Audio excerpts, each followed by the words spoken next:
Good morning, everybody. Welcome to the European Information Days of the LIFE Program, edition 2025. Today is Wednesday, 14th of May, 2025, and we are going to introduce you to the calls for proposals for standard action projects of the LIFE Program. In fact, CINEA, which is the Climate, Infrastructure and Environment Executive Agency of the European Union, has published last month in April a series of calls for proposals for grants under the LIFE program. And you can find all the calls for proposals in the Funding and Tender Opportunities portal of the European Union. And we warmly recommend you, future applicants, to go and look at the calls and read them carefully. But we, as CINEA, organized this event over 3 days so that we can give you all the information that you need in order to be able to apply, to prepare good proposal for your project and to increase the chances to get funding through the LIFE program. So today will be dedicated to calls for proposals for standard action projects under 3 sub-programs of LIFE. First, we will start with the calls for proposals for climate action projects that includes climate change mitigation and climate change adaptation. Then we will present calls for proposals for a circular economy and quality of life. And finally, calls for proposals for nature and biodiversity. Then in the afternoon, we will also have a general session on the application process and the evaluation process to give you more insight about how to apply and how your proposal will be evaluated. Please note also that after each information session on each call, you will have time for questions. We will try to answer as many questions as possible. And to do that, please connect through Slido. So go to slido.com and type #EULife25 so that you can both ask questions, but please do so only at the right time during the relevant session. And even better, when you ask questions, do it only at the end of the presentation. And then you can also use Slido to give us feedback about the information session that you just listened to. So we will ask you how satisfied you are with the information you just received. So without further ado, I would like to introduce our first session on calls for proposals for climate action, standard action projects. And therefore, I would like to invite my colleague Bernd Decker, Head of Sector in the LIFE Unit Climate and Energy at CINEA. Hi, Bernd, welcome. I think you will moderate this session, so I will leave you the floor. Thanks to everybody. Have a good day. Thank you, Eva, and welcome everyone to this session on climate change mitigation and adaptation. I am head of sector of the sub-program for climate action, the LIFE climate action sub-program, and we, together with 11 colleagues, we are managing this from the CINEA side. So the purpose of this session is to provide you with further information on the latest climate action policies of the European Commission. But most important will be to present you with the specific climate action priorities for this 2025 call for proposals. You will hear about the lessons from an experienced project representative. And finally, we will answer all your questions regarding this climate action call. The LIFE Climate Action Sub-Program was established in 2014, so we just celebrated the 10th anniversary last year. And since then, the European Commission has co-financed more than 350 climate action or climate change mitigation and adaptation projects. We implement local, regional, national, European climate policies with this sub-program, or you implement, or the successful applicants and the project coordinators, they implement those policies with very concrete, innovative and best practice projects.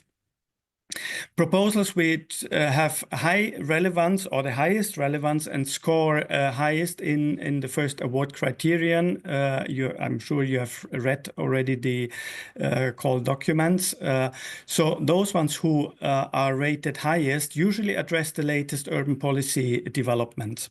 And for this, I would like to invite Stephanie Hiesinger. She's head of unit of the Directorate General Climate Action of the unit Low Carbon Solutions, Research and Low Carbon Technology Development. And she will present you the current climate action policy context. Stephanie, the floor is yours and you have 10 minutes for your presentation. Thank you, Bernd, and good morning, everybody, also from my side. I'm very happy to be here to provide you a bit of the policy context that has also changed over the past months, not only because we have started a new mandate of the European Commission and have, well, I'll get to that, new commissioners, but also commissioners that have already been there before in terms of climate action. So it's quite good to take stock where we stand in terms of the policy context of the climate policy in the EU. If we go to the first slide, just a little recap of what the IPCC report tells us and where we are in terms of the need for climate action, so to say. The IPCC synthesis report emphasizes the urgent need for significant and immediate reductions in greenhouse gas emissions to limit global warming to 1.5 degrees Celsius above pre-industrial levels. And it's highlighting also the worsening impacts of climate change on ecosystems, weather patterns, and human societies. It underscores the importance of transitioning to renewable energy sources, improving energy efficiency, and adopting sustainable land use practices to mitigate these impacts, and stresses the critical role of international cooperation and equitable policy measures in addressing climate challenges and enhancing resilience, in particular for vulnerable communities worldwide.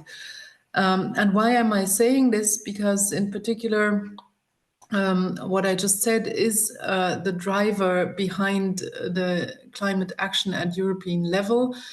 We know that climate change is human-induced, and we also know, and if we move to the next slide, that in particular the costs of inactions will be very, very high.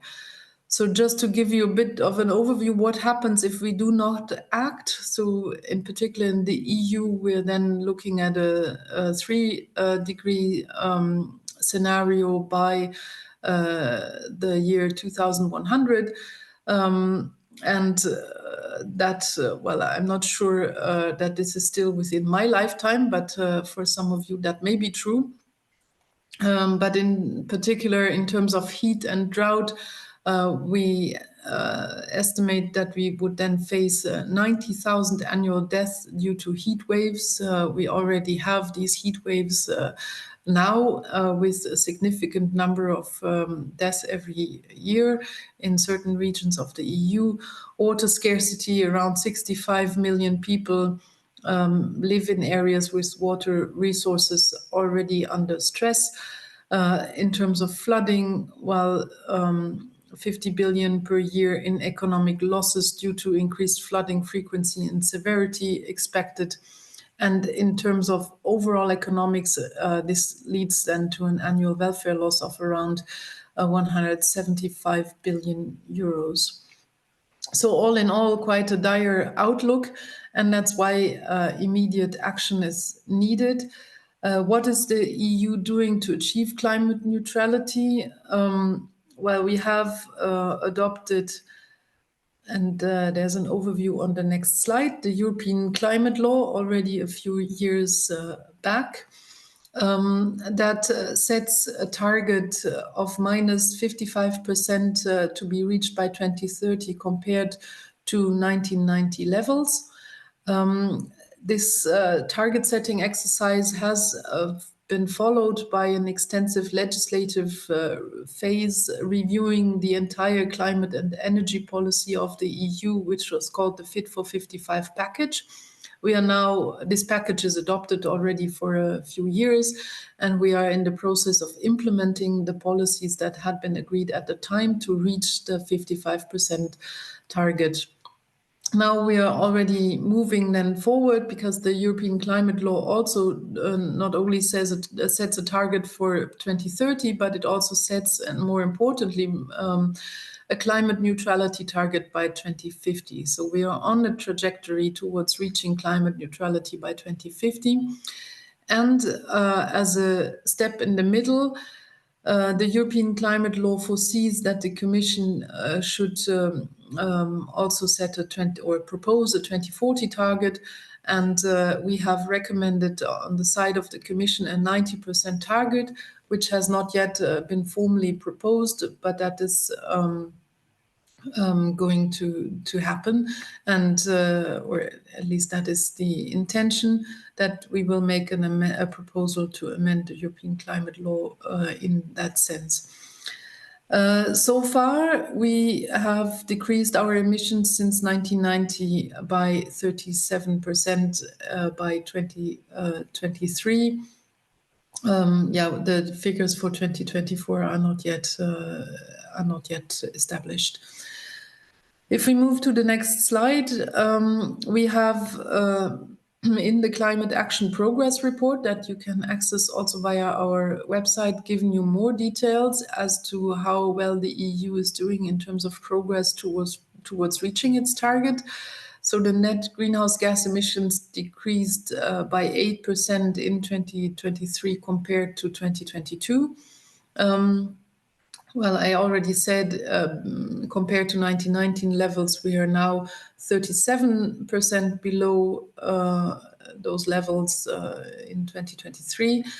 And I think what's more important is that the transition is underway in many, many sectors. So compared to 2022, emissions in particular from electricity and heating decreased by 24%, which is driven by a large growth in wind and solar energy, and in particular then transitioning us away from coal, but also in certain parts from fossil gas. However, we know that there's still quite some way to go towards reaching climate neutrality, so the reductions will have to accelerate so that we stay on course. On the next slide, and I think we can skip this overview slide and directly move to the new commissioners. So in December, the current commission started its new mandate, still under the leadership of President von der Leyen. We have other or new commissioners, and in particular we welcome Teresa Ribeira as Executive Vice President for the Clean, Just and Competitive Transition. Wopke Hoekstra was already Commissioner for Climate before, so in the previous mandate, but he is or has been reconfirmed as Commissioner for Climate also for this mandate. They are overseeing together the climate portfolio. Teresa Ribeira, in her role as Executive Vice President, oversees the climate policies and in particular the link to the European competitiveness as well as the just and social transition. And Commissioner Hoekstra is responsible for the climate policy in general. He's also responsible to ensure that the tax system that member states have supports the clean and just transition. On the next slide, a word on the political priorities for this mandate, as the Commission President has outlined them in not only the political guidelines, but also already in a few communications that have been adopted since then. In particular, in February, we adopted the Clean Industrial Deal that answers the question how in the transition the EU can stay competitive. The political guidelines also reconfirm the 90% emission reduction target that I already mentioned that we have recommended in 2024. One other priority also includes rolling out the Social Climate Fund, which is very closely related to the introduction of a new emissions trading system for road transport and buildings. Another priority is going to be the European Climate Adaptation Plan to support member states in terms of enhancing climate resilience and preparedness. And then finally, what is also really important for this mandate, and I also already mentioned, is the implementation of the Fit for 55 package as we move towards 2030. Just a quick word, because time is also running out, but it's quite important to highlight all these initiatives, in particular the Clean Industrial Deal, which is on the one hand, staying the course on the goals set in the European Green Deal, not least the climate neutrality target enshrined in the climate law.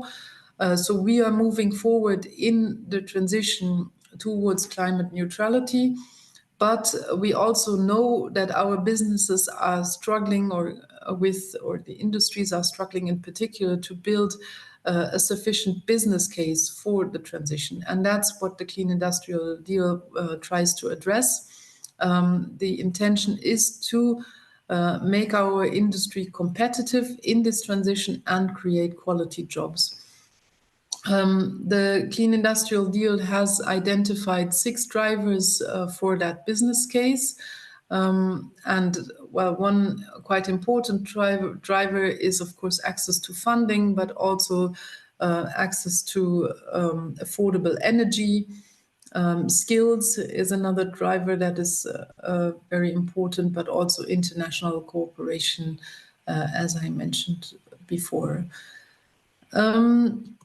In terms of the 2040 climate target, if we move to the next slide. The Commission has, as I said, recommended the 90% target. We have conducted a number of public consultations already in 2023, and we are working towards a proposal, as I said, of amending the European climate law. Moving to the next slide.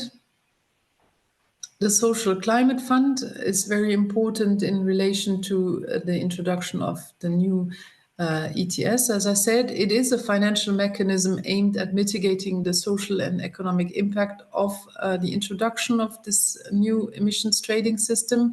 It will support vulnerable households, micro enterprises, and transport users who are likely to be affected by the impact on carbon pricing on energy prices and transport fuels. And it is quite an important mechanism to ensure that the transition happens in a socially fair manner to support the renovations and energy efficient housing across the EU and across the different member states. On the next slide, the European Climate Adaptation Plan is foreseen for 2026, and it will assess the risks and preparedness in critical areas like energy, water, and infrastructure, and it will also complement a European water resilience strategy that is supposed to combat water scarcity and water stress. As I said, we know in quite many regions of the EU, the water supply starts to be under stress. On the next slide, the implementation of the existing legislation and the Fit for 55 package. It's quite important to underline that we will stay the course. So this is very important that the policies already decided are rolled out so that we reach the minus 55% in 2030. I will not repeat everything that was decided. I think we touched upon that. It's the Fit for 55 package is a quite coherent and comprehensive package. So there's a lot to be done in many areas and on different levels. On the one side, on the side of the Commission with delegated acts and regulations to be adopted, but on the other hand, also on the side of the member states with the updates of the national energy and climate plans, aligning the targets, aligning national policies with the new targets at EU level. But that is already underway. Still some work to be done, but yeah, we are quite confident that this is going to lead us to minus 55%. And I think I come to the end of my presentation. And I thank you a lot for your attention this morning. And I wish you a very pleasant and good day today, with lots of good presentations on the climate part of the LIFE program. Thank you. Thank you, Stephanie. Your Director General, as one of the 3 partner DGs of the LIFE program, you're responsible for the priorities of the multi-annual work program and respectively also the call documents.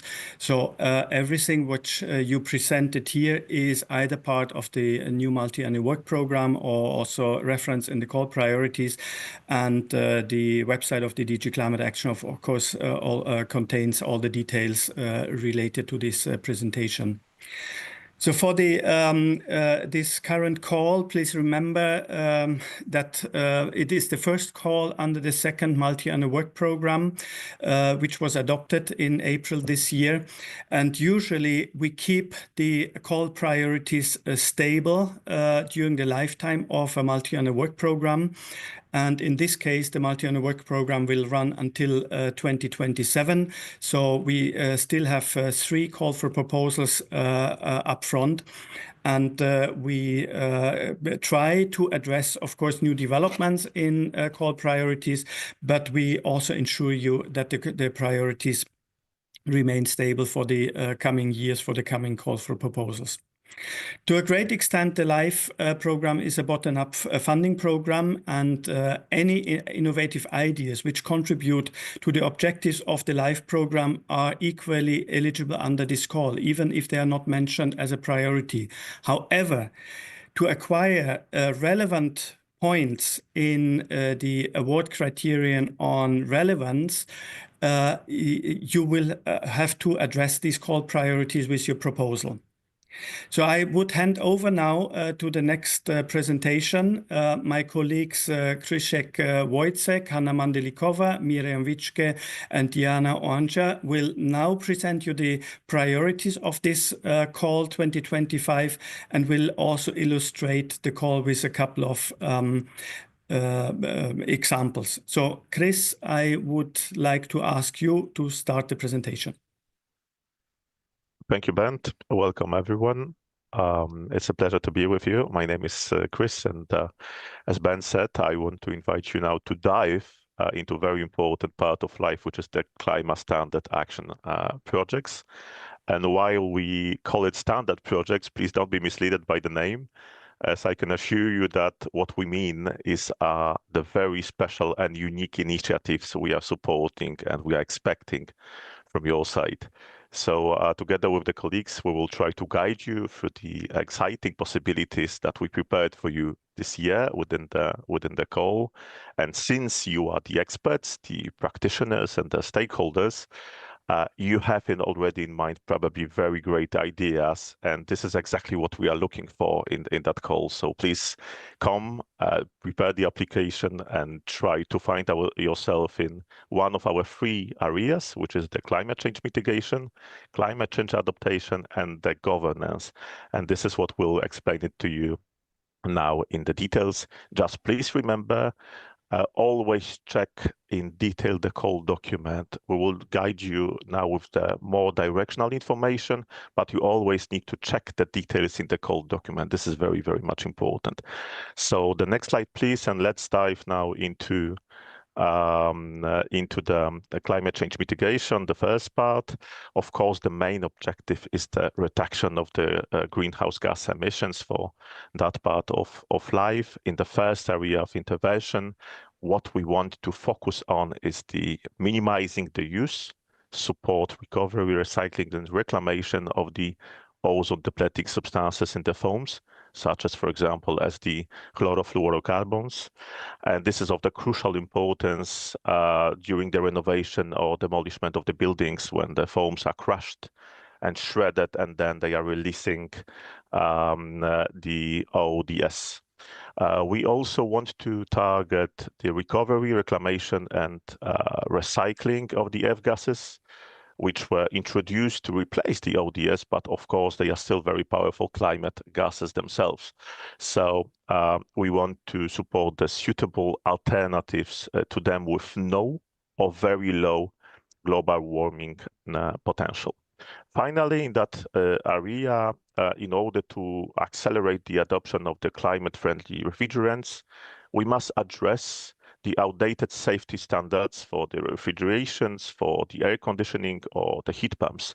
So what we are looking for, among the others, are the projects which will support the standard-setting bodies with the objective data and the new technical specification to target that issue.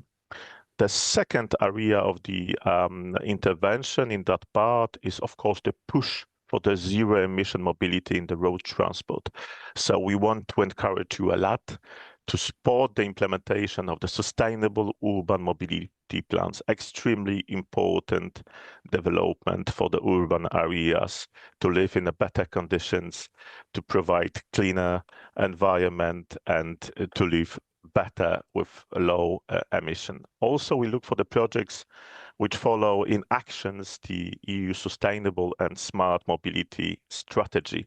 What we have in mind in that part are, for example, dedicated infrastructure for zero emission vehicles and mobility, green hydrogen facilities and production, or, for example, smart recharging solutions. Next slide, please. The third area within the climate change mitigation is the decarbonization of all the transport modes, supporting intermodality and the modal shift. What we want to finance in that part are the technologies to reduce energy needed to perform the given transport services, such as, for example, the aerodynamics, hydrodynamics, reduction of the weight, or the efficient propulsion system. We also seek for the projects that are supporting operational solution at the hubs, like the harbors, ports, and the airports. And intermodal projects focus on the modes and routes optimization, integrated data sharing, or flexible switching between the modes. The fourth area of intervention is renewable energy and improvement of the energy efficiency.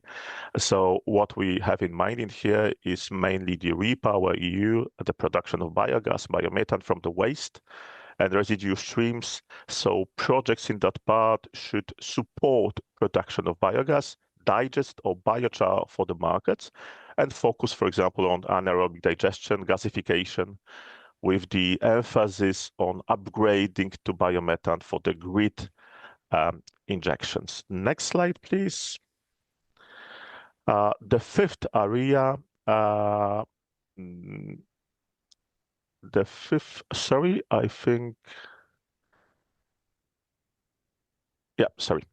didn't see for the slide for the second. So the fifth area is the reduction of energy use and the greenhouse gas emissions in industrial production and the waste management. So what we want to support in here is the advanced manufacturing and processing of clean technologies and solutions, as well as the reduction of the use of the primary raw materials.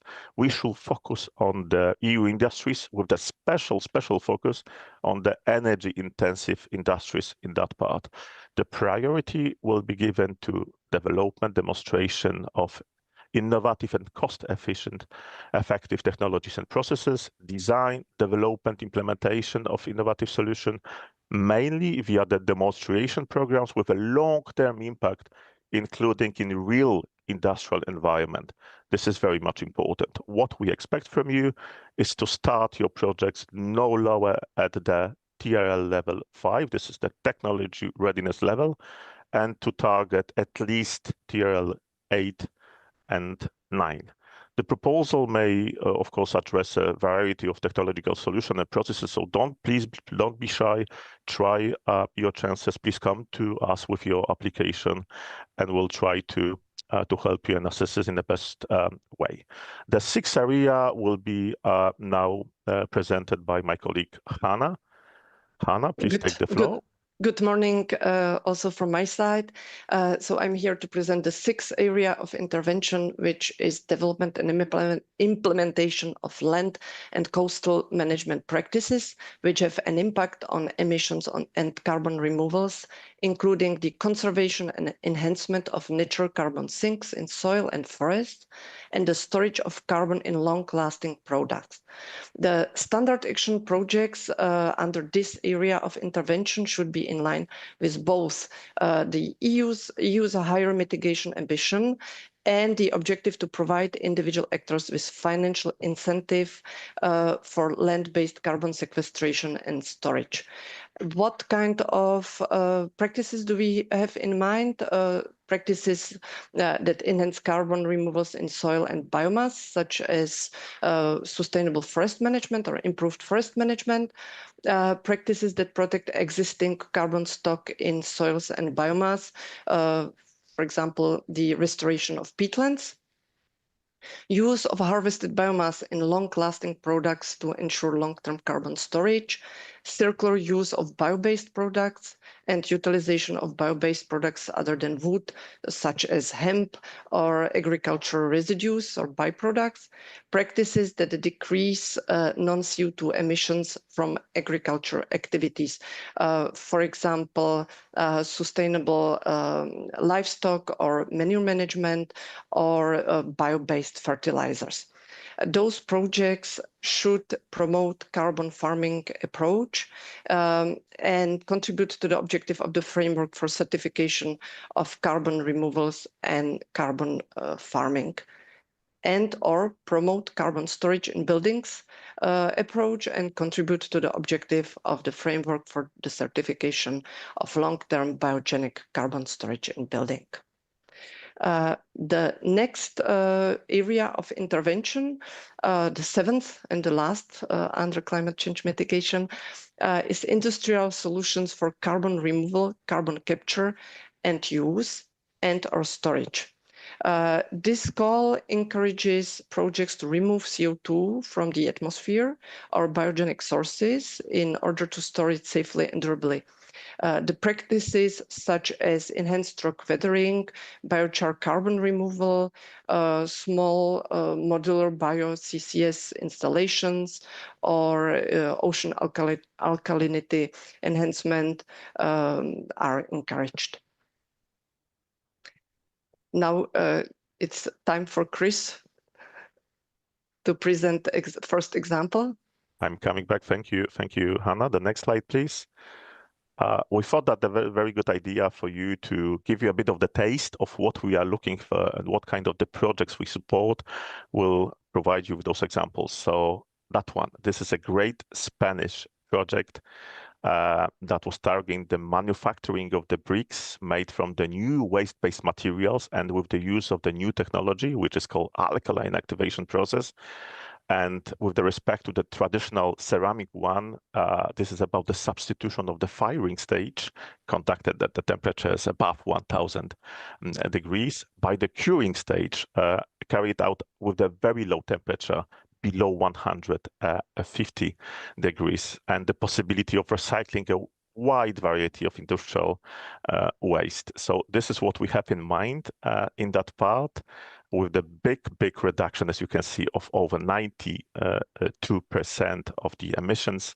So these are the projects that we are looking for. The next example on the next slide will be coming back to Hannah once more. I'm back, and I will present another example of climate change mitigation. LIFE Multipeat, full name is Multi-Stakeholder Landscape and Technical Innovation Leading to Peatland Ecosystem Restoration. This project, it takes 5 years, and it focuses on large-scale restoration of degraded peatlands in 5 different member states: Poland, Germany, Belgium, Netherlands, and Ireland.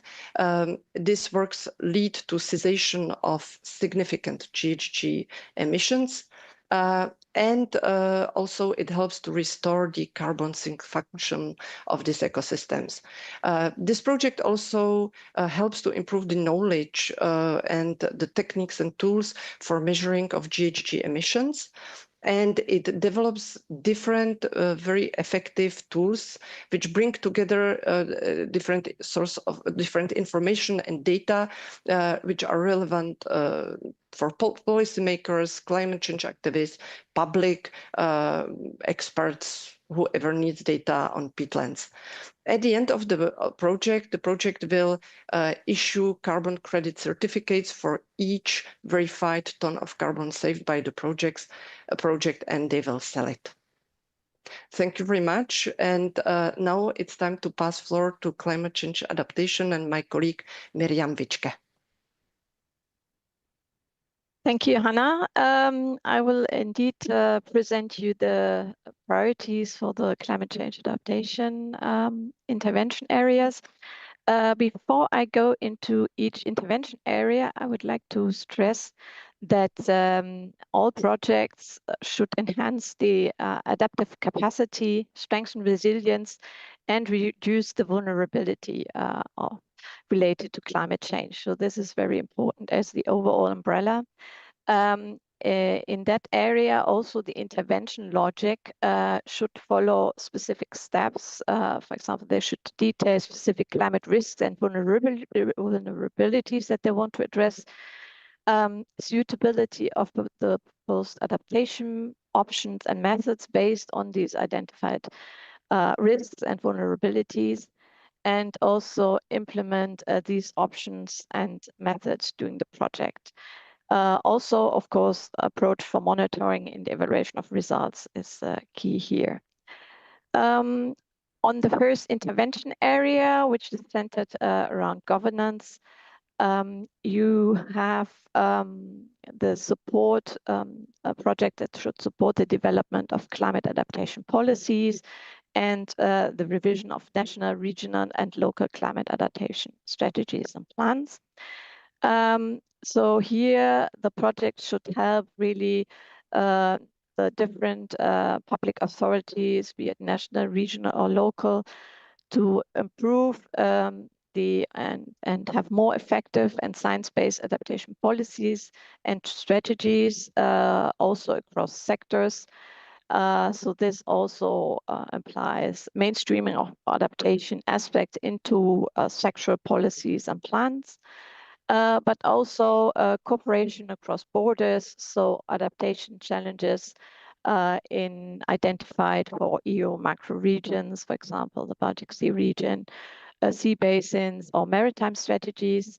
So synergies across programs are very important here, for example, INSHREC or Common Agriculture Policy. So the key principles of climate risk management should be mainstreamed also to ensure policy coherence, for example, in regulation, funding opportunities, prevention and preparedness, and the management of risks. Empowering risk owners is also mentioned, in particular, also best practices for common adaptation challenges in the outermost regions. Next slide, please. So the next area is about implementing state-of-the-art tools for climate risk assessment or selection of cost-effective adaptation measures. dealing with identified climate threats and solutions for adaptation. So here the idea is really to make best use of state-of-the-art climate data and information, make this more accessible with tools that are tailored to the user's needs. So this can be adaptation-related modeling aspects, considering current and future climate impacts, but also related to risk assessment, management, and decision support. Also to select the best options, considering multiple benefits, and of course, adaptation monitoring and evaluation. What is very important here is that the tool should be really used and demonstrated within the project. And also, yeah, there should be a clear strategy how to maintain those projects after the project ended. Thank you. Next slide. So the next intervention area is about nature-based solutions. So the development and implementation of nature-based solutions for different types of areas, so like urban, and you can distinguish here a little bit. So the focus should be really on the rollout of viable nature-based solution for adaptation. So that can be to protect, for example, critical infrastructure, land, coastal and marine areas. So that can be tackled from different aspects. So that can be projects that provide the necessary assessments of nature-based solutions, guidance, capacity building, also suitable financial approaches, or projects that have to quantify the benefits of implementing nature-based solutions to have a better basis for decision making and to ensure uptake. Leveraging of more investments on nature-based solution, I also mentioned, also to consider multiple benefits, such as gains related to mitigation as well, disaster risk reduction, biodiversity and health, synergies with land-based carbon removals, for example, are also encouraged here. Thank you. Next slide. The next intervention area is about climate proofing and resilience of infrastructure and buildings. Here, the idea is really to pilot, roll out, and promote solutions to climate proofing and enhancing the resilience of buildings and infrastructure. So to also work more in synergies with broader work on disaster risk prevention and reduction. So integration of climate resilience considerations in construction projects, but also in the renovation initiatives of buildings and infrastructure. And also what is very important is the cooperation related to climate proofing standards and addressing barriers in that area. Integration also of climate risk in the assessment of existing built environment, for example, in national processes for environmental risk assessments. And here I want to mention in particular two technical guidance notes at EU levels, the EU level guidance on adaptation for buildings to climate change, which has a lot of information and examples that are useful to take a look at, and also the technical guidance on climate proofing of infrastructure, in particular for big investment projects under structural funds, but these also provide a lot of guidance on methodologies in that area. Next slide, please.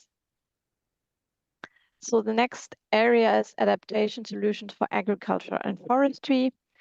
So here it's really to ensure the resilience of the European forests and a transition to a more sustainable form of agriculture and forests, and that help to speed up and roll out adaptation solutions to tackle climate risks and find suitable adaptation approaches. Here it's really to incentivize and roll out solutions, for example, nature-based solutions, and find climate risk reducing projects for afforestation, reforestation, and forest restoration or forest management systems. Encourage the better use of genetic diversity and non-harmful and more climate resilient plants. Also speed up the delivery and accessibility, for example, through climate resilient decision support mechanisms. Water saving technologies and practices, for example, can be encouraged in agriculture, but also new business models and financial incentives are relevant here. Also considering carbon removal benefits. So next slide, please. The next intervention area is on water management. So here, this priority addresses water from different aspects, so water quality and quantity aspects linked to climate risks. So the overall objective is to find solutions to ensure stable and secure supply of fresh water, but also to prevent droughts and floods, restore wetlands. Integration of climate resilience aspects into water management approaches across sectors and borders. Also improve water saving performance and promote wider use of drought and sustainable soil and land use management practices. Next slide, please. Then the next area is relatively new, so climate adaptation and health. Here, it's really important to address projects that address the link between climate change and health. For example, that help implementing policies that support adaptation action and address climate-related impacts on health. That can be, for example, through heat health action plans. Projects that have positive impacts or tackle climate resilience of health systems and climate literate health workforce and healthcare services. Synergies related to climate and health related investments are relevant, also including monitoring and evaluation. Here, I would like to mention the European Observatory on Climate and Health, which is has a lot of resources available in that area. Also, the European Environment Agency publishes regularly reports related to climate impacts and human health. So the latest is, for example, on floods, droughts, and water quality. Next slide, please. So the next one, intervention areas on preparedness for compound risk and cascading risks. Here, it's really, the objective is to support preparedness for extreme weather events and multiple risks that come together, also cascading effects that are resulting. And here, in particular, outermost regions, the EU outermost regions are mentioned that have particular challenges due to their insularity, specific topography. And also here, there are already a number of good solutions and examples available, which we encourage you to take a look at. Next slide is on intervention areas on financial instruments, innovative solutions, public-private collaboration on insurance and loss data. Here we encourage financial instruments and innovative solutions that really deal with climate-induced risks, public-private partnerships with insurers that reduce and share of climate-related losses, that promote and increase insurance offers and reduce the insurance production gap. The dialogue between the different stakeholders here is mentioned. That is important. And also to improve data collection in terms of completeness and gaps that are identified. Next slide, please. Yeah, also here, I would like to provide a few examples. I will not go into details here, just to illustrate the priorities. For example, we have 2 projects here in dealing with the built environment and the challenges related to heat islands, heat waves. There's the project Life Cool Life Almada in Portugal that addresses heat waves through and heat stress through 4 different dimensions, from the level of the air temperature, at the level of the buildings, and the soil, as well at the level of the living space and the users and populations in the city. The next project, Live Arctic Klima in Poland, has developed a methodology and collaborations with large-scale commercial facility owners in Poland, for example, shopping centers and concert halls and airports, and they have developed cooperation agreements to implement their methodology, which covers vulnerability and risk assessment, but also detailed adaptation plans and nature-based solutions. And for example, they have assessed 32 buildings and their surroundings to make them more climate resilient, including the Katowice airport. Next slide, please. So there are another 2 examples, one on forest management of the Mediterranean forests that's implemented in Spain, the Live Red Bosques Klima, and the objective is to achieve a greater capacity for adaptation to climate change, promoting here effective adaptation measures and good forest management practices in forestry, combining also conservation objectives. And the other project is addressing climate adaptation and health, which is the project called Resistal, and it is implemented in different European countries in the project.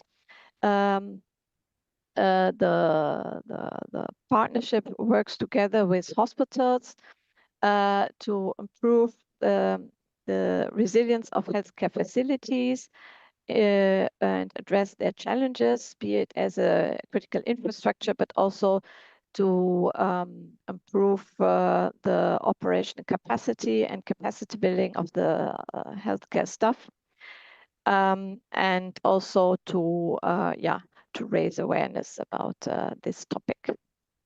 I think I will close here. I just would like to encourage you to really take a look at the live project database, where you find many more examples. But the interest of time, of course, we cannot go into more details here. But I hand over now to my colleague Diana, who will continue with the governance and information thread. Thank you, Miriam. So next slide, we will move to the governance and information strand. Could we have the next slide, please? Thank you.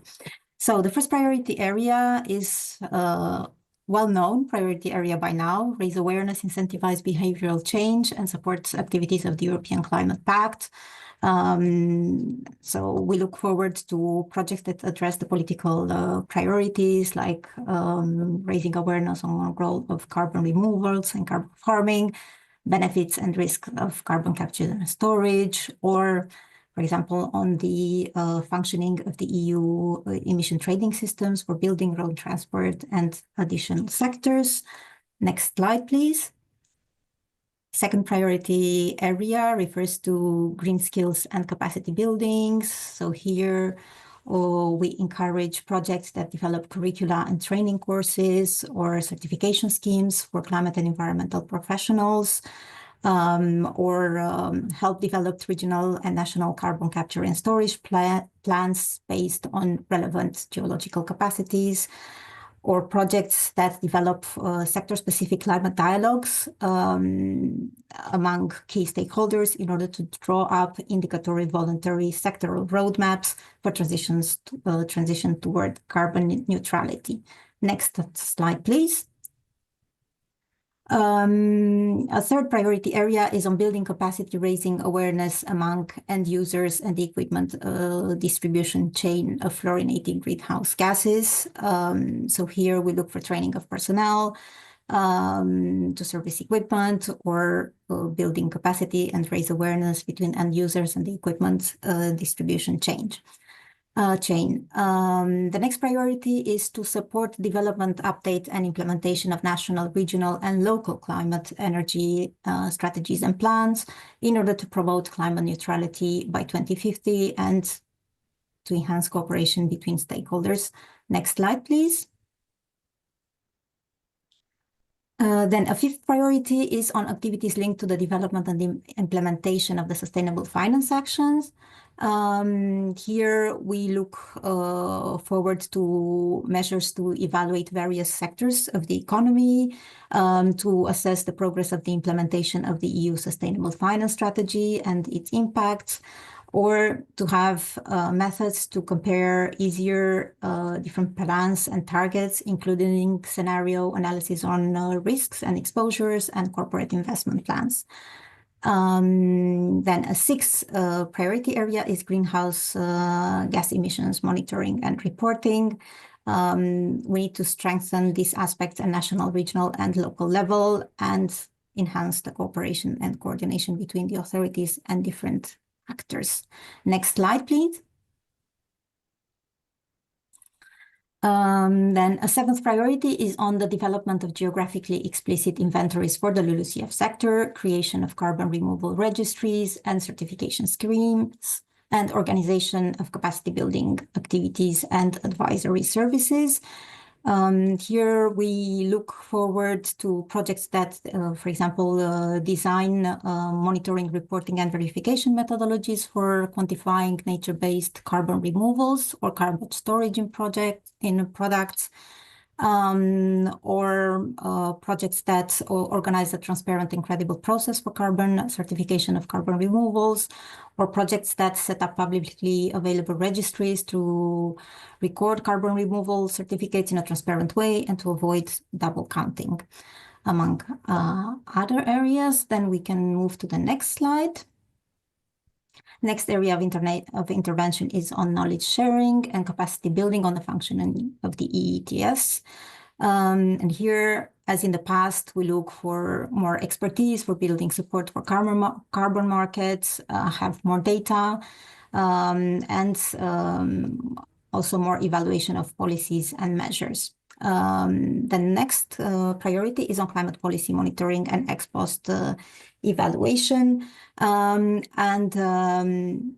We look for all these aspects at national, regional, and local levels, and, for example, comparative assessment of different policies and cooperation of stakeholders. Next slide. So I have introduced you to the priorities, and now I would like to kind of illustrate one of the priorities with a project from Poland that is setting up a model of cooperation between the state authorities and the other entities to improve the monitoring of hydrofluorocarbons and their illegal trade. It's a project of 3 years, and among other things, they're developing tools to improve the monitoring and reporting of greenhouse gas emissions and control train. They provide trainings, and they provide a platform for exchange between the authorities and the refrigeration and air conditioning industry, and raise public awareness on the emissions resulting from the illegal trade of hydrofluorocarbons and their impact on global warming. Next slide, please. So after presenting to you all these priorities, let me remind you a bit the important dates and aspects of this call. So the call was published on the 24th of April, 2025. The deadline for submission will be on the 23rd of September, 2025. I remind you that the maximum funding rate is 60% for the Klima Strand, and the indicative available budget for the current call is 61,500,000 euros. And you may expect your grant to be signed by May-June 2026. How the money is divided? Climate mitigation and climate adaptation have an equal share of 28 million. That means that we expect to finance more or less 10 projects, while governance and information has a budget of 5.5 million. That means that we expect around 4 projects. So thank you very much for your stoicism to go through all these priority areas. We will now move to present the experience of one project. So I will give the floor to Mr. Martin Rolf. Martin, are you with us? I was, yes, I am. Thank you. The floor is yours. I hope you can hear me. Good. Thanks a lot, first of all, for the invitation here, and good morning to everyone in the call here. So thanks everybody in the line there for joining us today. So my name is Martin Rolf. I'm with Siemens Energy, and as a company, we are working on supporting the energy transition. So it's the development of solutions, of products, of services, whatever helps for the energy transition. And me personally, I'm very much involved in projects on the grid side for innovation, for R&D, and where we try to get as well support from public funding, such as the LIFE program here. So that's why we applied as well in the LIFE program, and successfully we were part of the lucky guys who survived the application phase there with our application, and then we were invited for the grant agreement phase, and right now we are in the execution of a nice program project which is co-funded by LIFE, and so that's why I'm quite happy to share with you today a few experience, lessons learned, takeaways, which will certainly be project-specific ones, and as well probably personal ones, what I took away from all these different phases of the project right now. And so I hope this will be somehow of benefit for you, and so quite happy to share this with you. So questions, everything I think starts with a nice idea. And in our case, we are working on the avoidance of greenhouse gas in industrial areas, so in the area of electrical switchgear. So we try to avoid SF6, and SF6 gas in switchgear, that's an extremely powerful greenhouse gas. And so everybody wants to get rid of this. And that's why we are working solutions there on high voltage switchgear, and set up a project together with a partner. And this is, in this case, it's TSO in Belgium, the Belgian TSO, it's Elia. So we set up a consortium with 2 partners, and to apply for this project and now to execute it. And so with the idea you have on the table, so your idea certainly will be a quite different one. But the first question, the key question is to find the right program and the right call which fits to your idea, to the project. And especially I think as all the different funding programs have different characteristics, and they're in regards to, I don't know, to maturity of topics they're addressing, to timeline, whatever, to the scope. And so the first step certainly is to find the right one which perfectly fits to what we want to do. And then the question is how to best connect to this. So we try to find an anchor point in this program where we think, hey, our project fits and can support this program and the idea which are behind this program. And so in our case, as we have the SF6 and the switchgear as the key topics in our project, we screen programs and calls for finding something to connect to. And we were quite happy to find it in the LIFE program in the submodule climate change mitigation.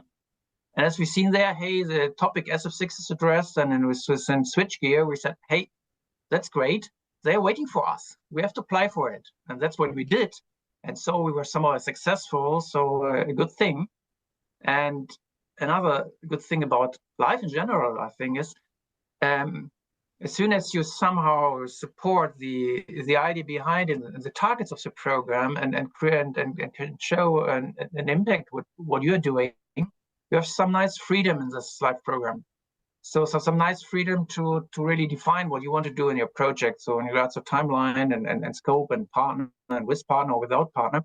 So much more freedom than compared to other programs. So that's good in life, and just use it, the freedom which is given here. The question right now is, you have a nice program and it fits to you have found your anchor point in this program. So what makes you successful in this? To be honest, I cannot answer to you. So we have some ideas and what might have helped us and would be important. So one thing is where we spend some time on is working on the session of impact. Try to make this really transparent and show what's the impact out of our project in regards to the targets of the program, and in our case, and avoidance of emissions. And for the impact, you can tell a lot of nice stories about it. You can tell nice stories with flowery words, but at a certain point, you have to come to real hard facts and describe and make transparent that there are real measurable impact behind it. And so it certainly makes sense to spend some time on this and made it as well understandable for the rest of organization who is maybe not so much in the details as yourself. So impact is a topic. Another topic where we spent some time on was maybe a kind of different area. There's a topic connecting your topic to the other activities, so to the rest of the world, to make sure somewhere and show that what you're doing not a kind of standalone activity, disconnected from what others are doing. So we try to show that it's somehow connected to other things we have done before and which are other projects, so that we can build with this application there on things we've done before, and then that we can show as well that it's a kind of benefit than as for other topics which are coming afterwards. And so connecting, but connection not only with your own things, but as well with the rest of the world, with other projects which is done by other partners in the LIFE program or other EU-funded programs, or even in, let's say, in the market, other stakeholders there, in public life, whatever the characteristic of your project is about. No? So looking at the item of connection, show that you're connected and you create some benefit, and this looking at it from different viewpoints, I think was quite important for us, and to have a look at this. Maybe some topics, lessons learned, or was this a question? There are certainly so many lessons learned out of it that it could spend much more time on this. One critical topic certainly is, from my point of view, the time. So time. Right now we are in May, and if you get the information about the call in April, maybe, so it seems to be the deadline in September. It seems to be far away. So a lot of time. September seems to be end of the year, but it really takes a lot of time for the preparation of the application. So let's say the document itself and all the stuff you need for it, budget calculation and whatever. But it takes as well time for things as internal alignment. So the bigger the organization is, the more time you certainly need to align with the technical guys, with the commercial guys, with the legal guys. If you're in a consortium, so we are in a consortium here with two, which is quite easy then with two partners, but as well, this takes some time for alignment topics here. And then with these calls, we have the deadline in September, so the holiday season is in between. And it's a topic which we definitely underestimated. So there's always somebody missing, somebody off. There's in July, somebody off in August, somebody in September. So if you need the people there, somewhere on holidays. So it really decreases the efficiency in the process of preparing the application. So have a look at this as well, and try to be as early as possible. And the this time issue as well continues and afterwards. When you are hopefully successful with the application, the phase afterwards, the grant agreement phase comes, and there again, yeah, there's some things to do. The phase of, let's say, align with the European Commission. That's a part of the grant agreement documents where somewhat driven through the process, so no chance, and you will be in time. But the other thing as well, you have if you're in a consortium, the consortium agreement, and there in our role now in the consortium, we are the consortium lead. We have to make sure that we as well in time with the preparation of this consortium agreement, and there again the topics of alignment between the partners, internal, and definitely as soon as there are two legal units involved, there will certainly be some iteration. So you need time, and big let's say recommendation would be to use as much as possible the standardized templates which are available for consortium agreement. So that makes life, I think, much easier. So time, besides time, maybe another aspect there from being an industrial company here. So the program itself ends at really demonstrating that the things your ideas are really working, so that you have a phase of demonstration of proving it.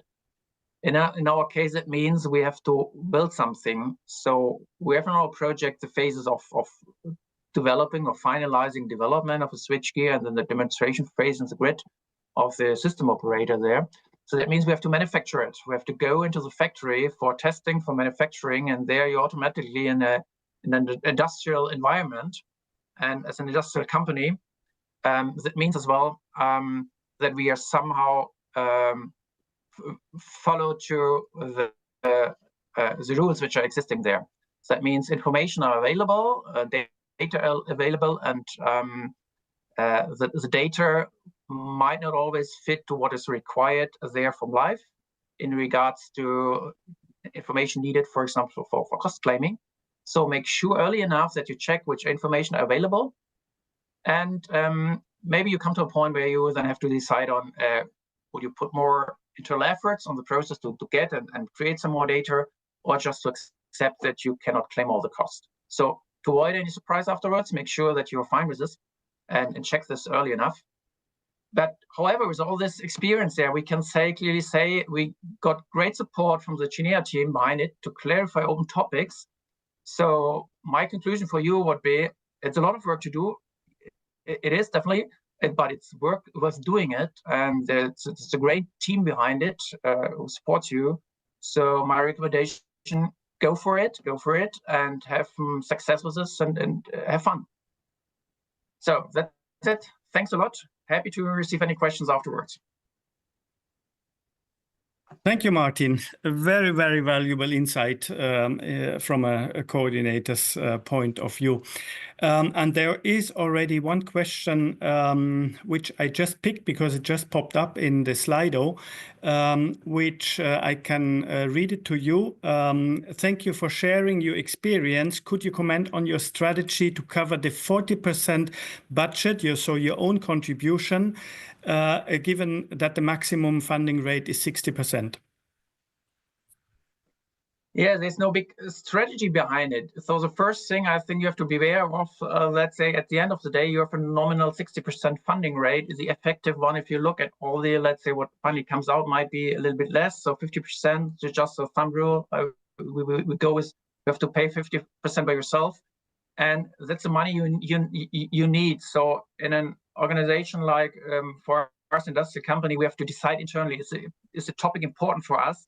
Then we decide early enough, we get the commitment of the management side. Yes, if we win, there will be money and resources available. So that's an internal process. You have to get the commitment, and then afterwards, and then in the organization, the money will be allocated to this project. Thank you.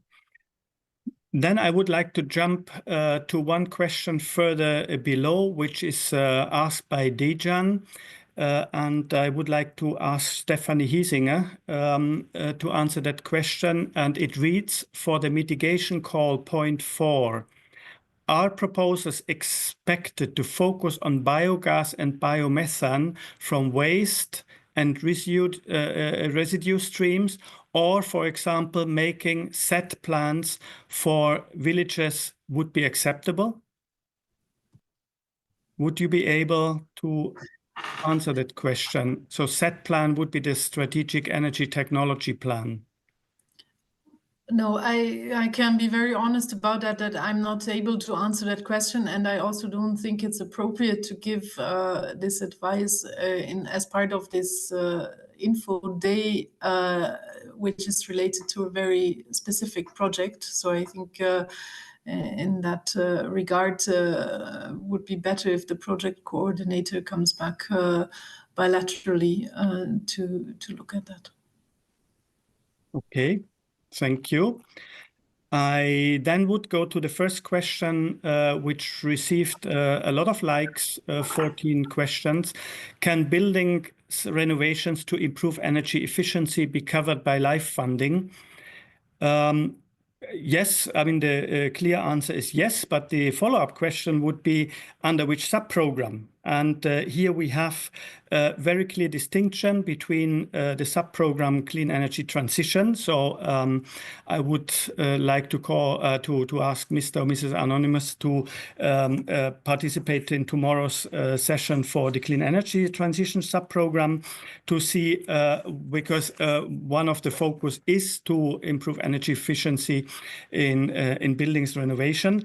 But whatever is not covered under the LIFE CET or Clean Energy Transition, because they fund more the brains rather than the bricks. We are more here for the bricks. So if it's really going into demonstration and demo in making the building stock more resilient, then of course you can also look into the priority. I'm just trying to check the right one, which is looking at the number 4, the increase in the generation and the use of renewable energy and improvement of energy efficiency. But when you read this priority, you will not find the buildings as such. It is eligible, but you would not receive maybe sufficient point in terms of the relevance. So please have a look also into the presentation tomorrow. Now, are there any priorities for adapting cities and urban authorities to climate change? Miriam, I don't know whether you want to answer that one. Yes, I can say a few words here. So indeed, cities are not explicitly mentioned, but you will find the topics, urban topics, in all, almost in all priorities. So, for example, when it comes to implementing urban adaptation plans and strategies, decision support tools, also nature-based implementing of nature-based solutions, adapting critical infrastructure and buildings. So I think, urban authorities are an important stakeholder, and if you look into the topics, and you will find indeed relevant areas where urban authorities can relate to. Good. Make sure that you put the nature-based solutions up front when you describe your proposal. Then you are right in the right, in the correct priority. Is the project expected to focus on a single scope and area of intervention, or is it preferably to cover multiple scopes? Well, our advice is usually stay focused and do not dilute your proposal with too many ramifications, because sometimes one gets lost, and external evaluators who have to assess the proposals, they do not see anymore what is the purpose and the objective of the proposal anymore. So try to stay focused, and if it's beneficial for achieving the objectives you want to achieve with your project, then yes, of course you can address several scopes, but try to focus and keep a relatively simple track. In the first award criterion, we award also synergies with other policies, and this is where you can maybe also address the other areas you may want to cover. Could you explain a little on the importance of KPIs and measuring impact, and which KPIs are mandatory for the climate sub-program? I don't know, maybe Chris, if you would like to answer that one. Yes, Ben, of course. Yeah, so the KPIs are very important because we need to monitor how are you spending the money and what objectives and what are you achieving during the projects. So of course, for our part, the main part is about the reduction, what you will achieve through your project, how much of the reduction you will achieve. It's not like a mandatory catalog that you need to point this and that, but of course the reduction needs to be there. The bigger catalog of that, of course, is better, but focus on the reduction. Good, thank you. The next question is related to local adaptation plans, so municipal or natural parks can be covered by LIFE funding. Yes, clear answer is yes. Local adaptation plans are very much welcome to implement them. Then the question on what is the success rate of proposals under CLIMA. There is a certain tendency that projects get bigger in terms of volume. So that means with the budget which we have available, fewer projects can be funded. At the moment, it's a funding rate of between 10 and 20%.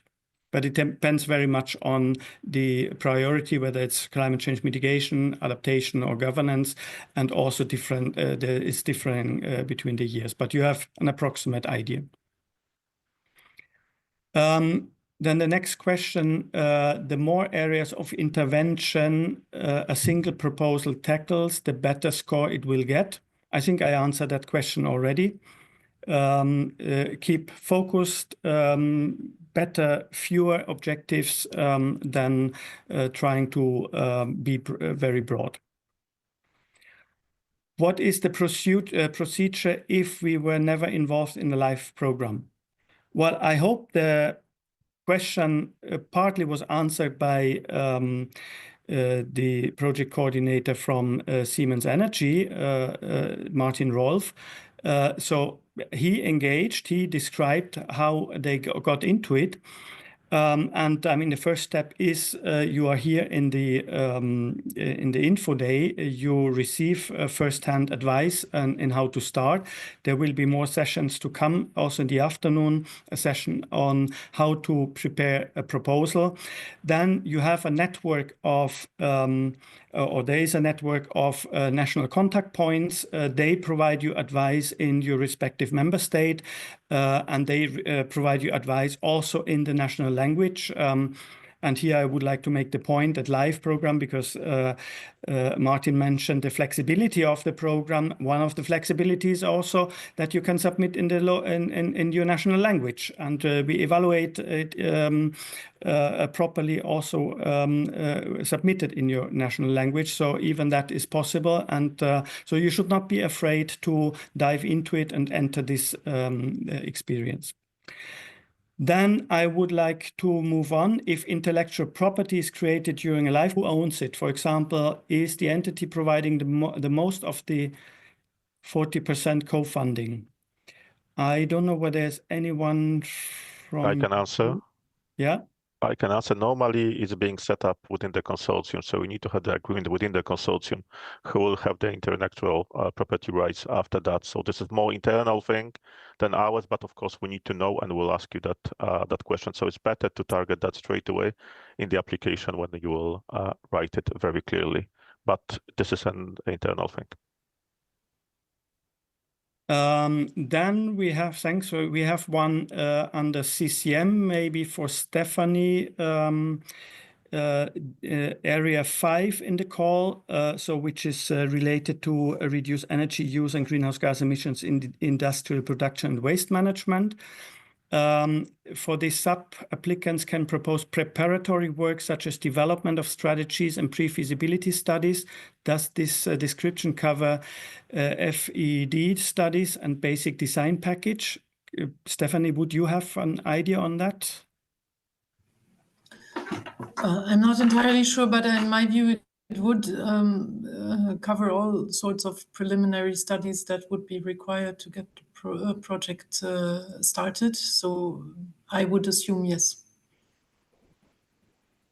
Okay, good. I can compliment Bernd very quickly as well to Stephanie, exactly what she said. The FED is normally separate to the feasibility study, but is building on its results. So if it would be justified in the proposal why it's needed, why it was important, of course, and then it could be eligible. But please always remember about justification for those costs. So as Stephanie said, yes, it should be eligible. Mm-hmm.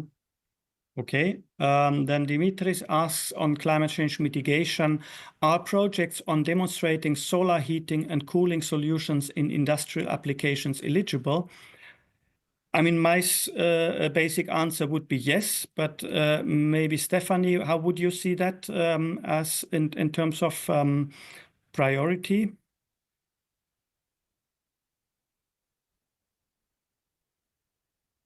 You're muted. Can you repeat the question? The question reads, are projects demonstrating solar heating and cooling solutions in industrial applications eligible? I mean, eligible, yes, they are. But in terms of priority, would you see a high priority for you in terms of policy?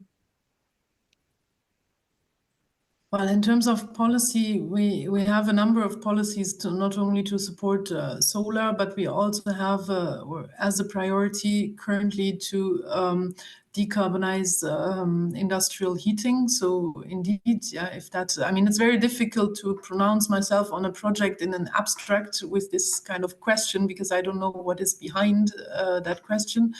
But of course, reducing emissions in industry is a big political priority, and that goes also via reducing emissions from industrial heating and moving towards renewables. So in that sense, yes. But I cannot relate it to the call and say this is a priority under the call. It is definitely eligible, yes. Good, thank you. Then the next question, I'm interested in submitting a proposal to Life Climate on enhanced weathering for mitigation. I understand need for relatively high TRL, but can you give me more information on scope and some basic scientific research with such a project?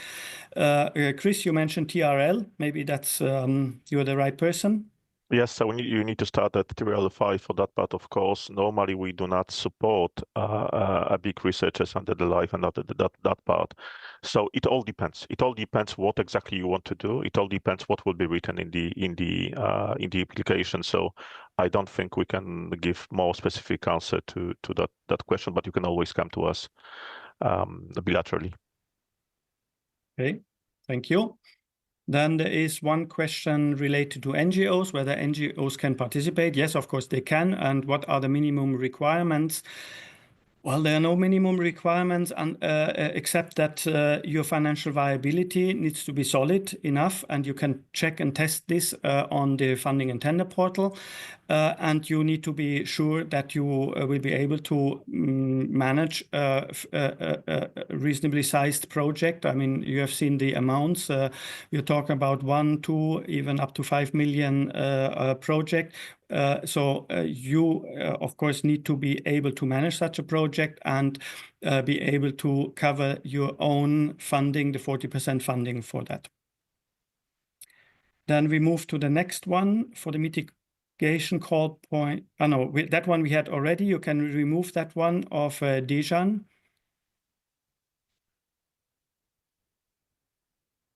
So then the next project would be, can projects with less budget needed, for example, 200,000 euros, also be submitted?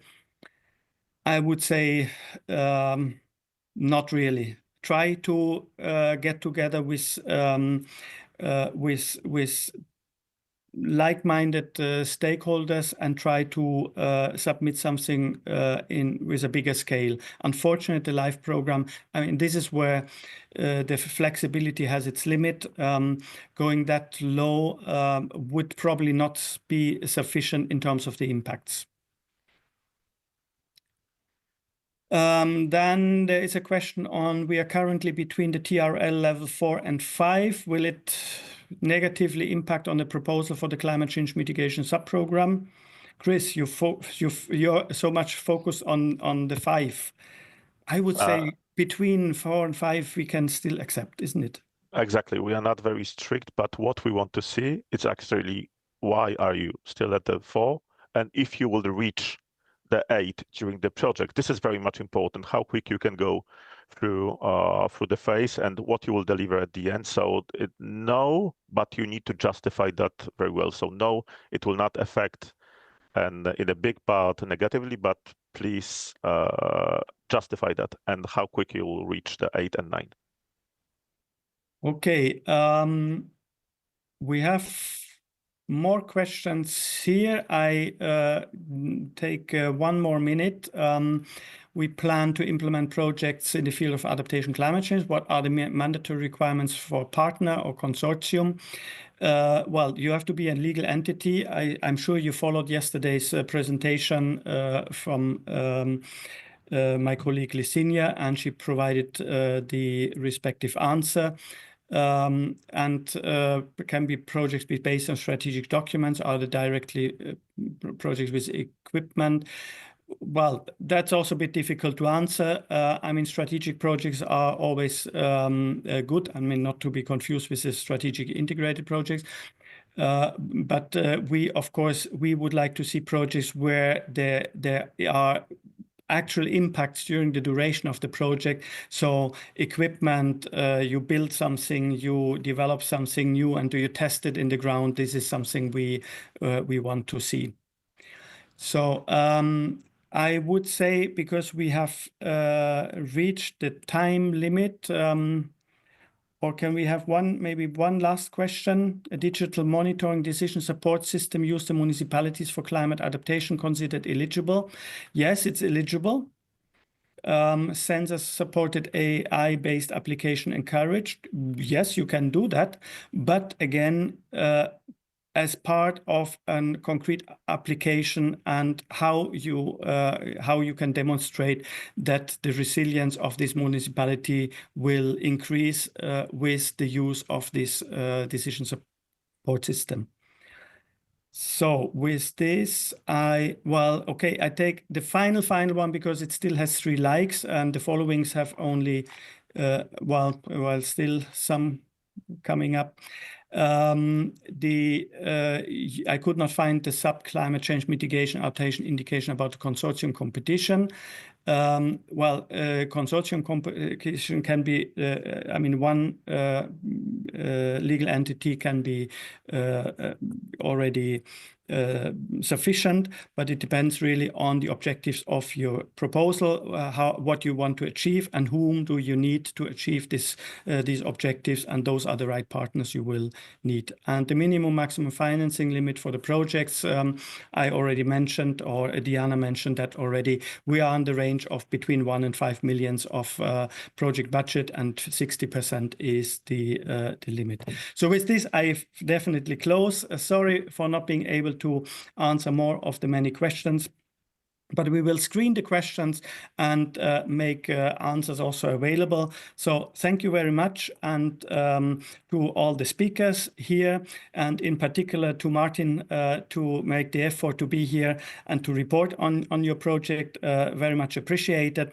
And I would like to hand over to my colleague Eva, the Master of Ceremony of the entire Info Day. So floor is yours. Yes, thank you very much, Bernd, and thank you to all the colleagues for your very interesting presentations, and thanks to Mr. Rolf as well. I would like to just take a few more minutes of your time to let you know that we will now have a break for about 10 minutes, that we will reconvene at 10:45 for a session on circular economy and quality of life, calls for proposals that will be moderated by my colleague Nadia Lamandas. However, just before you leave for the break, I would like to just ask you to quickly answer our poll on whether you are satisfied about the information that you received today on the call for proposal for the climate projects. So please just take a few moments to go to Slido and reply quickly just by saying how satisfied you are. And this is very important for us to get your feedback. Thank you in advance. And then see you at 10:45 for the information session on the circular economy and quality of life standard action projects. Bye-bye. See you later.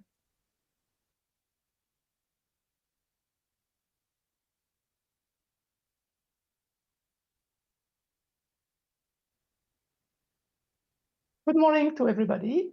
So welcome back to the specific section on the LIFE sub-program, Circular Economy and Quality of Life.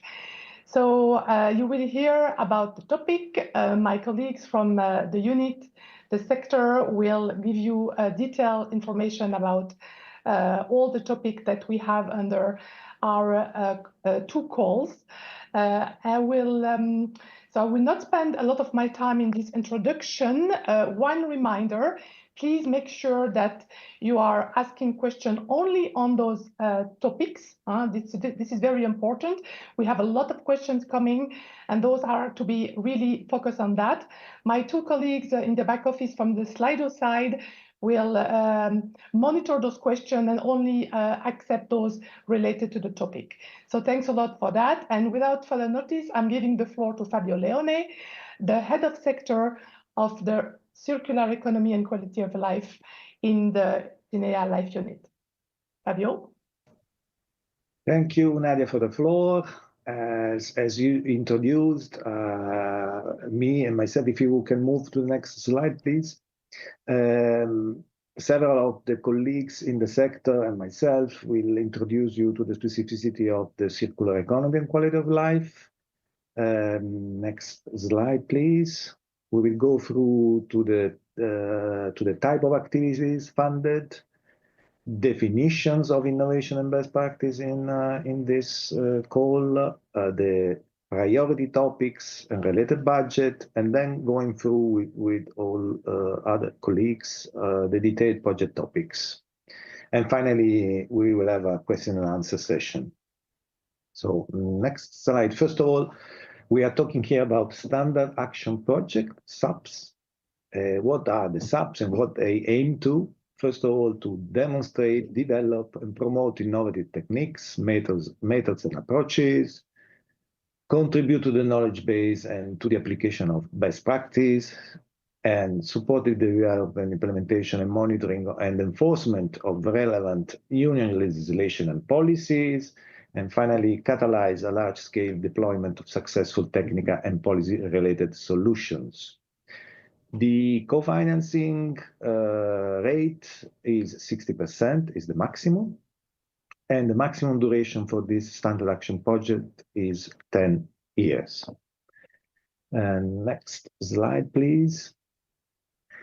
So the type of activities funded under LIFE, there are two main types, and it is both innovative techniques and best practice.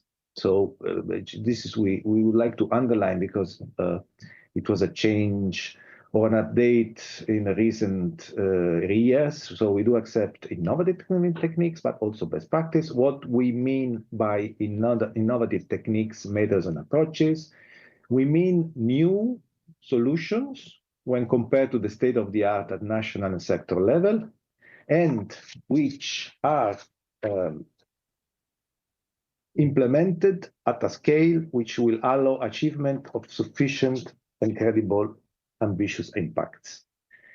For best practice, we mean state-of-the-art, and we mean solutions which are appropriate and cost-effective, and state-of-the-art at national sectoral level, and which again are implemented at a scale that will allow the achievement of sufficient, credible, and ambitious impacts. So keep in mind these two definitions, because you will see later on in the topics that some of the topics will include with these innovative requirements and some others not. So watch out, because in certain topics we do not require innovative techniques, but best practice, in others not. And next slide, please. I don't know if you're familiar with the circular economy topics in life. You may recognize there's been a bit of a little restriction compared to last year. Here you see the main project topics: circular economy and waste, zero pollution, and environment governance. I'm not reading all, but you are able to look at it, and we will go in details anyway later on. The overall budget for the circular economy and quality of life is 77 million. And we have an earmarked 4 million for the Bauhaus subtopic. You see 2.7. Otherwise, all those projects that you will submit will compete with each other across the 1 and 2 section, except for 2.7. So this is 77 million for all the projects that are being submitted. We also have environment governance with a earmark of 4 million euro for these projects. You see also in this box on the right a bit of an estimation, but this is just indicative to give you an indication of the size of the budget of projects which we normally receive. And also based on this estimation of size of projects, also the number of projects that we will be able to finance this year. And with this, I think we go to the next speaker, that is Aurelio Politano. Please, Aurelio, the floor is yours, which he will introduce you to the circular economy and waste topics. Hello, good morning, everyone. Next slide, please. So as my colleague Fabio Leone mentioned, I will walk you through the first topic of the long list of topics that we have on the circular economy and quality of life. It's a specific topic linked to circular economy and waste. Next slide, please. Here you will see I mentioned this, and it's applicable to basically also all the other topics. You will see that the list of topics / subtopics identified are, you just need to see where you fit best, basically. So logically, some of them might have slight overlaps. I will mention a couple of these now, but you just need to pay attention to what is it that more closely matches basically the proportion, the solution that you are proposing. Here we're talking about recovery of resources from waste, and mostly we want to deal with the solutions that are, as mentioned by my colleague Fabio Leone, innovative. You can see implementing innovative solution. Here we deal mostly with recycling as end kind of result. And then you can see that there's a specific focus on some waste streams that are priority at European level, like, plastic, textile. And you can see that in the first topic, there's a definition also of some of the processes that need to be included in the solution you propose. So I will not go into the detail. You can read it. Basically, it's rather clear. Again, the focus it's on innovation. It must be innovative, and also on these specific processes and waste streams. The second subtopic deals with the similar issue, but when it comes to hazardous substances, so how to manage this, how to enable recycling of those substances in a safe way, and trying to reduce the scale of the problem. Next slide, please. This is the part that deals more with the circular economy, and basically here we apply really the principle of circularity in different ways. You can see the specifications are, we will go through quickly, are rather, let's say, on different levels of details. For example, the first one addresses proposals that deal with business and consumption models, basically coherently with the ideally value chains identified by the new circular economy action plan, like, you know, plastic, textile again.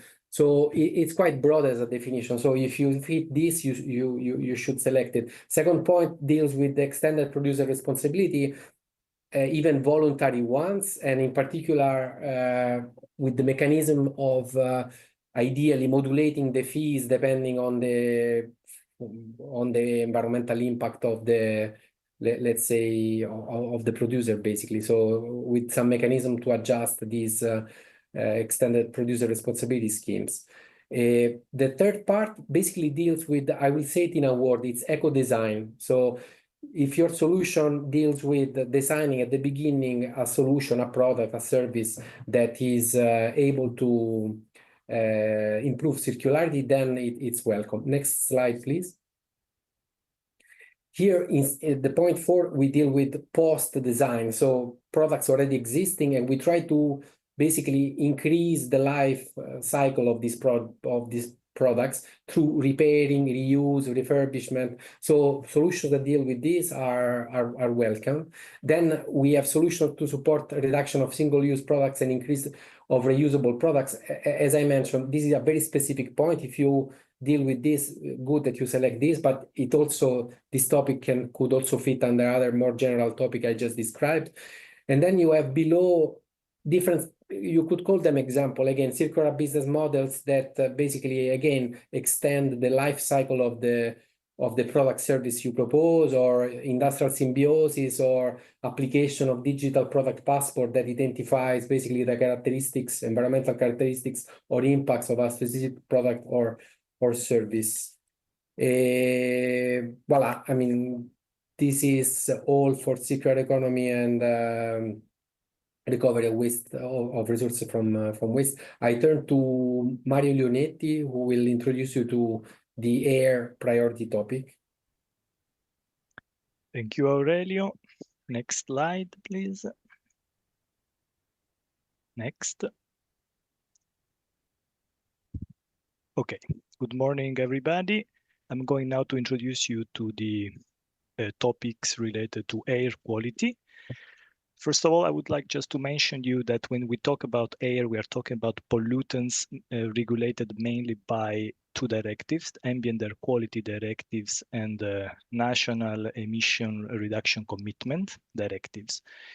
So this is important because sometimes we see, for example, a project also contributing to the reduction of greenhouse gases, particularly carbon dioxide, to a certain extent.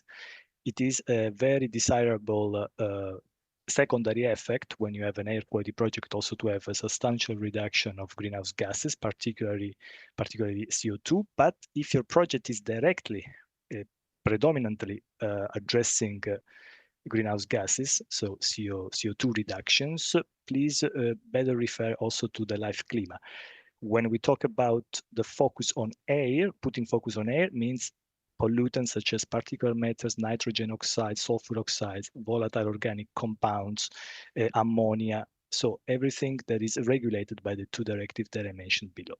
Saying that, the first topic is related to the reduction of particulate matters in areas where there are substantial emissions due to the use of solid biofuels for domestic heating. So the sector to be focused on is domestic heating. The second is in areas where there are substantial dust generating activities. So for example, areas of construction, reconstruction, quarrying, mining, mineral handling, all these areas generate substantial particulate matter emissions, can be addressed under these topics. Solution can be technical, managerial, regulatory based, or incentive based. Next slide. The second topic is road transport mobility. And here you can see a certain variety of techniques or services that can be addressed under these topics. I will not go detailed one by one, but there is really a huge variety, such as real-world driving conditions, zero-emission vehicles, also 2 or 3 wheelers. Here, notice that to a certain extent we can allow related infrastructure needs, so for example, recharging, refueling, but the focus is never on the infrastructures. The project focus is always on the mobility side, so on the zero-emission vehicles. Innovative use of alternative fuels, innovative retrofit programs for vehicle, drivetrain technologies. We have also non-combustion emission from non-combustion sources, such as wear and tear from brakes, tires, and road surface. High-impact traffic access system through advanced access criteria or labels that promotes zero-emission mobility, such as low zero-emission zones, road pricing schemes, and similar. Then the use of innovative platform for logistics of passengers and goods. And last but not least, solution to implement low emission transport modes and alternatives such as walking and cycling. Next slide, please. So after the road mobility, we have the non-road mobility. It includes maritime, transport, ports, aviation, and generally all the mobile machinery is going under the non-road mobile machinery regulation. It may also include, when strictly necessary, infrastructures, logistic. It may tackle the propulsion of these machineries and or the cargo. When I say cargo, there are some footnotes that I invite you to read to simplify the text that have not been reported, but cargo is generally referred to the phenomenon of degassing of volatile organic compounds for hydrocarbons cargo tanks. The last topic is concern the agricultural sector, is the reduction of ammonia, non-methane volatile organic compounds, methane and particulate matters emitted in the agricultural sector, and this generally comes in support to the implementation of the United Nations Economic Commission for Europe Code of Good Practices, as well as to support the implementation of the national emission reduction commitments or national emission ceilings directive. That's all from my side, and I give now the floor to my colleague Federico.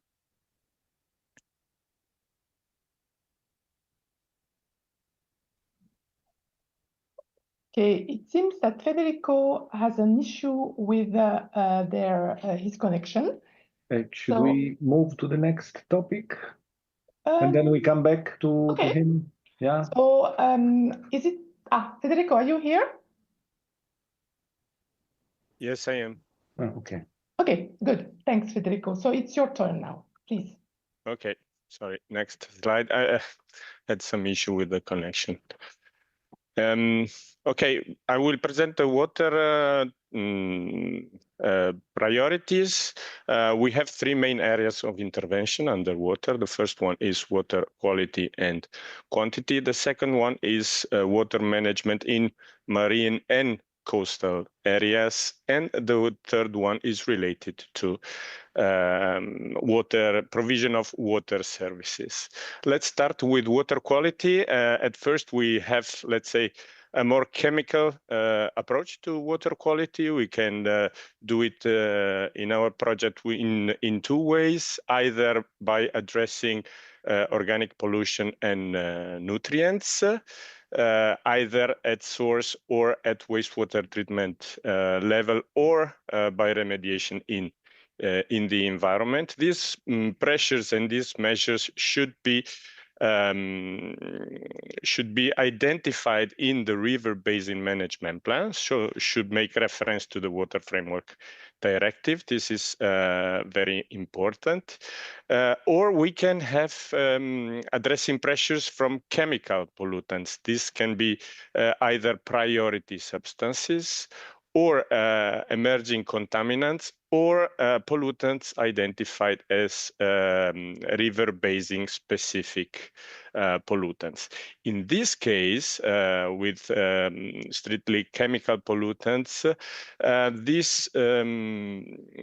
the reduction of pollution should be addressed at source, and this is very important. Next slide, please. We go now to more water quantity area or of intervention. This can be addressed. This is aimed either to address too much water or too little water. So flood and risk management should be addressed. This can be done either through nature-based solutions aimed at increasing water retention capacity of a territory. This will support the increase of space and volume for water flows and also water infiltration. So it will address the issue in both ways. Then we have sustainable urban drainage system, which is a novelty as of this year, specifically expressed in the call document. And we have the optimization of and management of operation of the existing infrastructures. This is related to the mostly to the new proposal of urban wastewater treatment directive. And finally, we have integrated risk assessment and management approaches, especially addressed to social vulnerability. Next slide, please. Finally, we have the combination of water quality and quantity. This is done by addressing hydromorphological pressures. Also here, it's very important that these pressures and the measures are identified in your river basin management plans.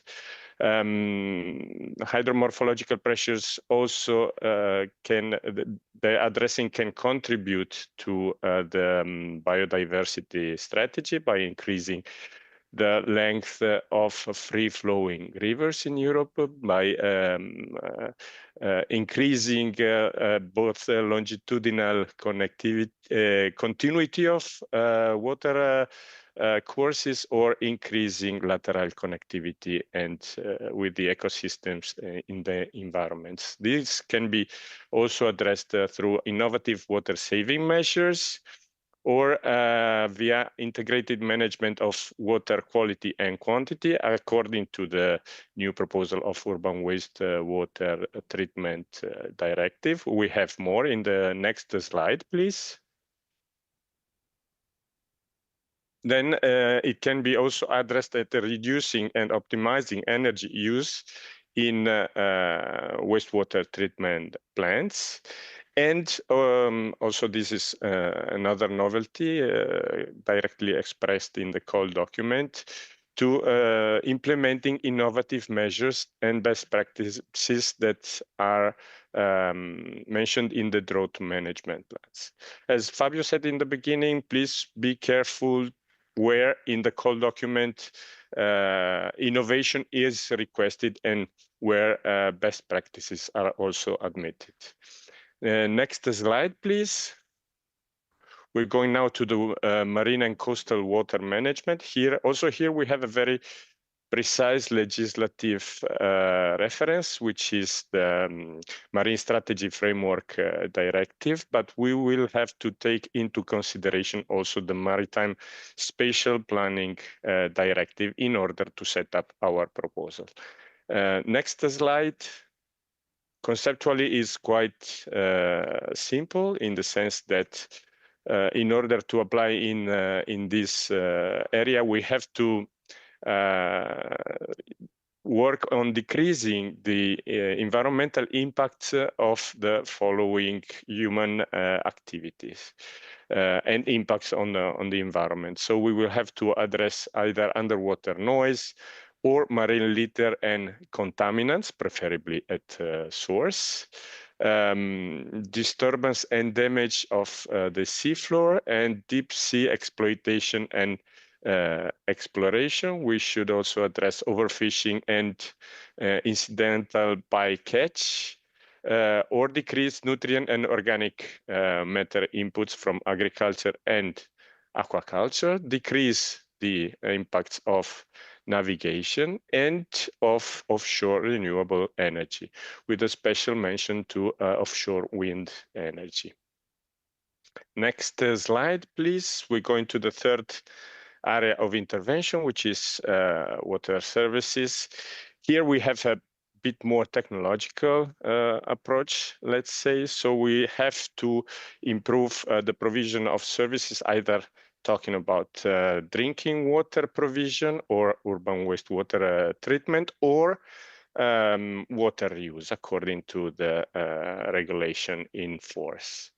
Here we can apply innovative technologies and tools for drinking water and urban wastewater treatment by using resource-efficient processes or diminishing the presence of pollutants of emerging concern, and improve the treatment of wastewater for use, ensuring the highest safety levels. We can also apply innovative tools for provision of drinking water services, of wastewater treatment services in rural areas. This is quite specific topic. We can go to the next slide, please. Either we can apply innovative solution for water supply, wastewater treatment, water reuse with a particular focus on recovery and recycling of resources. We can also apply source control methods and on-site technologies for the control and decrease discharge of emerging pollutants, and address loss of water, energy, and resources in industrial production. So every topic is quite specific, as you can see. Finally, we can have the implementation of sustainable water management solutions for companies, private business, and specific sectors based on the water footprint assessment. So as you can see, we have a wide range of possibility to apply under circular economy and quality of life for water. Please make sure that you read properly the call document and keep an eye on the innovation part. Thank you very much. I pass the floor to my colleague Michel for soil. Thank you, Federico. Good morning to all. I will present you the financing by the LIFE program on soil. There's been a little bit of change compared to the previous period, but basically I'm based on the policy, so from the soil strategy to 2030 and the proposal for a soil health law. So the focus is on actions to maintain and enhance soil health, including innovative actions. So for soil, actually, you will see all the topic can include innovative innovation, but does not require innovation. So these actions address the following. So the sustainable soil management and promotion, scale up and implementation of innovative soil management practices and technique that prevent and restore soil degradation. So we have many soil threats, so including salination, erosion, loss of soil organic carbon, compaction, excess nutrients, contamination, water filtration, reduction of water retention capacity, acidification, loss of soil biodiversity, land take, and seeding. And action to protect the capacity of the soil to provide ecosystem services. So as you can see, soil is very much related to other policies, and among them water. So there's a clear link between the two. So other actions that can be financed is to prepare and respond to extreme weather events, so drought, heat, wildfires, and floods, to increase the resilience of the soil, for these threats related to climate, and the idea is to scale up the implementation of nature-based solution and sustainable soil management practices that enhance water retention, nutrient availability, soil structure, soil biodiversity, and carbon sequestration. Next slide, please. So other actions that we finance are actions to mitigate and reverse desertification through integrated water and land management, the implementation of practices tackling soil and land degradation in arid, semi-arid, and dry sub-humid areas, and the development of better land use planning. Another type of action is related to food security and safety, to increase the resilience of the EU food system by promoting and scaling up innovative solution here to secure soil fertility, natural pest resistance, and nutritional food quality while applying sustainable soil management. Other type of action related to human health and well-being by ensuring that soils can contribute to provide safe and nutritious food, filter contaminants, reduce heat, preserve water quality, and support nature, green infrastructure, and biodiversity. Next slide, please. Other types of action that finance under Life for Soil address the restoration, protection, and improvement of soil health and the prevention of soil degradation, including soil loss, by applying cost-effective investigation and remediation solutions for both point source and diffuse soil contamination of contaminated sites. This second point is new, so it's to facilitate the certification of soil health to support the exploitation of soil health data for other certification systems and the payment for ecosystem services provided by Healthy Soil. This is related to the fact that the proposal for soil health is linked to kind of certification and even a market for certification of soil health. And the third type of action financed under this is cost-effective solutions to unseal already sealed area. A new feature also is focused on data and monitoring.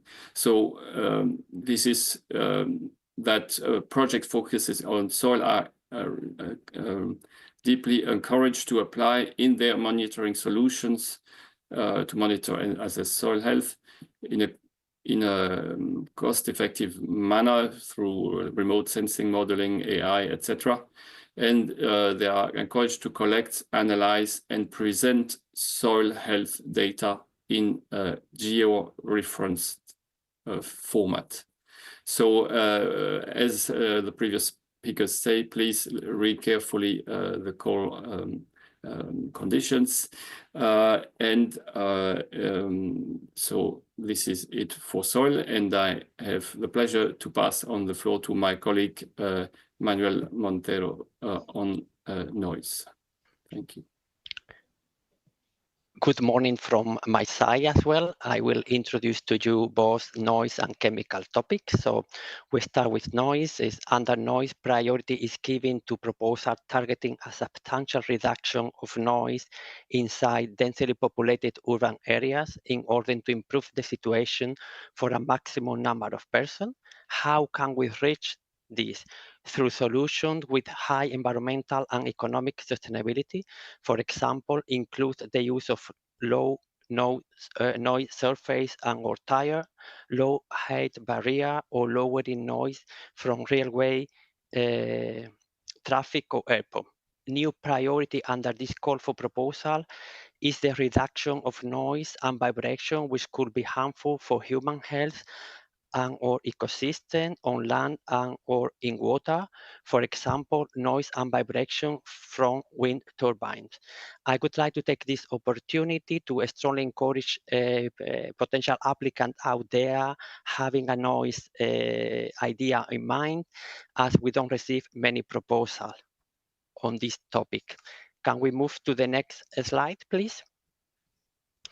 In the area of chemicals, priority is given to proposal addressing prevention and reduction of the impact on the environment or human health of hazardous substances, in particular at least one of the following listed below, such substances of very high concern or substances that fulfill the criteria for substances of very high concern, including endocrine disruptors and persistent substances, combination effect of substances, the so-called cocktail effects, nanomaterial, biocidal product and or plant protection product, PFAS, substitution of substances of very high concern or substances that fulfill the mentioned criteria by non-chemical alternative, asbestos, particularly in recycling material and object after preparation for the use. I would like to highlight that entry G is new this year. It was not provided for in the last call for proposal. How we can prevent and reduce the impact on the environment or human health of hazardous substances through innovation for safe and sustainable by design approaches for chemical, material, and products, and promotion of the phasing out of substances of very high concern or substances that fulfill such criteria. Can we move to the next slide, please? Prevention and reduction of the impacts on the environment or human health of chemical production and use across the value chains to promote, in particular, at least one of the following: the development of green and digital smart technology, advanced material, low carbon and low environmental impacts industrial production and use of chemical.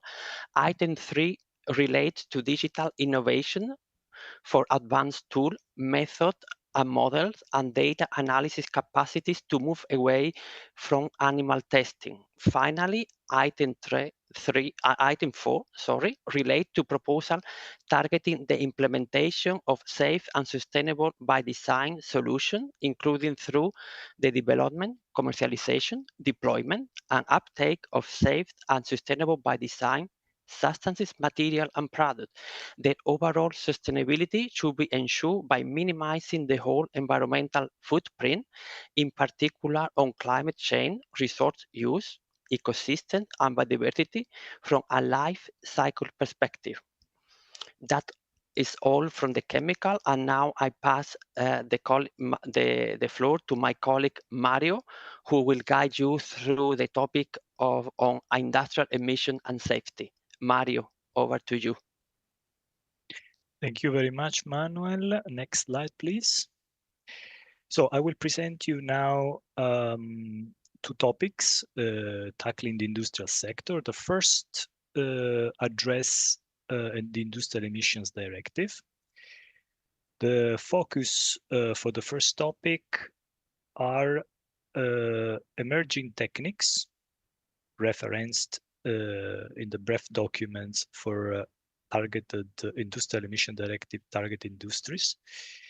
So the project should focus on emerging techniques or techniques that can be presented as candidate emerging techniques under the Industrial Emission Directive's review of the BREF document. So either the emerging technique is already referenced into the relevant industrial BREF document, or maybe because it's very much innovative, beyond those already referenced, can be referenced as an emerging technique in the future. So this is to say that here in this topic, we are really focusing on the emerging techniques, not on the best available techniques.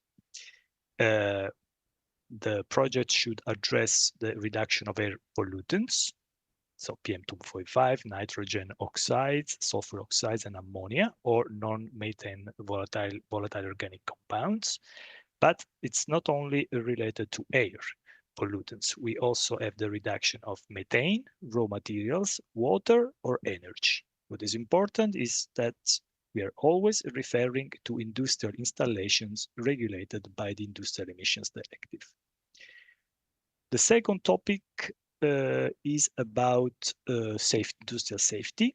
The policy reference document is the Seveso 3 directive on the control of major accident and hazard involving dangerous substances.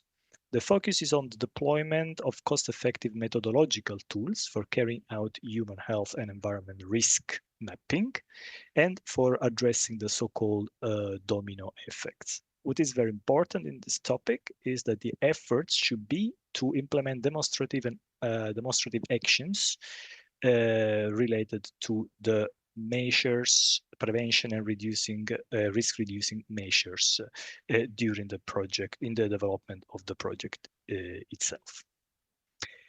Well, that's it for the topic on industry. I pass back the floor to my colleague Manuel. Thank you so much, Mario. I will introduce or guide you through the new European Bauhaus topic. So just to mention before I start is that the new European Bauhaus have a dedicated envelope of 4 million euros. So under a new European Bauhaus, priority is given to proposal focusing on a holistic reduction of environmental impacts of new buildings and urbanization while promoting social inclusion in a wide sustainability perspective. Proposals focusing on reducing the environmental impact at building stock by reducing the demand for new buildings while making use of currently under-occupied buildings. Proposals aiming at increasing the sustainability of fashion while meeting demands related to aesthetic and inclusivity. Proposal on circular district involving creating of circular value chain to boost urban economies. And finally, proposal for maintaining or restoring biodiversity through nature-based solutions. Here you can have some examples as a sort of inspiration, such as biodiversity-friendly practices for the energetic isolation of building, innovative architecture and urbanization approaches for wildlife-friendly buildings. So as you can see, an important aspect of the new European Bauhaus is, of course, the life is derived by impact. We want to see impact in our project, but in this case, you have to take into account social and cultural issues related to the subject addressed in the new European Bauhaus. Can we move to the next slide, please? I move now to the governance, environmental governance, and I would like to mention that under the environmental governance, I have a separate budget of 4 million euro, as already presented to you. That meaning that all the applications under environmental governance compete among themselves. Can we move to the next slide, please? Chapter 3.1 of the call for proposal refers to activities in support of the public administration, decision-making, and voluntary approaches for the public and private sector. Under item 1, priority will be given to proposal aiming at improving the capacity of the public administration to manage, monitor, and or assess complex initiatives with a view to develop synergy, to reduce administrative burden, and or to optimize environmental outcomes. Proposal shall target one or more of the following. Entry A relates to plans, programs, initiative, roadmap, analysis, review, and assessment that derive from EU environmental policies and or legislation other than on nature and biodiversity as listed below, such as air quality plan, waste prevention program, national or regional circular economy, action plans, just to name a few. Can we move to the next slide? Here you see other type of plan or strategy, and while entry B relate to EU decisions on industrial emission, waste management, water pollution, and water abstraction. Can we move to the next slide, please? Item 2 aims at proposal that develop approaches to promote, implement, and or harmonize one or more of the voluntary instruments listed below, such as product environmental footprint category rules and or organization environmental footprint sectoral rule, the EU Eco-Label, Eco-Design for Sustainable Product Regulation, Green and Circular Public Procurement, EMAS, etc. Item 3 aims at proposals that target the implementation of innovative solutions in the private and or public sector for addressing zero pollution based on modeling and forecasting tool for air pollution and or water pollution, use of innovative data management related to air, noise, water, marine, soil, and industrial emission. For example, innovative use of sensor, artificial intelligence, as well as Copernicus or other form of Earth observation. Finally, item 4 relate to action targeted at the implementation of proactive drought management, including the exchange of experience of drought risk management in the EU, capacity building and dialogue through the European and global drought observatories and Copernicus Emergency Management Service. We can move ahead, please.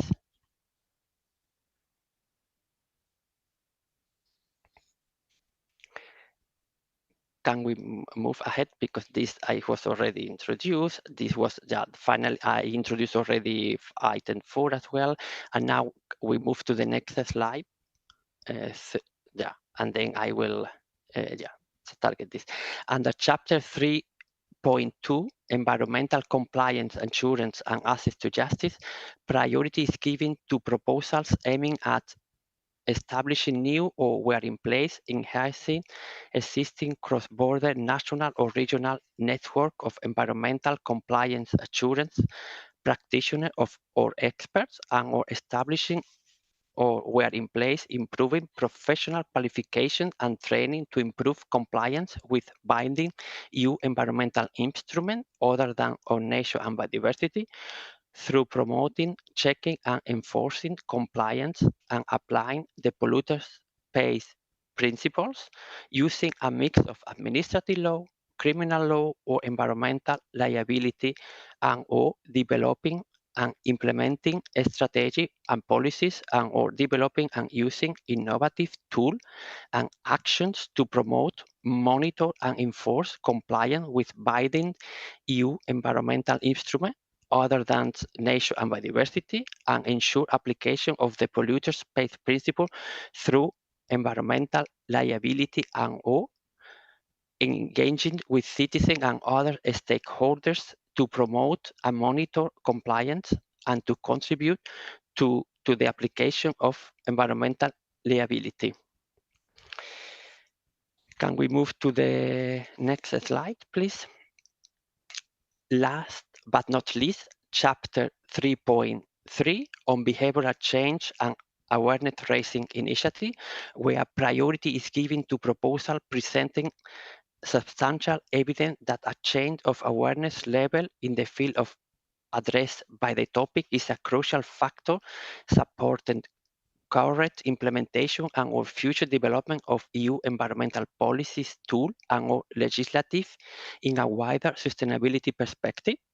The awareness raising activities should have a wide coverage relevant for the specific issue targeted.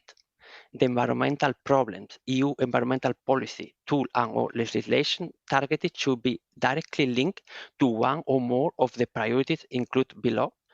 Item U1 relate to European Green Deal by raising awareness on environmental impacts in order to underpin transformative change toward sustainable food, water, energy, mobility, and building system, and to mainstream environmental consideration across policies and activities in line with the European Green Deal principle to do no harm. Can we move to the next slide, please?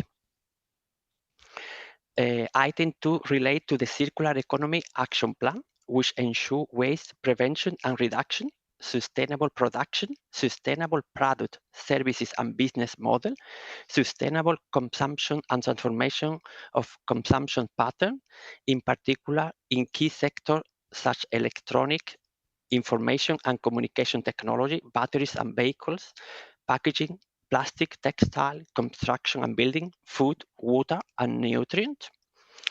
What type of activity should you target? Education, peer-to-peer learning, training, and awareness raising solution. For example, creating of sector-specific training content and best practice manual. Finally, item 3 relates to zero pollution action plan, addressing the protection of citizens from environmental pressure and risks to health as a result of Europe's zero pollution ambition, and measures for a toxic-free environment, including, in particular, promoting clean air, water, soil, and sustainability in the use and management of chemicals.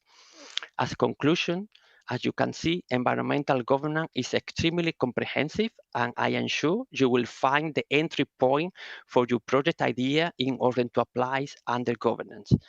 That's all from my side. Thank you.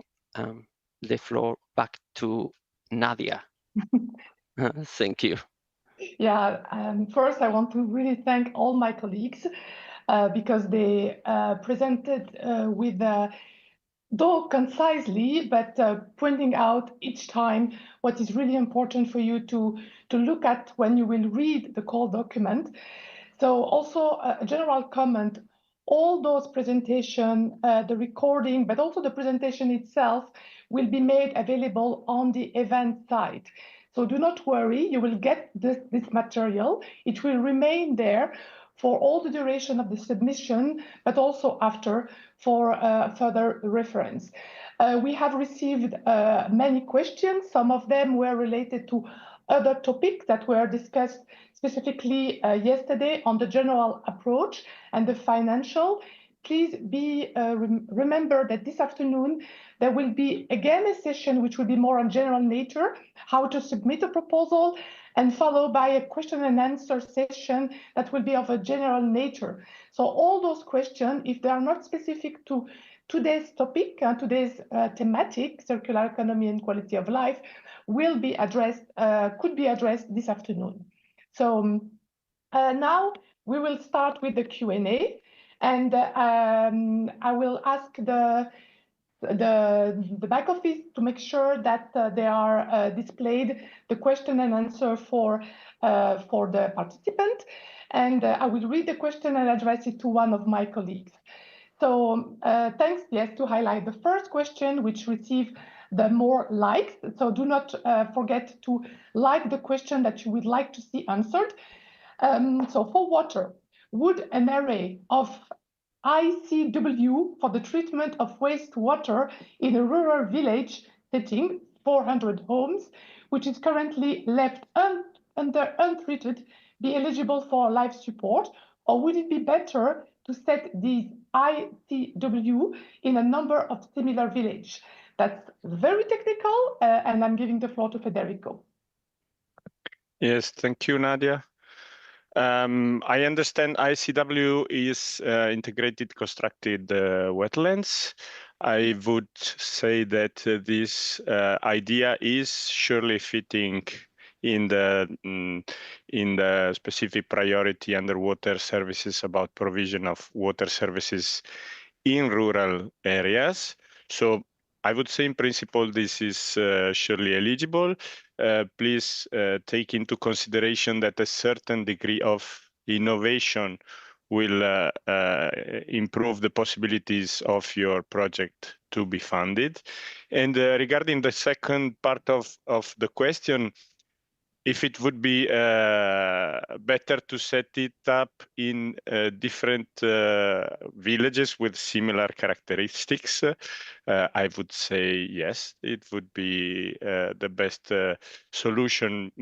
Probably the ideal solution would be to test it into one village with a pilot and then replicate it in other different villages with the adjustments that were required for the first installation. Please bear in mind that LIFE is a competitive program. The LIFE call for proposals are based on on the evaluation and the scoring of your proposal. And if you have a wider impact, so if you apply your solution in a wider environment, then you will have bigger possibilities of being funded. I hope I answered to your question. Thank you. Yeah, thanks, Federico. Your second part of the answer, the conclusion is very, very important indeed. And actually, all that will be explained this afternoon in the session starting at 3, where we will explain the evaluation criteria. And this point of the impact is really important. Just one point as well, I was mentioning the call document. The call document is the guidelines, and that's basic, but of course it's our jargon. So for you to know how to access it, you access that obviously via the Funding and Tender portal, so the specific call, and all this will be explained this afternoon. The next question is for Aurelio, because it's for, yes, on the topic of circular economy. Can the purchase of machines and equipment be financed? Aurelio. Well, actually, I will reply with the same reply that you just gave. Please, the first strong advice is you need to read the call document. So we are here to discuss. We have just presented the policy priority topics today, but the call is much more complex than this. So sorry for the long introduction, but the answer is yes. There are some conditions for this, and it's important to highlight the fact that those costs are eligible, but there must be a project behind. It's not just that we finance the purchase of equipment or infrastructure. There are some award criteria that need to deliver, that bring the project to be assessed in such a way, positively, in such a way that has to deliver impacts, replication, or a lot of other things. So it's not that we just pay the invoice for the equipment. So just to be clear, I hope that was clear. Thanks a lot. So the next question is also a question which was, I think, already answered yesterday, but I will give a short answer to that one. Hello, under the Life 25 SAP environment call, can we submit a proposal as mono beneficiary without any consortium? Yes, you can, but of course, it has to make sense as well. And this is exactly what Aurelio just mentioned about the equipment. The consortium is part of the evaluation as well under the resource. And maybe one of you can, if one of you want to develop on that part, but it's really important that the consortium makes also sense vis-a-vis the proposals. But the short answer to that question is yes, you can. If it makes sense to be only mono beneficiary. I don't see anybody who wants to take the floor on that, so we can go to the next one. If a project is a scale-up of a pilot in the same territory, can it be considered innovative? Who wants to take that? Fabio? Aurelio? I can take it if you want. Okay, Aurelio.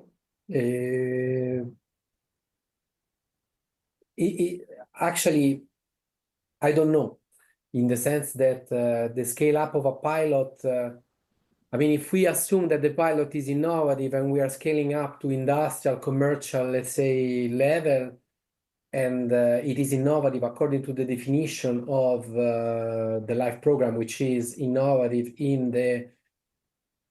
at national level and or sector level, then the problem that is the issue that is in the same territory, it's not really a problem. But the scale up from pilot to industrial doesn't mean necessarily that it's innovative according to the definition of LIFE. Pilot can also be just a pilot of an existing technology. So, but okay, to make it simple, I don't see a particular problem in this.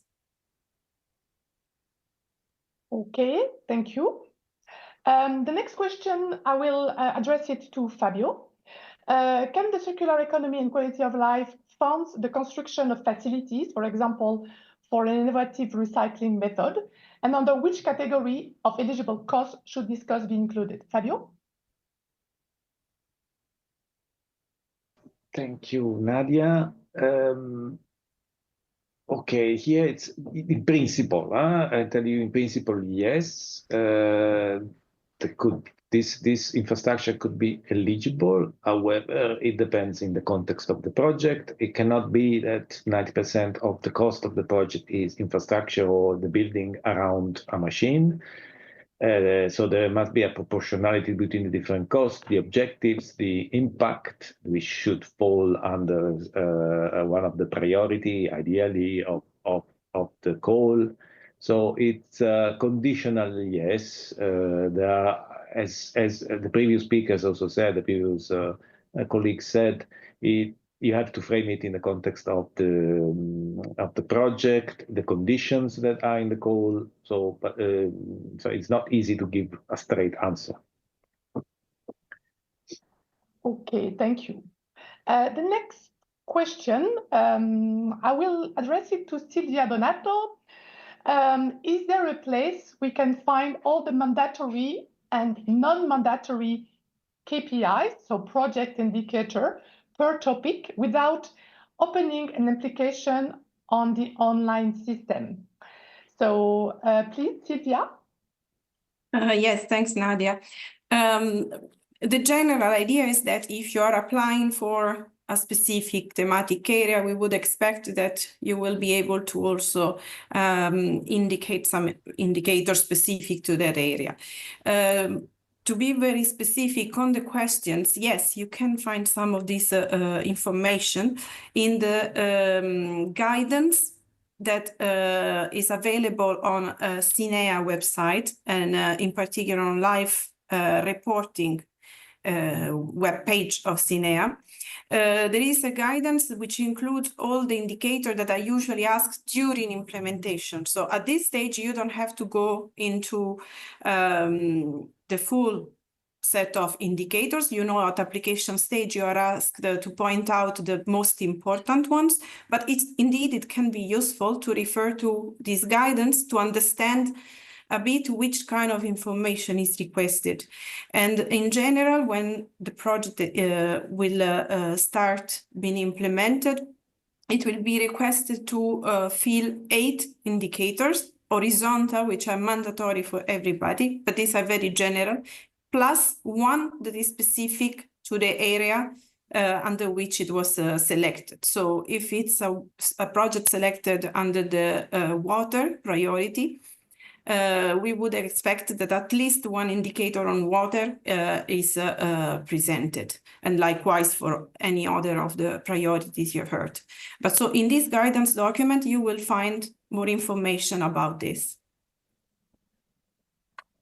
Thanks a lot, Silvia, for that answer, which is very clear. Although it's a complex question, the indicator. I have a question now for, I guess, Manuel. Does the avoidance of microplastic fall under the point 2.5 chemicals? So Manuel, can you answer to that question, please? Yes, I can answer, but the pretty straightforward answer is no, I don't see that plastic will be like covered under the topic of chemical. It's more like under waste, yeah. Okay. Is Aurelio or maybe Federico for the water want to add something about the waste part of the microplastic, or not necessarily? If I may say, it depends on the design of the project. Is it to replace a certain substance with an alternative which is not releasing microplastic? Is it about waste microplastic, so the release of microplastic from used material? I mean, you have as a recommendation, go through the list of priority topics to identify them, to identify which one would fit better, because there are different entrance points. Okay, thanks a lot for that precision. So now we have a question which can be addressed by Aurelio, which is very general. In the circular economy and waste category, is it mandatory to complete an LCA? If so, is it required to complete an LCA by an external auditor, or is it acceptable to provide notions ourselves? Aurelio. Yes, long question. So the brief answer is that at the proposal stage, projects that have performed already a life cycle analysis, evidently, and they can submit it maybe as, can even, report the information or submit it as a kind of additional annex. It's more than welcome, and it makes the proposal most likely more credible, hopefully. But it's not compulsory. What we ask at the proposal stage is that you explain the environmental impacts and your environmental solution in a life cycle approach, which it's a softer way to say we do not require an analysis, a formal analysis at this stage, but evidently the more information you have, the more you show us that you have an understanding of let's say, the environmental impacts throughout the life cycle of your solution. And this applies not only to waste and circular economy, but to all the, basically almost all the topics we have addressed. So this is, you need to explain this, but there's no compulsory deliverable at this stage. What you need to know is that if you sign a grant agreement with us, and if your proposal is successful, LCA is one of the compulsory kind of deliverables that we ask. So this will have to be for sure addressed during the project implementation. But yeah, hopefully it was clear. So the more you have, the better it is in terms of information. But at submission stage, it's not compulsory to have a fully fledged LCA. Yeah, thanks a lot. Maybe Nadia, to complement Aurelio to the second part of the question, if the consortium have the in-house expertise, they can carry out internally. If they don't have the expertise, then they can outsource the service of a company providing the service of the LCA. Indeed. Thank you for that complementary answers. Now we have the question. I'm moving up a bit because of the like. We have an question related to the application. When, as Fabio or Aurelio mentioned it several times, there are several entry points. So the application focuses on one or two topics. In this context, what defines a topic? What is the scope, hierarchical level, the topic at chapter or subchapter level, etc., etc. So I don't know if we can answer to that question, but Aurelio will try. Thanks, Aurelio. So the first answer is I am very empathetic with you applicants, because we have managed to create a genealogical tree of topics, subtopics, nephews, and things like this. To help you with this, if you read the code documents, you will see some specific examples, but basically you are supposed to select maximum 2 subtopics, let's say, so specific points. I don't know, for example, I presented circular economy and recovery of materials from waste. In that case, it would be one of the numbers there. I mean, maximum 2 of the numbers there. So it could be innovative solution dealing with a specific waste management stream, plus business model, the part linked to circular economy. So, but in any case, maybe I'm not sure if I'm clear or if you remember, let's say, my part of the presentation, but the point is, have a look at the goal document. There are some couple of examples on this. And please try to stick to the 2 topics, because otherwise this might fight back in your evaluation, because if you put too many, then it might be difficult to assess which one is really relevant, and we might take just the first 2. So yeah, hopefully it was clear. Thank you, Aurelio. It was clear, at least to me. So now I would like to pass the floor maybe to Fabio Leone, to answer the question about the next one. The call document states that there might be bonus points for proposal offering an exceptional catalytic potential. Can you give an example of a catalytic potential? Thanks. again, very difficult, and you should put it into a context, because maybe one catalytic potential in a certain context doesn't make sense on another. How can I answer the question? First of all, this is a very rare that we have allocation of bonus points. So these are really exceptional, as it's written, exceptional cases of projects which within the context of life, I'm making a generic example. It'd be difficult to make a specific example. They have the potential, and they actually do, in the project, of replicating the solution they have developed across many European countries, making a change, addressing the problem in a more global sense. So they are really making a change with the solutions to the problem that they have addressed, not just in the local context, but across countries, across sectors. So it's really exceptional. And this is recognized by this bonus. Again, it's marking some exceptional, it's normal that you may not receive these points. Don't expect that.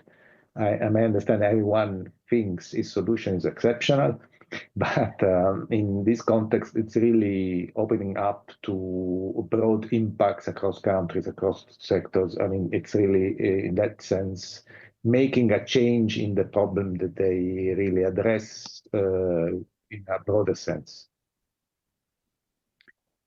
Okay, Aurelio, do you have an example of this catalytic, or it's actually? I don't have an example, unfortunately. I wish I did from our projects, and this is very telling about the fact that this is it's not something so easy. But let's say, I mean, let's think about another sector. Let's think, Skype. When Skype came out, it was a startup, very convincing one. Very briefly, in few years, it really revolutionized basically the sector of communication. For example, I am aware it's another sector, but this is what we are talking about. To say it in another way, we're talking about a project or a proposal that complies with all our criteria, the basic ones, including replication, business profitability, business outlook, impacts, but it's so convincing that basically we understand it as something that can really change the sector. I don't know, in the case of waste management, it can be some specific sorting technology that has never been implemented before, and all the kind of homework linked to this in terms of technical readiness, impacts, business profitability, and all these things are so convincing that make us think that this can really be, a solution for, I don't know, sorting out specific type of plastic that now cannot be sorted, this type of thing. But unfortunately, I don't have a specific example because, as Fabio also said, we wish we could see more of this kind of breakthrough. Yeah, it's a sort of a game changer. Yeah, a game changer. Really, yeah, that's the meaning of yeah. Okay, thanks a lot to both of you. Now I will pass the floor to, I will ask Mario Leonetti to answer the next question. How important is the gas emission reduction avoidance as life project indicator in the topic circular economy? Mario, can you tell us something about that? Can you answer that question? Thank you, Nadia. Thank you for the question. But the direct, simple answer is yes. It is very important because within the big life family of programs, you know that we have life climate, but in general terms, life has to contribute to improvement in nature's, circular economy and quality of life, and to climate. So in all your projects targeting reduction of waste, water quality, reduction of water consumption, air quality, reduction of air pollutants, it is very important that you quantify in the indicators reduction in greenhouse gases. In the most of cases, we're talking about carbon dioxide. But, there is a but, we have a call, a sub-program specific, that is Life Clima. It is mainly in that call that the priority number one in terms of problem targeted is the reduction of greenhouse gases. In circular economy and quality of life, it's more a secondary, important but secondary target, in the sense that, for example, if you target a project on zero emission vehicles, obviously you have zero air pollutants and zero greenhouse gases emitted. But the project in its structure, if it is submitted under the air topic, should demonstrate as environmental problem related to the emissions of air pollutants. If a project is predominantly addressing the reduction of greenhouse gases, it's better if you give a look to the life climate mitigation topic, since there it's actually treated as the main indicator. I hope I've been clear. Yeah, Thank you. Thanks, Mario. Just to remind you as well that the climate action sub-program did this morning the same session than today, and the recording and the presentation will be made available. So you will be able to look at that if you haven't followed this session. Now the next question is about European Bauhaus. So it will be for Manuel. Fabio or Manuel can take it. So Manuel, is the European Bauhaus initiative still considered a priority within circular economy sub-program? Could you provide an estimate of how many projects are expected to be funded in the current or upcoming call? Manuel? Yeah, I can start, and then if Fabio want to complement, he can always complement, of course. It is indeed, it's a very relevant priority, and as we were mentioning before, it have a dedicated budget of 4 million euro, an envelope of 4 million euro. And normally for this amount of money that we have available, we are targeting between 3 and 4 projects that we will fund it. So that is the question, the reply to this question. Yeah, thanks. So now I want to say also, we have roughly 10 minutes to go. So there are still 27 questions, so it's important that you like the questions if you find them interesting, because we will not have the time to answer to all of them. So they will be pushed up. So this question, are there EU directives that you specifically want to see a focus on this year that have high priority in your eyes on this year? So that's a bit of a tricky question for us, because we do Can I answer that? Yeah, of course, Aurelio, please. Well, without being polemic, we have just finished making a presentation about the policy priority topics. I guess, and evidently they're all linked to, specific directive, communication, action plans. So yeah, it's just, I would say, have a look back at the registration of the session, have a look at the goal document where all these topics are listed, and I'm sure that you will find out the directives that are priority in our program. Yeah. Yeah, indeed. What is also contrary to climate, where they have an annual area of intervention, so annual sub-priority, if you wish. In the circular economy, we set all those priority over a period of the multi-annual work program, which has been accepted, and that was presented today. Now we have a question about close to market. What are the specific expectation towards a close to market project? Is it an advantage to implement a close to market?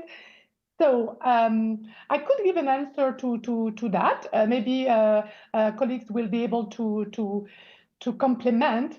Actually, a close to market is a project is defined close to market as soon as it has something to offer to the market, being a solution, being a product.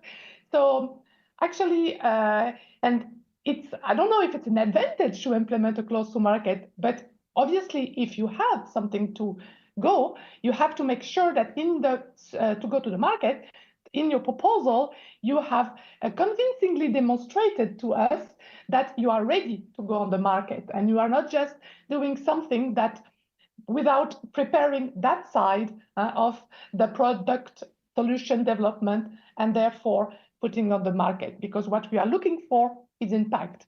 And it's because the product will go to the market that we will have the expected impact. So that's a long answer to that question, because we can't say it's an advantage if you don't prepare well all the market aspect. And be reminded that this preparation is clearly welcome in a project where you do have something which is relatively meant to go to the market. So I'm looking to my colleagues here if they want to add something or if this was sufficiently clear. So yeah, I think we do welcome, just to close, we do welcome projects which within life they will bring a product really during the project into the market. And this is also a possibility in life. We do finance pilots, but also concrete real scale projects which bring a product to the market, a process. So yes, if this is the case, then obviously you will see yourself a bit in an easier position in addressing some of the work criteria like impacts, because you will really work on implementation. Okay, thank you. I don't know why because my recollection was that we were going up to, I don't know if you see the same thing on me, on the pool. So we are still at the Q&A. Yeah, of course. So sorry. Can the circular economy and quality of life implement and install noise barrier as identified in the strategic noise maps developed under the Environmental Noise Directive? So that's a long question, but it goes to Manuel. Manuel. Yes, I will try to reply to this question. So, I mean, it's important that you read carefully the noise topic, because it can, but you have to take into account that these solutions have high environmental and economic sustainability, or that what is clearly indicated is, like, for example, that this barrier has to be low and with low landscape impact. They have like eco-friendly material. So you can see is something standard that is out there in the market, maybe no, but if those barriers are having some type of innovation, then it can be a good example. So read carefully the topic, because it's important that you take into account that there is high environmental and economic sustainability. So there is this eco-friendly material. So you are deploying this barrier, but they are like new to compare to the state of the one that they are currently used, for example. So it's important to take into account these parameters. But potentially it can be. Yeah, thanks a lot. Yeah, thank you. So just for your information, now you can't address new question. However, you can still the question that are answered. So we are reaching towards the end of our session. I will take few additional questions and stop it. So now, does the new European Bauhaus trend only refers to topic related to buildings, or could it also cover other area? Manuel? Yes, as you can see, there were like 5 different items. Some of them they are related to building, indeed, but they were also related to circular economy district. There is one related to fashion. So there are other topics, not only buildings, urbanization. Yeah. And maybe if I can follow up with a more generic statement, that these priorities are not binding, in a sense that if you do come with a project which does not address the priorities, you can still submit a project. Of course, you will receive less points as compared to another project, but imagine that your project is excellent and top for all the award criteria, so you may still be able to get finance. It all depends. So it's not mandatory topics. It's open. So in case of Bauhaus, you may try to submit a project which doesn't necessarily fit perfectly with those lists. You are allowed. You will get less points. Yeah, just to specify this, which is valid for all the topics in the call. Okay. Thank you. Alors, the next question, it's a financial question, I would say. If a recycling plant infrastructure exists and the main work is process innovation, can part of the infrastructure investment, for example, the part of the amortization of the pilot line, be charged to the project? So that's part of the eligibility of the cost. I think the answer could be. I don't want to give an answer here because I prefer that this question is look again to the presentation that was made by our colleague CINEA yesterday morning to be under the infrastructure and equipment. I'm pretty sure this was answered. And if you don't find the answer, please contact CINEA Life Inquiry and we will provide you an answer to that specific question. So this one, I think it was already more or less covered by Aurelio. I don't know if anybody wants to give us an additional answer to that. It's a difficult job to choose, but indeed reading and making also Mario made also a tentative of giving what is the primary objective of your project versus more secondary objective of your project, and this is how you will choose what call, but also what topic, because we do know that out there when you are working with a very complex and integrated environment, and therefore you may enter into the different topics. So alors, maybe we can take another last question, which will be for Sylvia. Sylvia, can you just tell us a bit more about the LPI, the project indicator? So this apparent contradiction.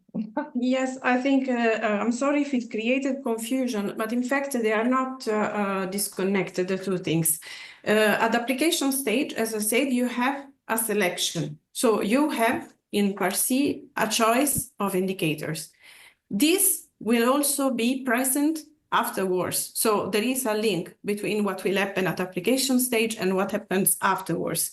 The previous question was about which are mandatory, and I indicated that in the guidance that is available in the live reporting section, it explains which indicator are considered as mandatory, yes, for project under implementation, because these are the projects that will be asked to further detail their live project indicators.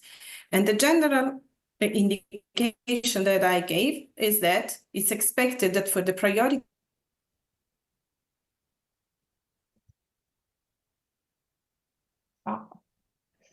I think there is an issue with Sylvia. Yeah. She's frozen. I'm sorry. Okay. Sylvia, I don't know if you hear us, but you are frozen. So we will stop here. And I think we will maybe take one more additional question. And I think we had a question about the duration. The duration is a free choice for the applicants. Basically, it's like the partnership under the SAP, under the Strategic Action Project. There is a maximum duration, if I'm not wrong, of 10 years. But after you have to decide, because you are the project owner, actually, the project proponent, to decide what are the good duration and be realistic. I think it's really important to be realistic. And this afternoon, you will, again, in this presentation, how to design the project, you will see many tips on that. Alors, the last question that we can take is, I would like to ask if there are specific eligible duration. That's it. Sorry, I just answered that question. What last one is, if we think of value for money, can we see somewhere examples of KPIs achieved by existing or completed project that gives tons of CO2 reduced for every project euro spent? I think I see here Fabio, you might not see it, but I see Fabio nodding on my side of the screen. So that's a tricky question. I think the answer is no. Fabio? I mean, you gave me the difficult one. No, I mean, I think here the maths doesn't match. I mean, it's not a mathematics here that we can take the amount of CO2, the cost, and then we do the maths, and then you give you the example. What's the best? No, I think it's a more complex. It's value for money. It takes into account all the elements of the proposals and the context of the proposal, because €1 in one specific sector or country is different than €1 in another specific sector or country. So it's a bit more complex than this. So we don't have examples which, we actually examples may even be misleading. Yeah. Thank you. We do, though, have the LIFE public database, where there is a list of ongoing but also past projects. And normally what we have updated summary of the project and their expected impact. But as Fabio said, it's not mathematical. I think we take one last question. So the question of Chiara. Topic 1.2, circular economy and environment, and subtopic 6, support to the implementation industrial sub-uses. Is it mandatory to consider the environmental performance of the whole value chain considered? So I think that is for Fabio, can you answer the question? It would be for Aurelio. Yeah, but Aurelio is not there anymore, so I guess you can answer the question. To be honest, it would require the knowledge, an exact knowledge of the topic to answer you, and I don't have it in front of me, so I cannot really answer based on the specific topic, I'm afraid. What was the question again? So I suggest that send the question to the live inquiry that the CINEA live inquiry, and we will answer to that question specifically. Indeed, better. Because we are not able to answer now. So that was the last question, and I would like now to first welcome again all my colleagues and that did a very concise and on-the-time presentation. And be reassured that all these presentations will be made available, the recording as well. We have the CINEA Life Inquiry if you have some specific question. Do remember also, do not forget to contact your Life NCP, National Contact Point. They are able to support you really in the precise context of your project, which we do not pre-screen in CINEA the project. We only answer general questions. And I'm handing the floor to Eva, our master for the Thank you very much, Nadia. You're welcome. For moderating this session so well and so witty. And thanks to all the CEQL team colleagues who have done a great job in informing us about this call for proposals for standard action projects.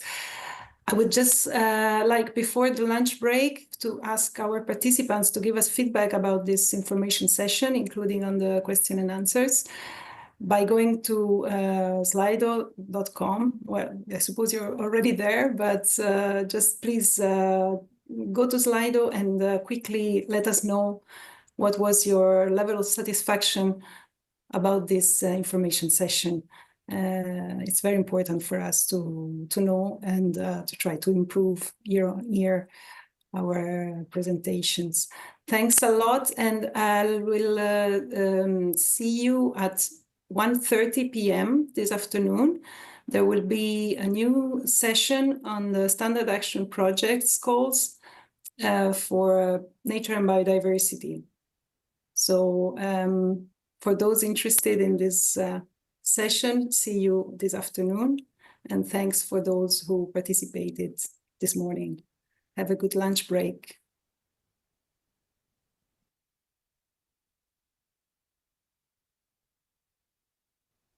Good afternoon, everybody. Welcome to the European Information Days of the LIFE Programme Edition 2025. We have already presented this morning the standard action project calls on climate action and CEQL, circular economy and quality of life.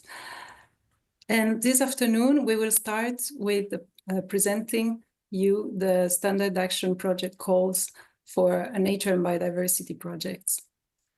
So before we start, I would just like to remind you that after this information session on nature and biodiversity calls under the LIFE program, there will be another general presentation on the application and evaluation process that will be done by my colleague Bernd. And there will be another question and answer session on general aspects of the calls and applications. So stay with us in the afternoon if you have more questions. And don't forget that you may find a lot of answers to your questions already in the presentations. So please wait until the end of each session before you start asking questions through Slido.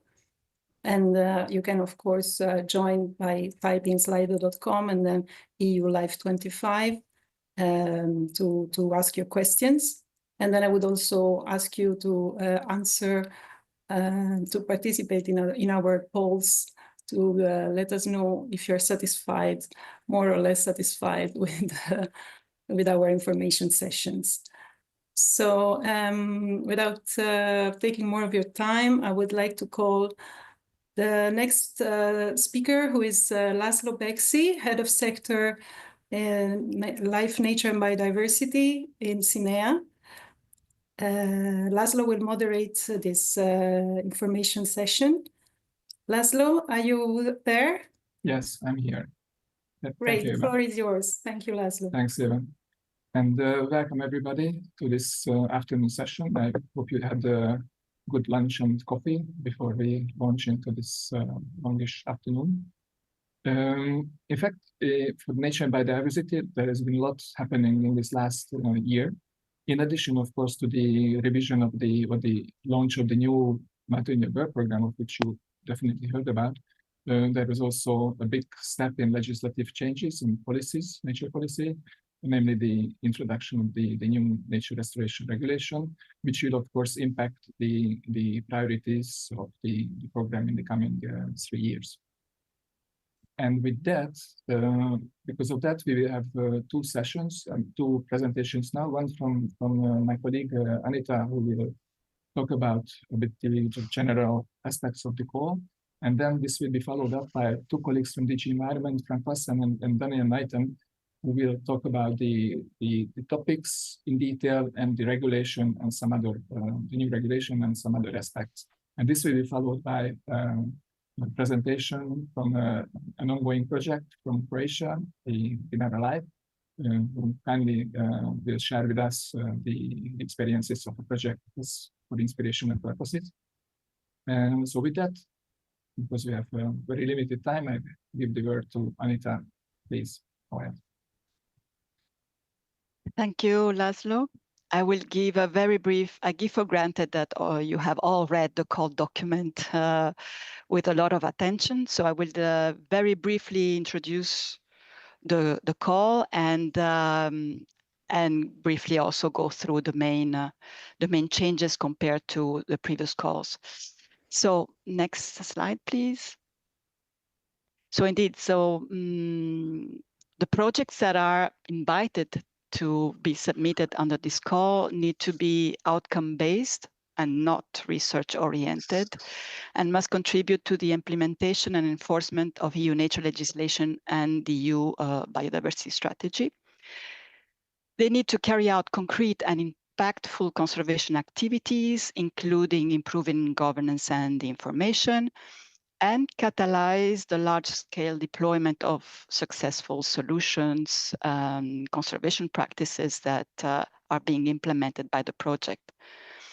So when I mention the word catalyze large-scale deployment, this can be ideally done by replicating the results, by integrating, for example, by integrating them into other policies and into public and private sector practices, or mobilizing investment and improving access to finance. So as you well know, there are two core topics. One, and you see in the slide the reference that you will find in the funding and tender portal. One is the nature and biodiversity core topic, and the other one is the nature, governance, and information core topic. Next slide, please. So this you probably know already. I will very briefly go over it. The budget for the two core topics are the ones you see on the screen, 153 million for nature and biodiversity and 3.5 million for nature, governance, and information. And the submission deadline, you know by now from the previous presentations, I guess also from yesterday, is the 23rd of September, 5 p.m. Brussels time. We more or less estimate to sign grant agreements by May, June 2026. Next slide, please. So the major changes, for those that are actually familiar with the previous calls, the major changes concern the following. You might remember that in the past there were three funding rates, 60% the standard funding rate. Some projects could request 67% and also 75%. So the 67% funding rate no longer applies. You can, however, request up to 75% if your project targets exclusively, only, meaning priority habitats and species. This is only relevant for the nature and biodiversity core topic, of course. Now, Frank, in the next presentation, will explain to you what are the priority habitats and species. There is also a slight change in the definition of priority habitats and species for higher financing rate, with the inclusion of new threatened species not yet subject to IUCN Red List assessment, and only in case you submit peer-reviewed scientific evidence. So let's say the priority species have been expanded. There is also a slight change in the way priorities are defined. There's a more explicit reference to the ORNACE committee in case of birds covered by the EU Birds Directive, and to large carnivores. Of course, we always refer to projects that target coexistence between humans and large carnivores. Of course, the policy priorities have been updated, and this is probably more for Daniel to explain. There is a reference now to the national restoration plans and to the EU Nature Restoration Regulation. Under the core topic governance and information, there is now also a reference to behavioral change and awareness raising initiatives. And finally, the bonus point on transnational cooperation now includes all eligible countries, not only member states like in the previous calls. The next one, and this is my last slide. I have this slide because I think it's really important to communicate to you the following two issues. Evidence shows that there is an increasing number of proposals that are aimed at same or at similar issues submitted under this sector, often in the same member state and without a real clear, rational, and coordination mechanism. So applicants are strongly encouraged to consult with national contact points to check whether the topic that they are addressing in their proposal is being addressed by other applicants. And if this is the case, applicants are encouraged to seek cooperation and coordination to avoid possible overlaps and increase synergies. And of course, also in case of ongoing projects on the same issue in the same geographical area and so on.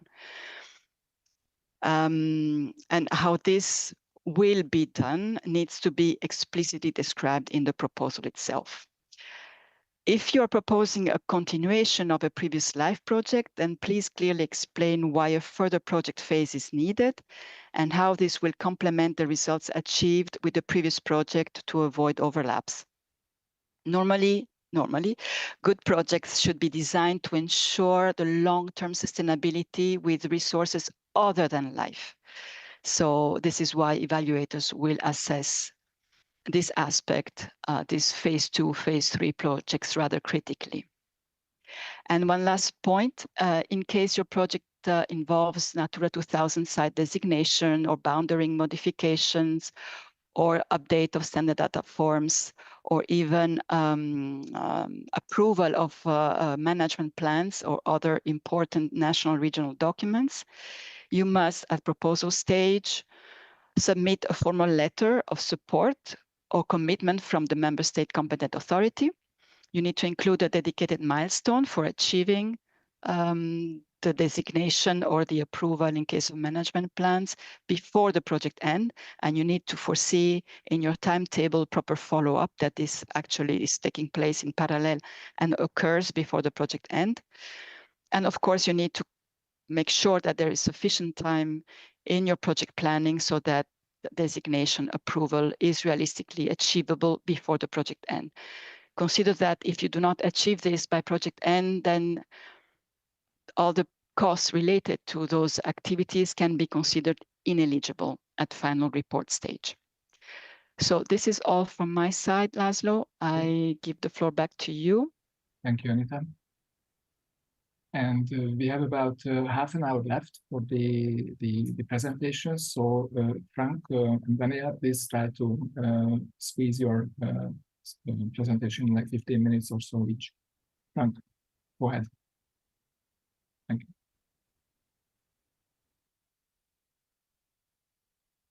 you. Your microphone, please.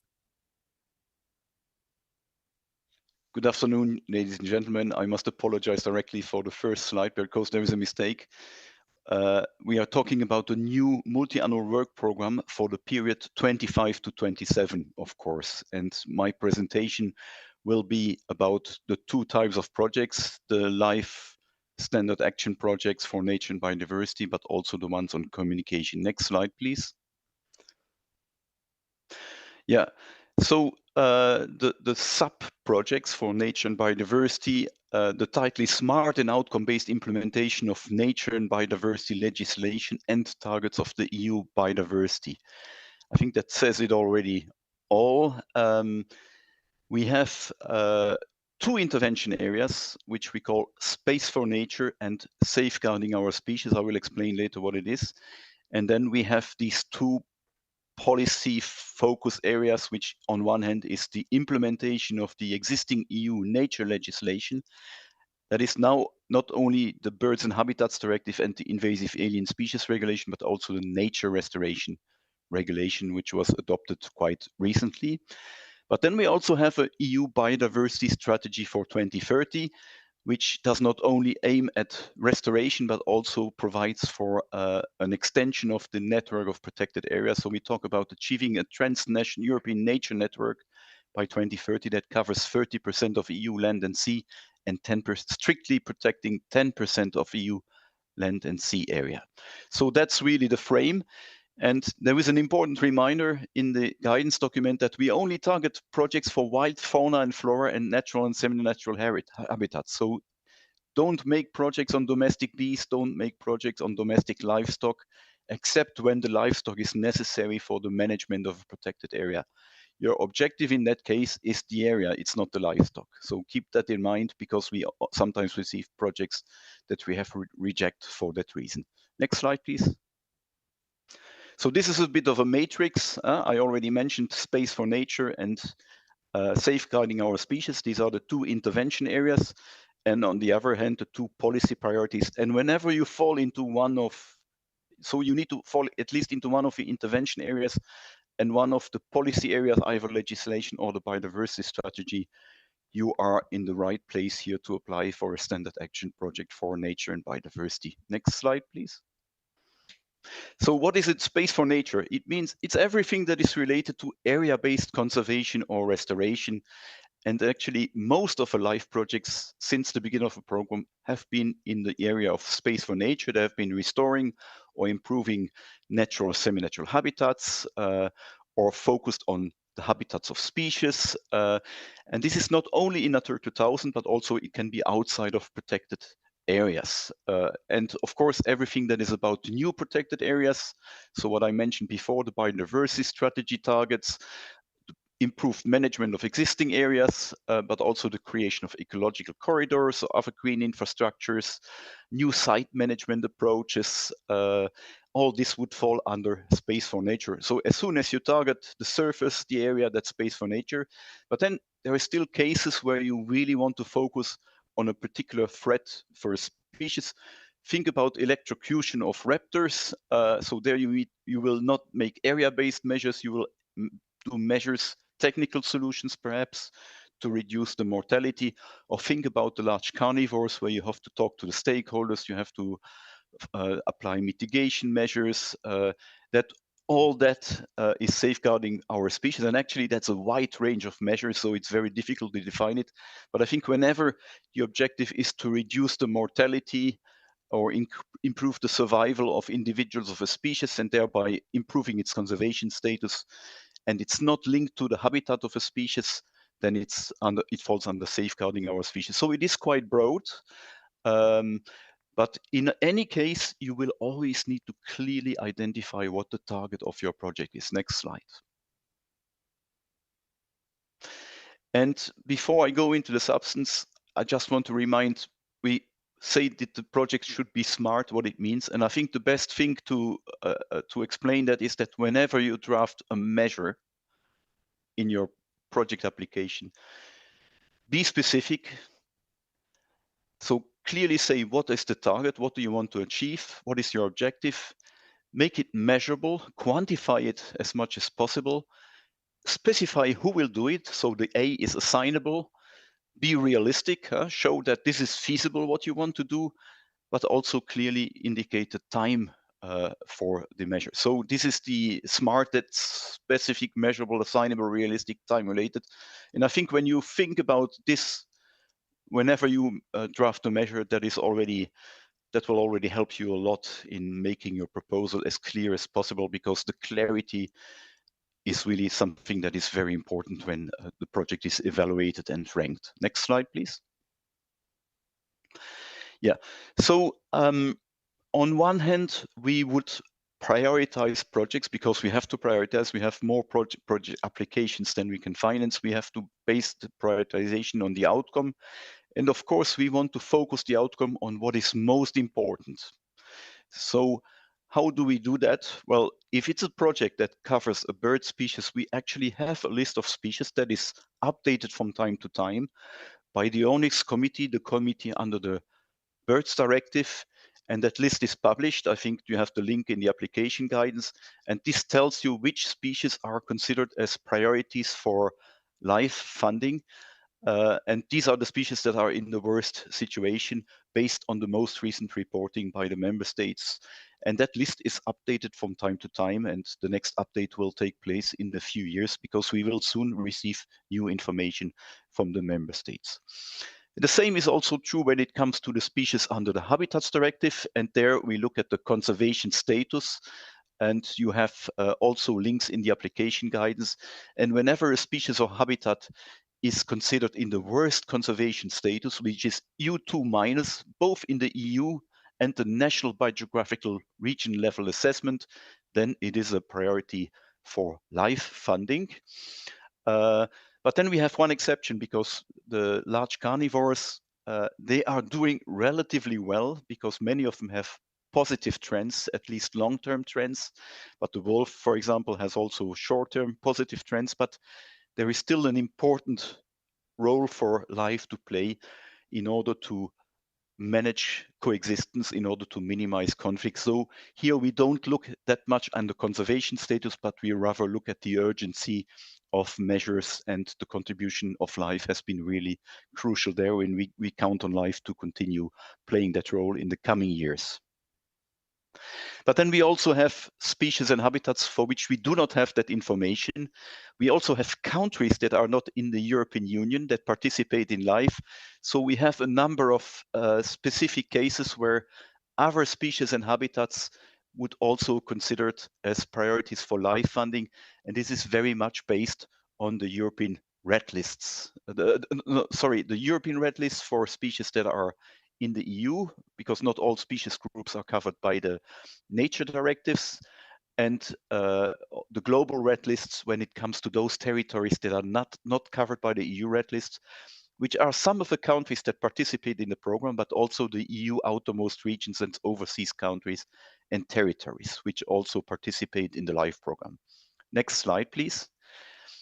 So this was about what we consider as topic priorities, but the same prioritization, although slightly different, is also applying to the co-funding rates. Anita already mentioned it.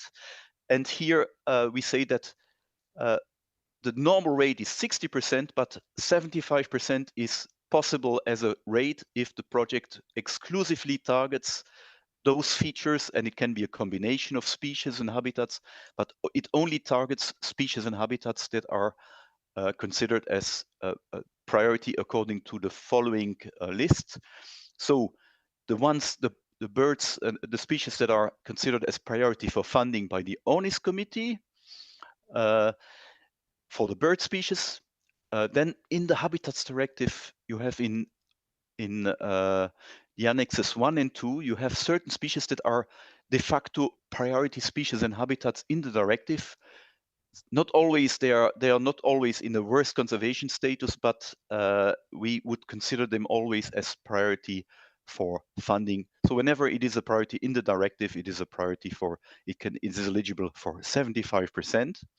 But then again, the same prioritization based on conservation status would also apply for the 75%. So when a species or habitat is really in the worst conservation status, it is automatically then eligible for 75% funding. When I mentioned the red lists for habitats and species that are not in the annexes, but that are in an EU red list considered as endangered or worse, they can also apply for 75% funding. If we talk about territories that are not covered by the EU red lists, that is, so some countries that participate in LIFE, but also the outermost territories, then it is the global IUCN red lists and the conservation, the status in this red list that is the trigger for 75%. And then I don't know who asked for this, but there was apparently in the LIFE committee a negotiation saying that in exceptional cases, even some new species should be considered as threatened. They have been recently described, and it is more or less known that they are threatened, although they are not yet in an IUCN red list. So I would expect that this is an absolutely exceptional situation, and I'm not sure we will ever see that case. But okay, it was brought in under the new multi-annual work program, and if there is such case, we will carefully look at it and may then be more flexible and apply also 75% funding if the species is not in any red list. Next slide, please. And then just another important reminder, LIFE has been always focused on the idea that LIFE should be demonstrating, should be innovating. So there should be always something new, something demonstrative. Keep in mind, this is not the case for nature and biodiversity.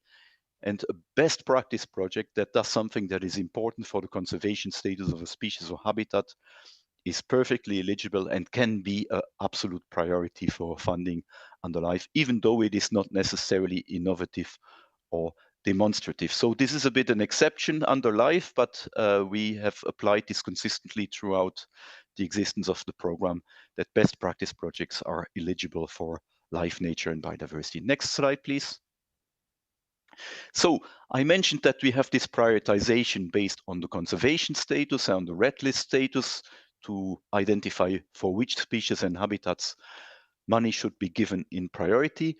But then we also have some policy priorities, because the purpose of the LIFE program is to contribute to EU nature and biodiversity legislation. And we have some of these policy priorities come from the Birds and Habitats Directive and from the EU Nature Restoration Regulation, and in particular the planning tools that exist under this legislation. You know certainly the prioritized action framework under the Habitats Directive, but now we also mention the national restoration plans under the EU Nature Restoration Regulation. These plans do not yet exist. Member states have to submit them in late 26, but keep in mind that these priorities apply for the next 3 years. So very soon we will actually assess then also your projects in relation to the compliance with what is in the EU nature the national nature restoration plans. Again, we have some exceptions there for those countries that participate in LIFE, but where these obligations do not apply.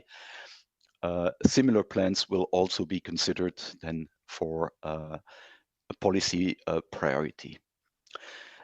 Another important priority that we have in the EU is the Natura 2000 network. The setup and the functioning and the management of a network remains an important challenge. So projects that focused on their implementation on conservation objectives of existing Natura 2000 sites are then also clearly policy priority. For non-EU member states, this would be sites under the Emerald network, and where even the Emerald network doesn't exist, we would accept other existing protected area networks. Yeah, and then I mentioned already that those activities that aim at reducing or the deliberate or accidental killing of target species or preventing stakeholder conflicts, such as with the large carnivores, with seals and cormorants and other so-called problem species, or all this is, of course, also remains a policy priority for us. Thank you. Next slide. So this is still for nature legislation, because we also have the invasive alien species regulation, but I'm not talking about that because my colleague will go more in detail on that. But I guess you will have access to this presentation, and but anyway, all the information is in the application guidance. Next slide. Yeah, and then of course I think we already covered most of the things, because the targets that I will present now are the targets in the EU Biodiversity Strategy for 2030. But most of them are nowadays in the Nature Restoration Regulation. So there is a bit of a redundancy there, except the first target, which is about the establishment of a coherent network of protected areas, and the second target, which is a target that is not as such in the Nature Restoration Regulation, but all the other targets are in the regulation, and therefore I will also leave it to my colleague Daniel to present these. Next slide, please. So just to finalize some key issues. Well, we receive a lot of proposals, so we really have to focus, and we clearly have set the focus on the subs on outcome. So be very clear what you want to achieve, which species and habitats you target, etc. I already mentioned this before. There is a strong focus on those species and habitats that are the most threatened and the worst conservation status, which is, of course, also an important element of prioritization. But we have some exceptions, like at the large carnivores I mentioned before.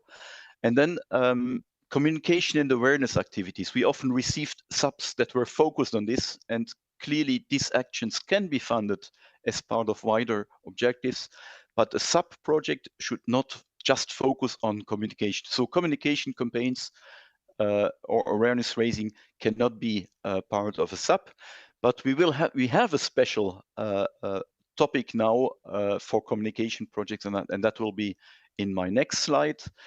And when it is more strategic and governance issues, also keep in mind that we have another type of project, which are the SNAPs. They are not the subject of my presentation today, but just keep in mind that they exist. So I think you have to keep in mind that the big budget goes into the subs, what I have presented so far.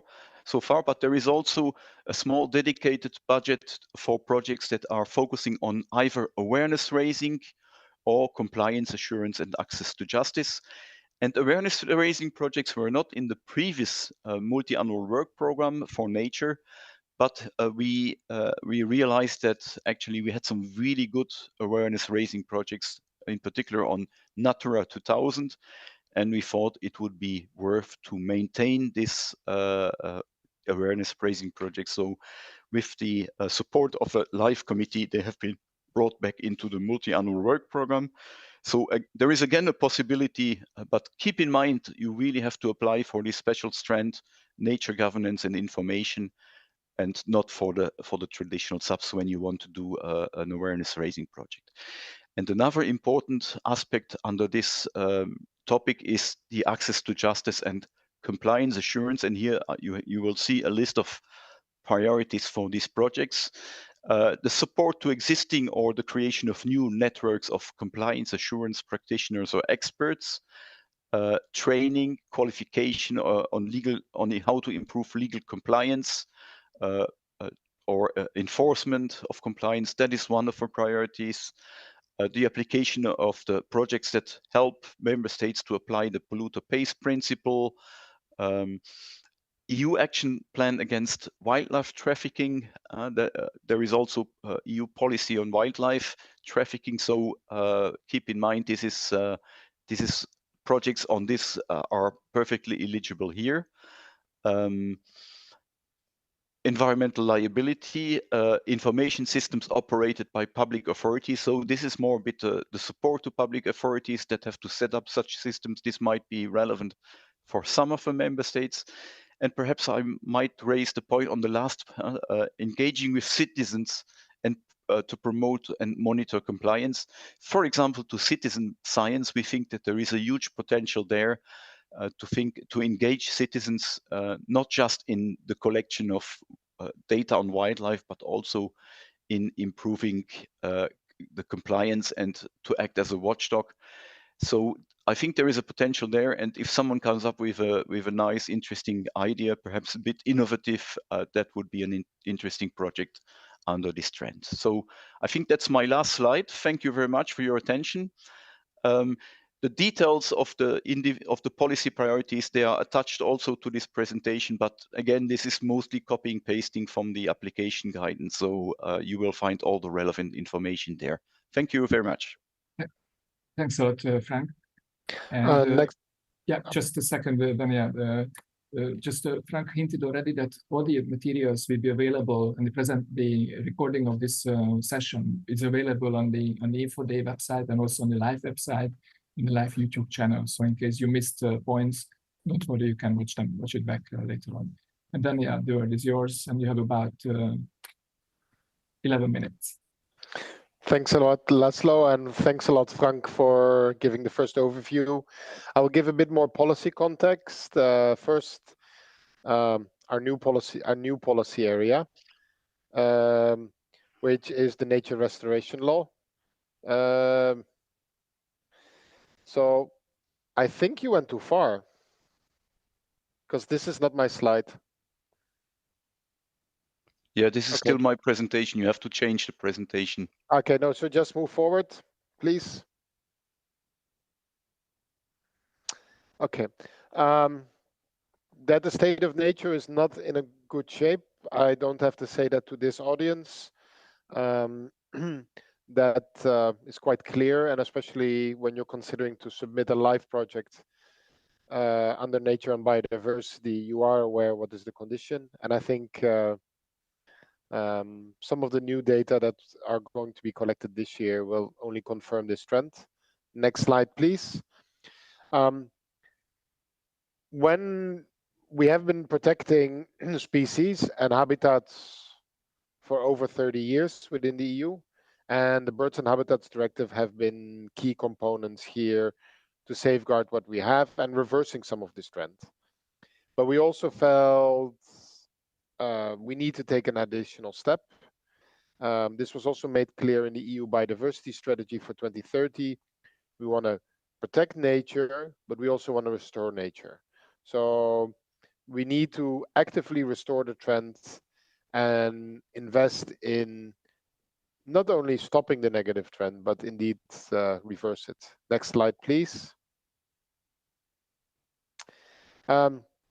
Therefore, we drafted the Nature Restoration Law, which is not standing on its own. It is a tool to complement on existing policy framework and fill some of the holes that were there, but also to ensure additional investment in investing in restoration. So clearly it fits to the Habitats Directive, but also the Marine Strategy Framework Directive for marine environments, the Water Framework Directive, and the Birds Directive. It has the form of a regulation instead of a directive, which means it applies directly and applies the same in all member states. No transposition is needed. It directly applies, and there are no changes between member states. This is also reflected the urgency we felt with reversing the trend in biodiversity loss. And of course, we're looking for synergies between climate change and biodiversity. It's not standing on its own. We know the climate is changing. There are other policies tackling that, and we try to build on the synergies there and strengthen the work on both fields. Next slide, please. We have an overall objective: long-term and sustained recovery of biodiverse and resilient ecosystems through the restoration of degraded ecosystems.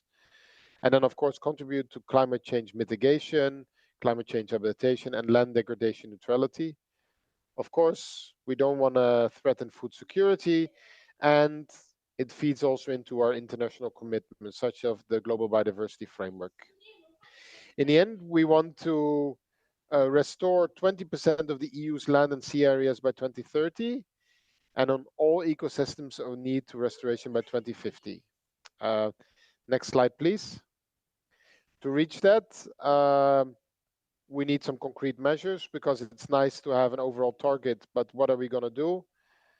We're looking into restoring protected habitat types, in this sense, building upon the Habitats Directive, habitats of protected species, so also contributing not only to the Habitats Directive, but also the Birds Directive. We want to restore marine habitats, urban sea ecosystems, river connectivity, in line with the Water Framework Directive. There's a target on pollinator monitoring. So they are key. They're an understudied group, and we need to show what's going on so that we also can continue taking targeted measures to restore pollinator populations in the EU. Part of that, of course, is working on agroecosystems to make sure that species reliant on them are also going to be brought back to healthy levels. Forest ecosystem, and of course, also we want to build on the target of 3 billion additional trees. So that is also one of the targets there. Next slide, please. Some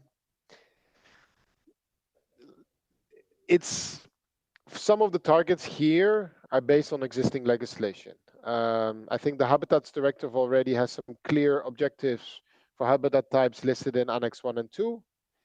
And we wanted to confirm and re-establish our commitment to bring those into a favorable condition. So, of course, until 2030, we prioritize on Natura 2000 sites.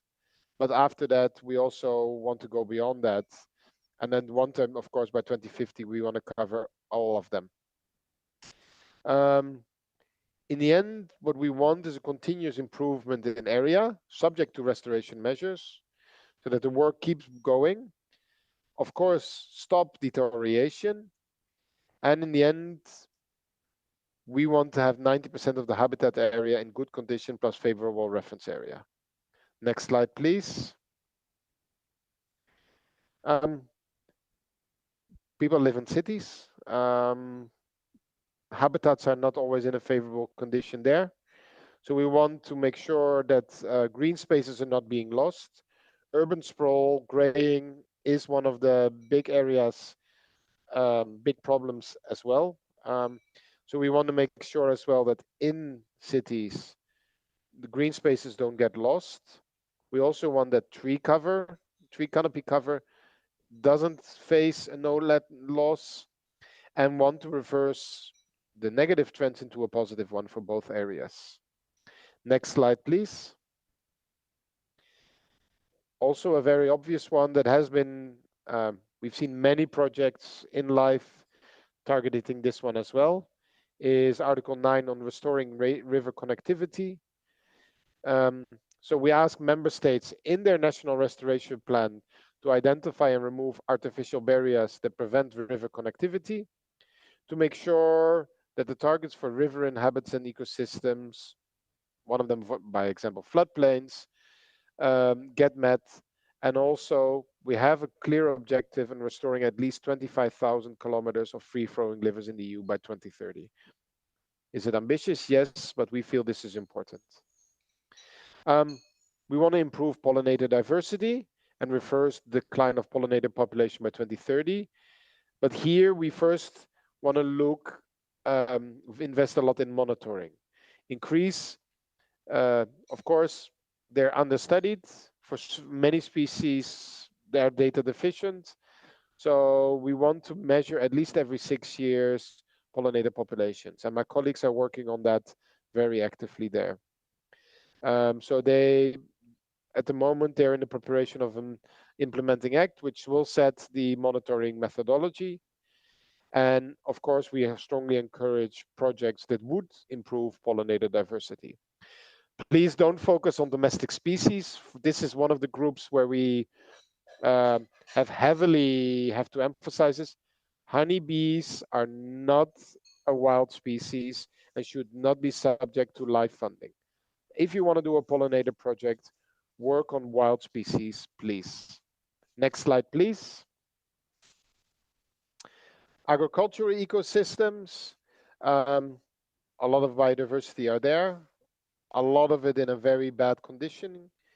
So we want to work on an increasing trend, at least in 2 or 3 indicators. So member states have the option to choose 2 of the 3 indicators to work on, which is the grassland butterfly index, stock of organic carbon in cropland mineral soils, and the share of high diversity landscape features.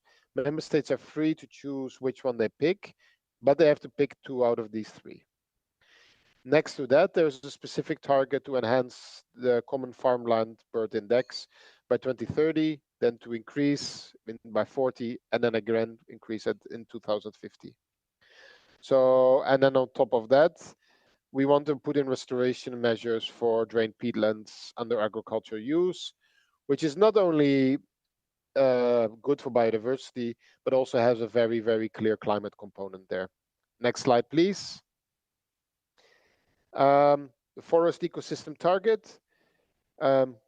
We want to have restoration measures there. Firstly, we want member states to have an increasing trend of the common forest bird index, and then they are free to pick 6 out of the 7 indicators standing below for forest ecosystems. Lying that would share of forest with uneven age structure, forest connectivity, stock of organic carbon, and the share of forest by dominated by native tree.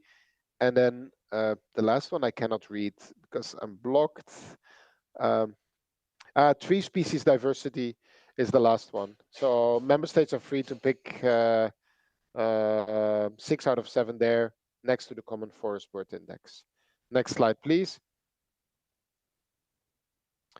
And then, of course, planting 3 billion trees. Of course, don't plant anything. We encourage member states to think about the ecological principles, think about species selection, age structure diversity. Please, when possible, use native tree species, think about the connectivity, and be based on sustainable afforestation, reforestation, and tree planting. Again, it's not rocket science, it's very obvious things to do. Next slide, please. All in all, we want these targets together lead to a restoration of 20% of land and sea area by 2030, and all ecosystems in need to be restored by 2050. And next slide, please. I will keep it very short on IAS.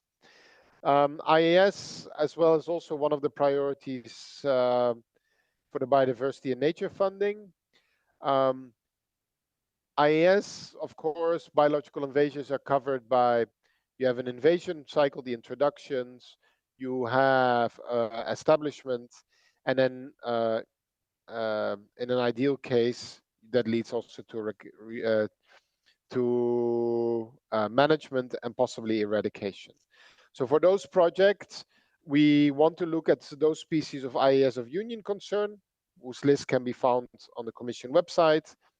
And of course, also keep in mind which species and ecosystems are being threatened by those species.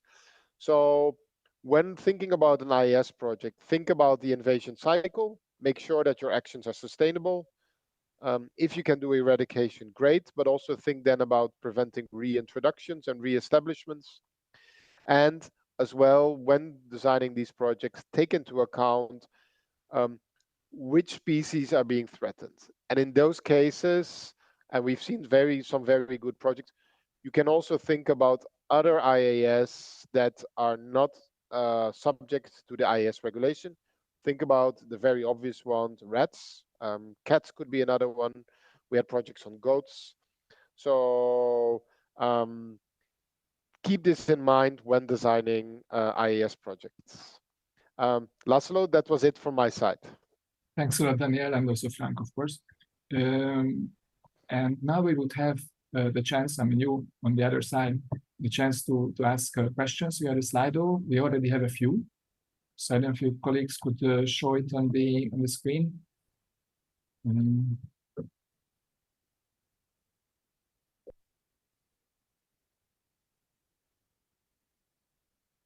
Still see the IAS slide.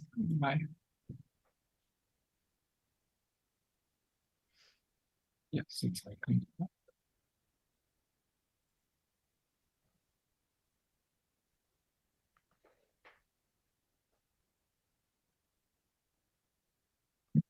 You don't see it, I think, yet, but I see already the first question is to Anita. It's saying, could you elaborate on the exclusiveness of targeted species and habitats? What if my conservation action benefits multiple species, including the one targeted? How far does the scientific need to distinguish that? So Anita, it was directly addressed to you, so please try to address it. Yes, I'm not sure if you are satisfied with Frank's presentation, because there he explains what we intend by priority habitats and species. And indeed, normally you can request up to 75% co-funding only if the project exclusively, meaning targets those priority habitats and species. Now, but this will be assessed on a case by case. You might have the priority habitats and species as main objective of your project, but you might act on non-priority habitats and species for the sake of the priority ones. I think that will have to be assessed on a case by case, to what extent actually the project is focused on the priority ones. So it's a bit difficult to say, but normally keep in mind that when we say exclusively, meaning the focus of the project must only merely be on priority habitats and species. The ones that you find in the code document, they're listed, and the ones that Frank presented in his slides. Maybe there is a simple way to understand it. You should not have actions that do not target priority species and habitats. So for each action, there should be at least a link to the target, which should be a priority species or habitat. Yeah. So it is obvious that they should also benefit more widely biodiversity and non-priority. And this is very often the case in reality. But when there are actions with a budget in the proposal that are clearly not targeted to these priority habitats and species, you cannot apply anymore for 75%. Thank you. The next question is on It will be to Frank, I believe. But can a project target both space for nature and safeguarding of species? Or should application better emphasize one of the two? Frank? Yes, absolutely. There is no requirement to just focus on one objective. So you can target on targets of a biodiversity strategy, of the EU existing nature legislation, the Birds and Habitats Directive, the invasive alien species regulation, on space for nature, and on the species. I think the key issue is that it's more than when you that you need to show that your project has the coherent logic, that there is a clear objective what you want to achieve, and be of course careful when you apply for 75%, then you have more restrictions in terms. So you could have one action for a species that is a priority, another one that is for a habitat. But okay, is it still a coherent entity, or is it an artificial set of unrelated actions? I think this is an important issue to consider. Excellent. And the next question, so yeah, I lost it. Is urban nature a priority for life? I'm not sure that maybe Daniel, just to keep balance. The short answer is yes. Of course, it's one of the targets of the nature restoration regulation.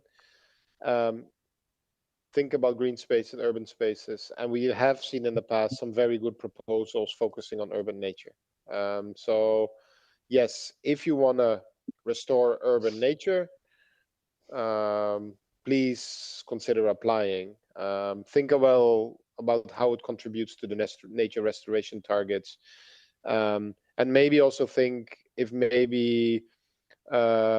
it's better under the traditional projects or maybe under the governance ones, because of course with citizens engagement, citizen science, it might be more interesting to go for the other call.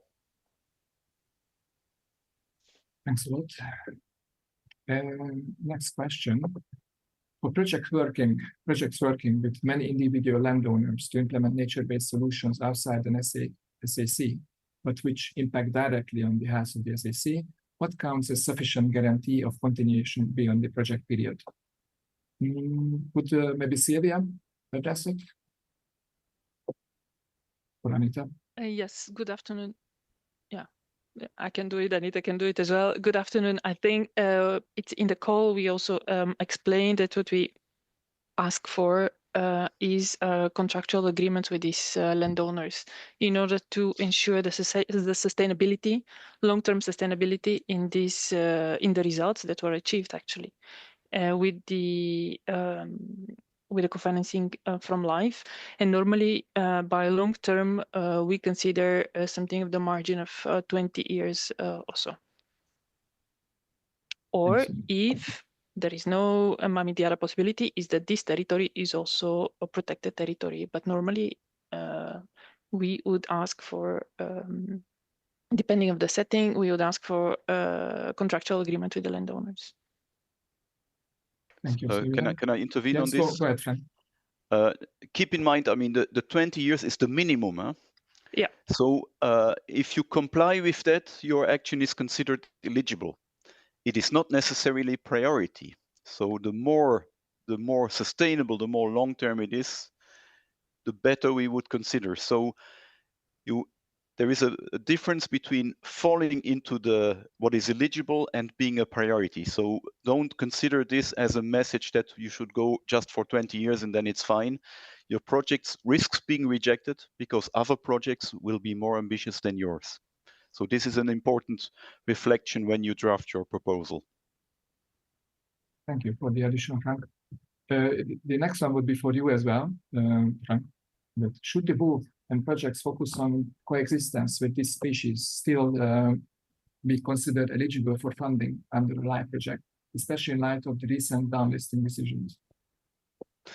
Oh yes, this is a good question. Actually, the fact that the wolf, in particular, will jump to Annex 5, most likely because the final decision has not yet been taken, but it's very likely that it will happen soon. does not mean that any of the actions that have been eligible in the past for, including also under the CAP, for example, or state aid, will not be applicable anymore, because the species is still protected under EU legislation, and there is still a requirement for member states to maintain or restore favorable conservation status. And of course, the conflicts don't go away, so there is still a need for life to support. And I think we made it clear in the multi-annual work program, but also in the application guidance, that this remains a priority for life funding. Indeed. Thanks a lot. So the next one will be on monitoring. So I suggest it could be maybe Anita.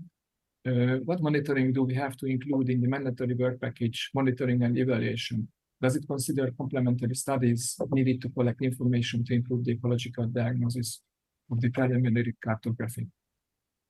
There's no specific answer, a specific activity. Monitoring means that you need to monitor the effects of the activities you have implemented during the project lifetime. Because at the end of the project, you need to assess the impact of your activities. Therefore, of course, monitoring of the outcomes and the effects are important. So there are different methodologies.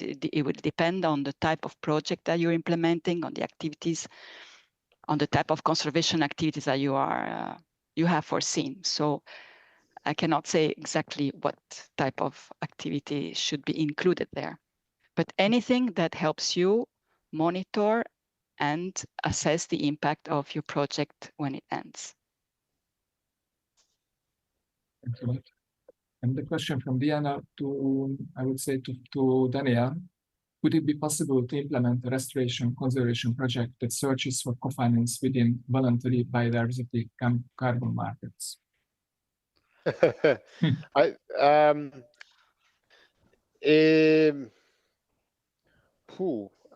think it's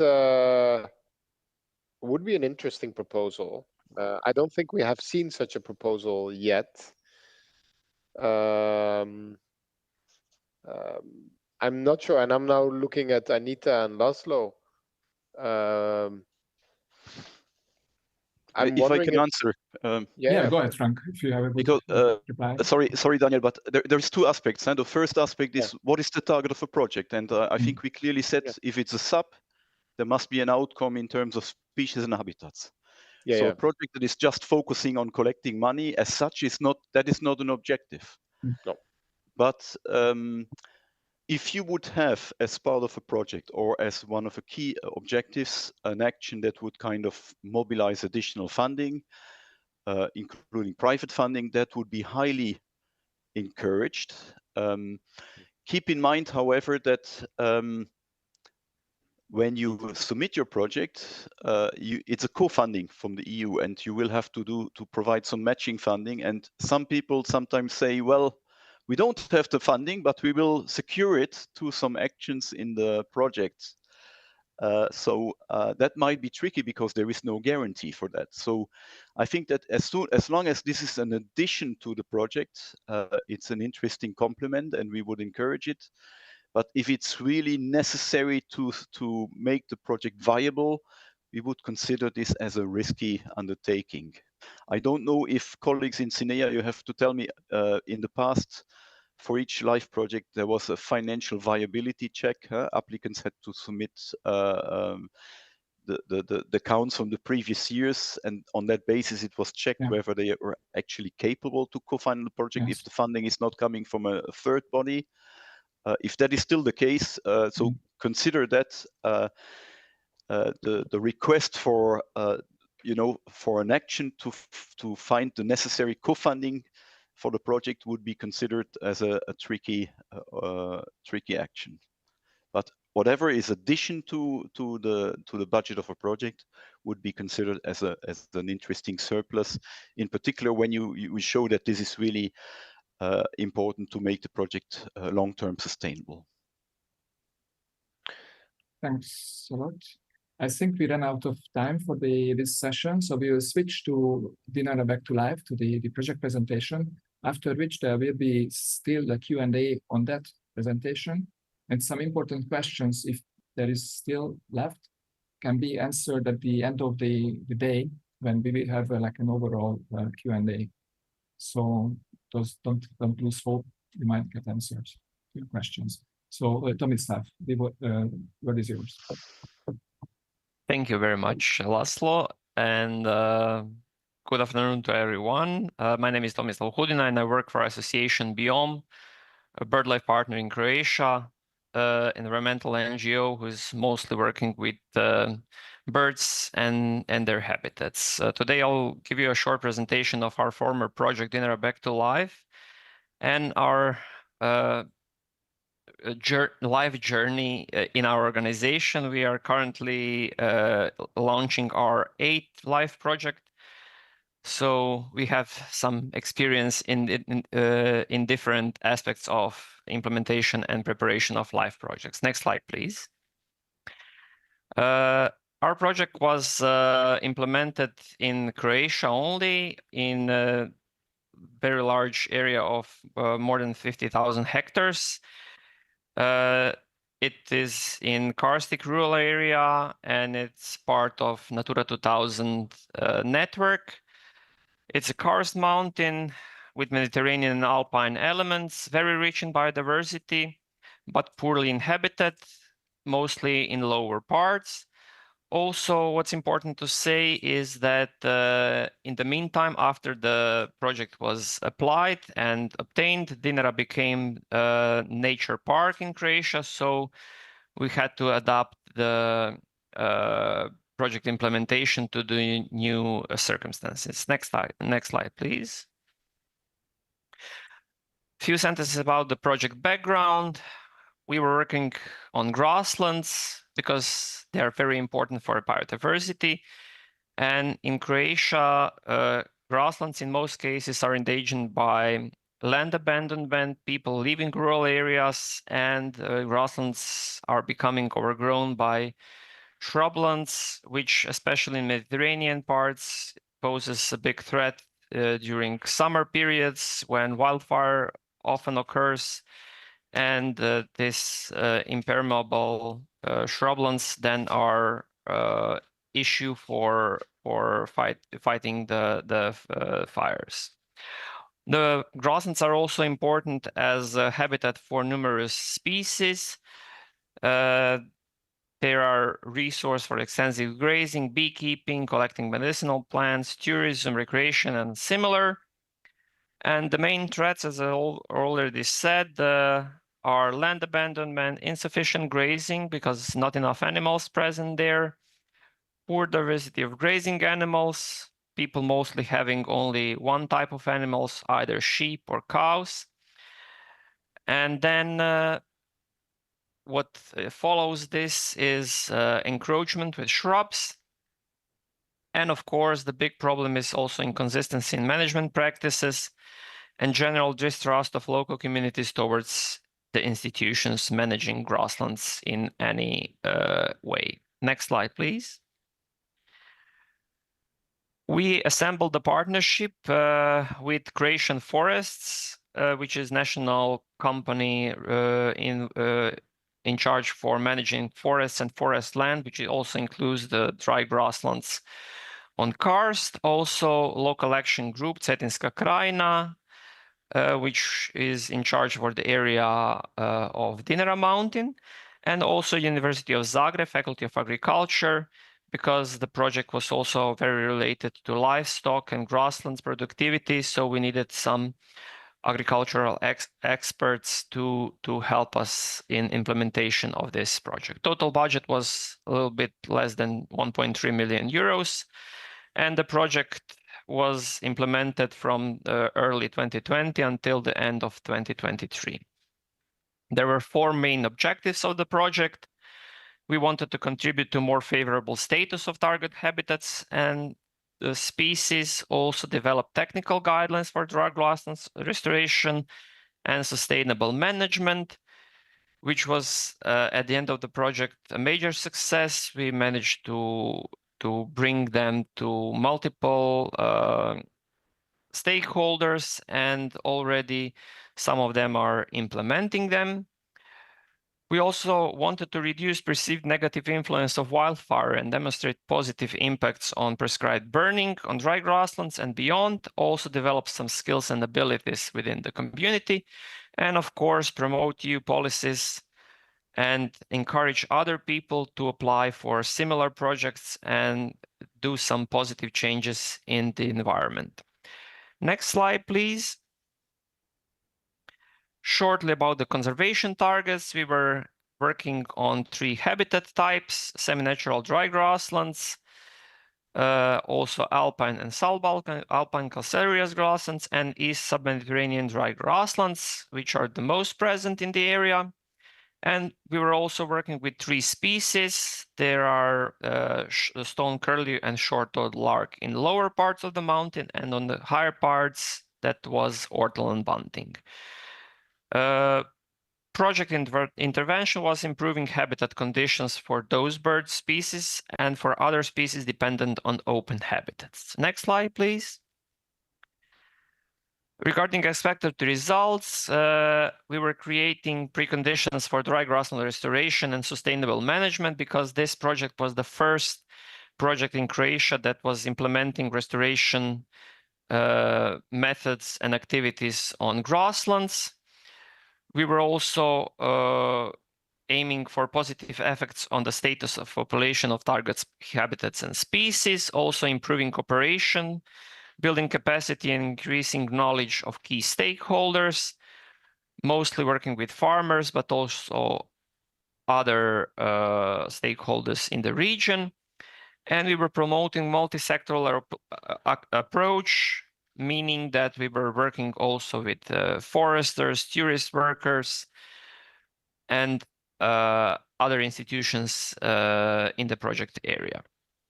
We were improving conditions and establishing sustainable agricultural businesses, and multi-purpose grassland use was promoted. Next slide, please. I will now shortly run through the main activities of the project. We were having preparatory actions, meaning that we were assessing target grasslands, current status and livestock activities. Also, we were doing grassland management analysis and drafting the guidelines, and we were checking the public attitude regarding the project activities. Next slide, please. Regarding conservation actions, we were establishing a service flock. In the beginning, we were thinking of having 1 farmer, which would be as a partner on the project, but at the end, we decided that it's much more effective and more sustainable if we use several farmers in different parts in order to make sure that the sustainability after the project will be ensured. Then we were also restoring facilities for livestock keeping in extensive way and setting up new ones. We were restoring pathways, ponds, wells, and we were also testing the extensive grazing. Also, we were doing the grassland restoration. We were having manual removal of shrubs from the grasslands. We were testing prescribed burning. And we were also working with farmers testing multi-species herds for the mixed grazing. We were working also with tourist sector, and as a final activity was the technical guidelines development for grassland restoration and management. Next slide, please. We are also monitoring the impact of our activities, both the conservation activities and our communication activities within the community. Next slide, please. And we were trying to raise public awareness, and we were disseminating the results of the project and encouraging other institutions and organizations to apply for life and similar projects that might be positive for target species and habitats. Next slide, please. Here are the few main challenges that we were faced with during project implementation. As I said in the beginning of the presentation, Dinara Mountain became nature park after the first year of the project, so we had to adapt to new rules and new permits. There was a big incompatibility with forestry law and nature protection law regarding the allowed actions for grassland restoration, especially regarding controlled or prescribed burning. We were having issues finding suitable farmers for project grazing activities because not all of them have sold legal status with land leasing. Also challenges with the regulation of setting electric fences, and of course difficulties with obtaining different permits, especially for prescribed burning, which was tested for the first time on a larger scale in Croatia through our project. And now, next slide, please. I would like to give some thoughts about why we decided to apply, and we keep applying for LIFE projects, because from our perspective, the best way for direct conservation actions for habitats and species listed in Birds and Habitats directives. The LIFE program is also very focused on sustainable and long-lasting results and measurable biodiversity gains, which in other programs and projects and donors is not always the case. Also, through these LIFE projects, there is a big opportunity to pilot new methods or technologies, but also build on the existing ones. The good opportunity for policy making, good collaboration with national and international partners, which facilitates knowledge transfer, and for the end, this networking and transfer of existing solutions and results is the thing that is very important also from our perspective. Although the application process is somehow and somewhat rather difficult and long-lasting compared to other funding sources, implementation and reporting are much easier. So from our experience, we are very satisfied with how the LIFE program works. Next slide, please. Here is our LIFE journey in short. Just these days, we are launching our 8th LIFE project since 2017. This is the 4th LIFE project where we are a coordinating beneficiary. And for those of you who are just starting your LIFE journeys, it's from our perspective the best way if you manage to join the LIFE project as an associated partner in the beginning, just to give you at least 1 year before you decide to apply as a coordinating beneficiary, to learn some key things regarding implementation, collaboration with the technical monitor with the to learn how to report and things like that, and then try to apply as a coordinating beneficiary if possible. We started our first project in 2018. It was LIFE Artina, which was focused on marine birds. And then this Dinara Back to Life project was first applied in 2018, but it didn't pass, or didn't get the funding in the first place. We passed the threshold, but didn't get enough points. So we got the very valuable feedback from the evaluation process, which enabled us to improve our proposal, and next year we applied again. So it meant that the project proposal was much better in that case, so we got the funding. In the meantime, we were partners on several other projects, and just these days we are starting with the implementation of our new project. It's Mosaic of Life. It's somehow the follow-up of the Dinner Back to Life project on much larger area with more target habitats and target species. And we are hoping that this project will be the major success.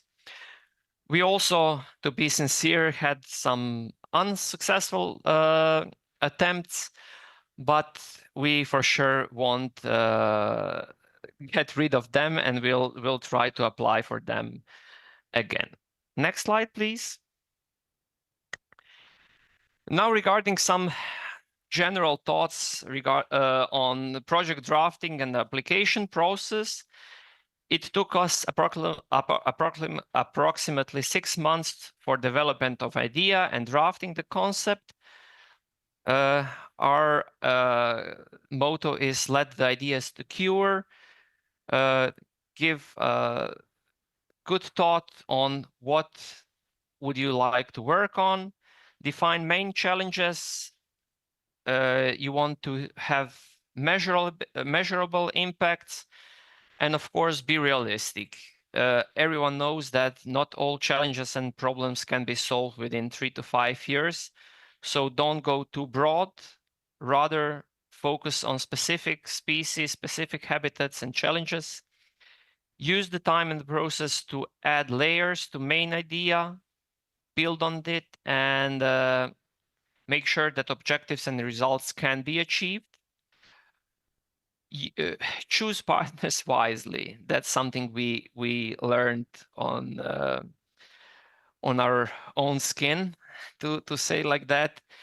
Ensure they're filling the gaps in the expertise and or your jurisdiction, and involve them from the early stage of the project drafting. Good partners are gold, and the bad ones are just taking your time and energy, and you have to work much more than you can expect. What we also learned from our experience is that in some cases, less experienced partners who are motivated can do a miracle, but in some cases you just can't go without some partners who might not be so motivated, but are crucial for the successful implementation of the projects. Either they are managers of the protected area you want to work on, or they do need to bring some or agree on some plans or things like that. Use the collaborative approach. Let the partners contribute to the development of the activities, and get to know your stakeholders on time. Try to get their support, ask what they need, and try not to come to new areas and tell everyone what they're doing wrong, but rather try to be inclusive and listen to the other sides. Draft the timeline in parallel. Coherence with the seasonal dynamics is very important for this nature and habitats projects, and it's very important for the life cycle of some species. So plan your activities according to that. Parallel with development of activities, plan the budget, because you have to ensure that the magnitude of the results you are promising is in line with the budget you are asking for. And finally, when everything is drafted, we were always preparing our projects on our own. So 3 to 6 months for writing the proposal, filling all the forms should be enough from our perspective. Make sure everything is well connected and realistic for implementation. Ensure that ideas don't just sound good, but they're also going to be possible to implement in practice. And of course, follow the instructions in the application forms. This is very helpful in many cases. Next slide, please. Regarding the implementation of the project, communication. This is a very crucial part of the project implementation in any case we had for now. Avoid misunderstandings among partners and stakeholders and their roles. Communicate regularly and openly. Don't hide things. Get to know the challenges of your stakeholders and adapt your activities where possible and work together. This will help you to have more sustainable future results. For now, we had very open communication and good communication both with our project monitor and project advisor, which was especially helpful in the first few projects. Now we already have some experience and there is not so many questions that are popping that we don't know the answer.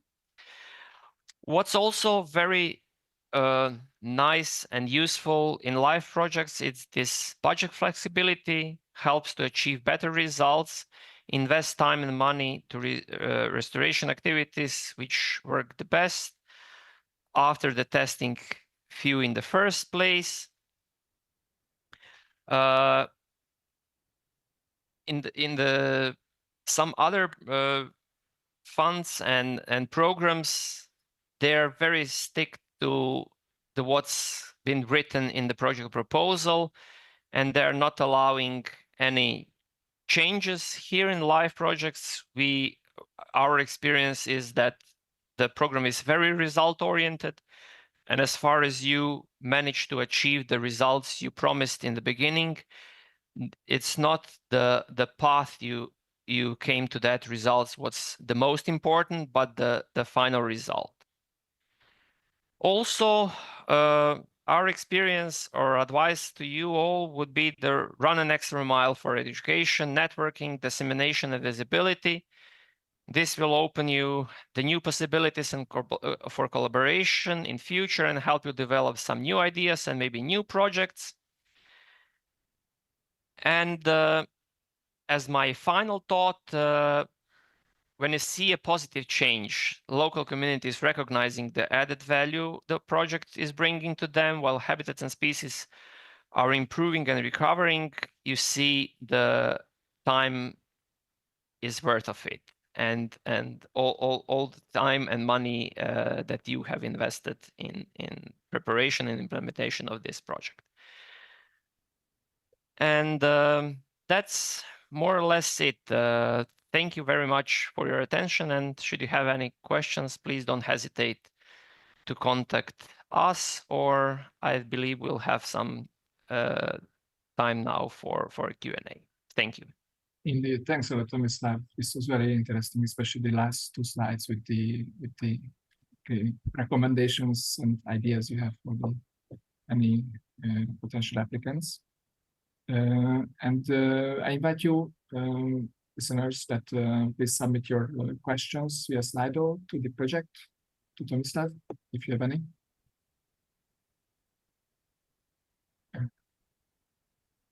Let's see.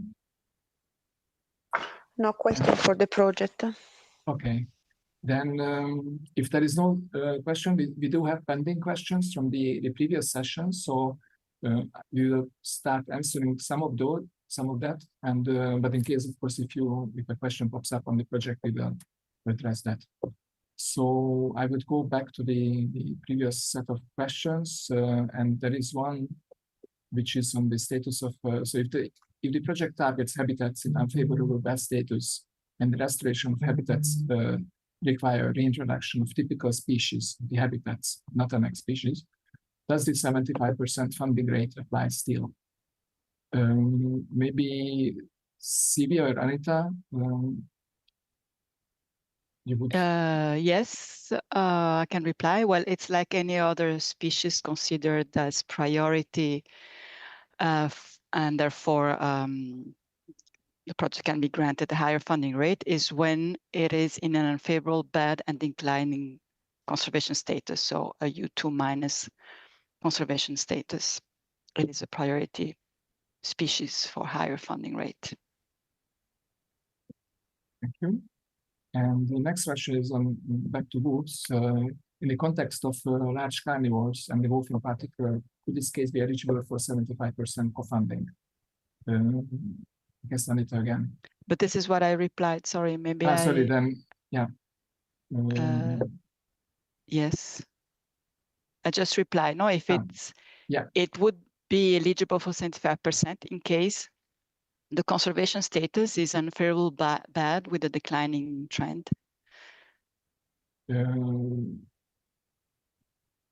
Okay.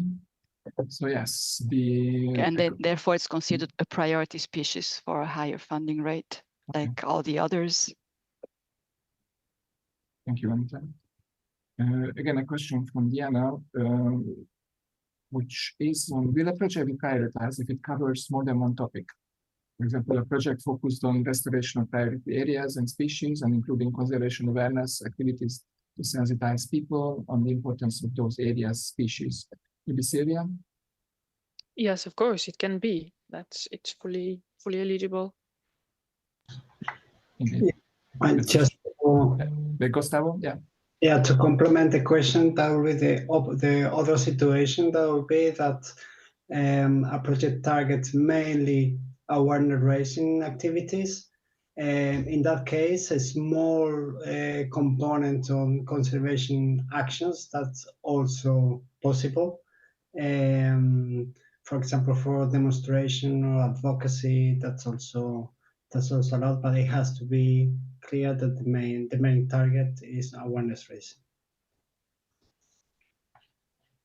Yeah, and maybe if I can add, then in the case if someone applies, I mean, when the project is a sub-nature project, nature and biodiversity project, the communication activities should be, of course, towards the in order to achieve better the conservation objectives and promote the species or the activities or work with the stakeholders and so on.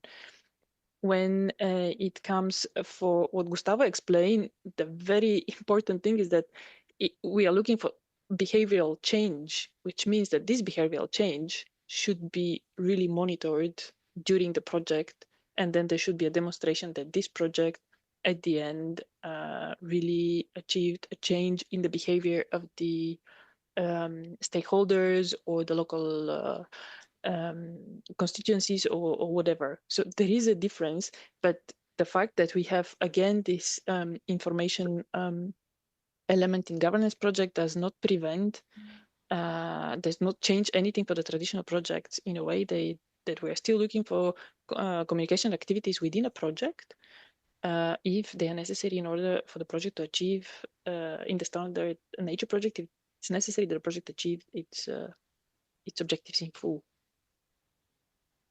Thanks, Sylvia. And I think we are kind of completed our time, but there is one last compliment to Tomislav, which is not a question, but stating that it's a very valuable presentation of your lessons learned and tips for us. Thank you very much. I think it's a well-deserved comment from participants. So, and I thank you all. I think we reached our timeline, and some of us you might see in the later session, the final Q&A. And for the rest of the participants, I thank you for attending. And I give the word back to Eva. Yes, thanks a lot. Thank you, Laszlo, and the whole Nature and Biodiversity team in CINEA. And thanks especially to Mr. Hudina, who was so kind to join us and to share his experience as a project coordinator. So I think we managed to answer most of the questions, although not really all of them, but stay with us because there will be another question and answer session in about 45 minutes. Now we will have a presentation by Bernd Decker on the application and evaluation processes in general. So covering all the different calls for proposals that we have presented so far. So I would invite my colleague Bernd Decker from CINEA unit, Life Unit for Climate and Energy to join us. Hi, Bernd. And you can start your presentation on application and evaluation processes. Thank you. Oh, sorry, Bernd. Just a small thing I forgot. Can you please participate in the poll as we did for all the information sessions? I would ask the audience to let us know what they thought about the nature and biodiversity information session that they just saw. Sorry about that, I forgot. But please give us your feedback and just let us know if you were satisfied with the information you received during this information session. It takes just a few seconds in Slido. Thanks a lot, and then I'll pass the floor to Bernd.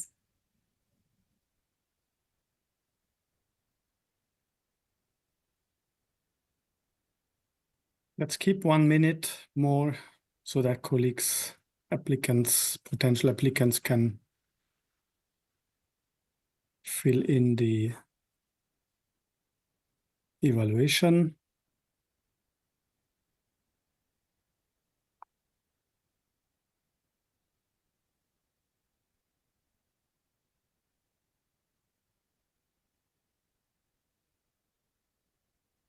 I see very satisfied participants, but maybe we start now with the next presentation. My name is Bernd Decker, Head of Sector of the Climate Action Subprogram of LIFE. So you will hear naturally a little bit more from climate perspective, but I try to cover also the other two subprograms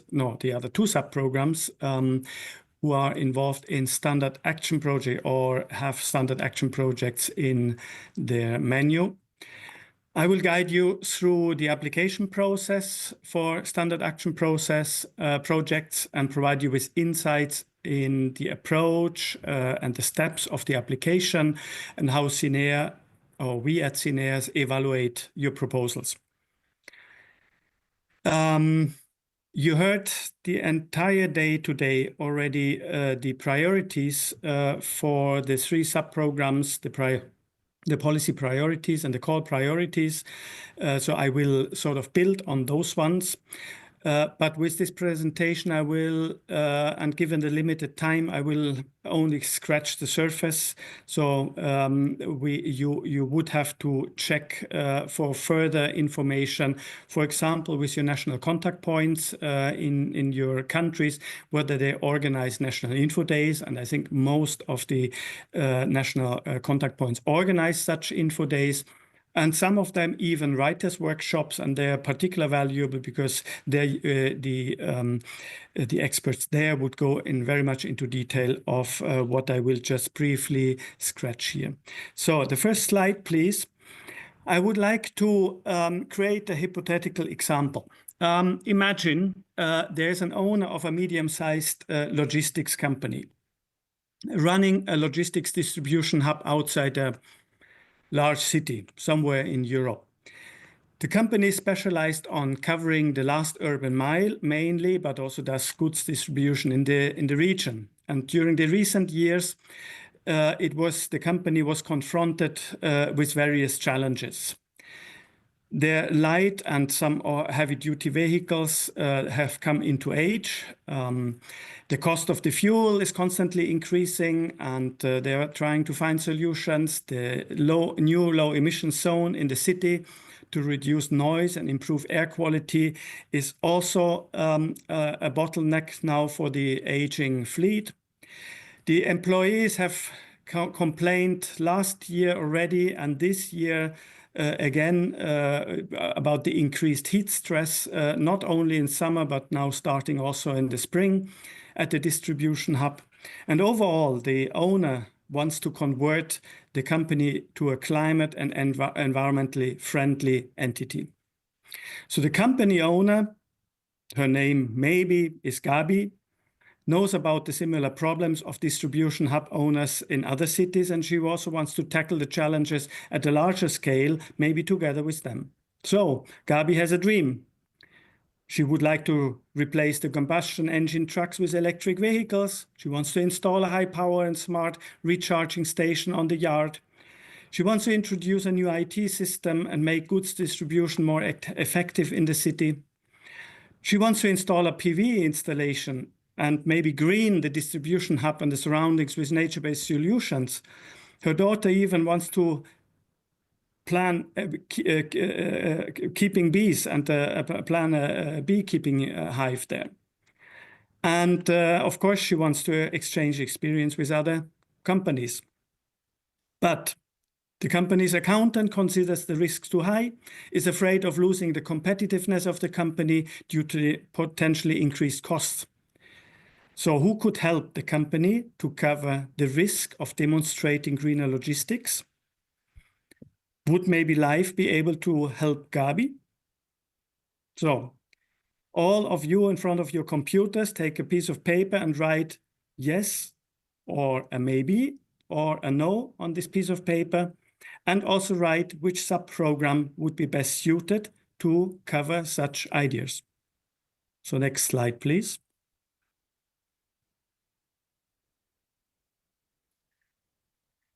Of course, it's a yes. And under climate change mitigation, in this case, we have a priority for actions to support the shift to zero-emission mobility in road transport, and the company could apply under this priority and would be considered even very relevant. All those ones who have followed the session this morning from 9 o'clock onwards should know this. So next slide, please. And after various research of various EU funding programs, the company owner considers Life as a suitable funding program, similar to the project representatives who were speaking today and explaining and how they were engaged with Life and how they found Life. So you have in the funding and tenders portal, and really I just very briefly for those who are really newcomers and do not yet know where to look for the information, you go to the EU funding and tender portal. Any search engine should point you immediately to the right portal, and there you have an overview of a collection of all the calls which are currently open and running across the EU. And there you have to find the right call, of course. On the left side, you find the right, I mean, if you click Life, you would find the Life program. And in the Life program, you would find a number of different options under the 2021-2027 call. And there you would have to find now or decide on the right priority, the right sub-program, and then also the right topic. In this case, the company owner rightly considers the climate change mitigation as potentially the right one and thinks the best chances to submit something would be here. So one more slide, please, for in terms of the funding and tender portal. So when you click on the specific topic, you will get more information on climate change mitigation in this case. On the left side, you have the internal navigation for the general information about the call, meaning when is was the opening date, when is the deadline. Then you have a description of the topic. You can again check whether it's really falling into the right priority. You have also updates on the topics, and you have many more information on that site. And if you click then on, so just make a further click, because there should a box be appearing on the top. Next slide, please. Yes. So when you confirm your choice, you would then be able to move into the next steps for submitting then the right proposal. But before that, you should first really go into the supporting documents and in particular the call document. The previous 3 sessions were highlighting on the importance of the call documents, because the call documents, they contain in chapter 2 also the priorities of the call. Next slide, please. So there is 1 call document per life sub-program for the standard action project. So please, in case you are not 100% sure for which sub-program your idea would fit, and this constructed example I presented, it could also maybe be a valuable example under circular economy, quality of life, under air quality. It could maybe even fit under nature-based solutions, maybe not under nature biodiversity, but you have elements of this. So check the different call documents if you are not sure whether you are on the right priority. In the next slide, I will show you quickly the overview of the call document to guide you through a little bit. So don't be afraid. Unfortunately, the call document is only available in English language. Today there are many translation tools. If you are not familiar with certain text parts or jargon in this, but I would again advise you also to contact your national contact points. In some member states, there's even a translation of this call document. So in the first chapter, the call document describes the background. Again, what is the LIFE program and the key features of the 4 sub-programs of the LIFE program. So nature, biodiversity, circular economy, quality of life, climate change mitigation, adaptation, and clean energy transition. And then chapter 2 is the type of actions. This is where you read about the priorities. So the objectives, the themes and the priorities, the activities which can be funded, and the expected impact we would like to see. So here you should really careful read, is your proposal addressing those priorities, and would that be the right sub-program to submit it? And within the sub-program, you have then the different priorities. Would be that the right priority? Then in the chapter 3, there is an overview of what is available in terms of budget. Then chapter 4, you have the timetable and the deadlines, which are synchronized for the major calls this year. In chapter 5, you have information about the admissibility and the documents which are required to be submitted.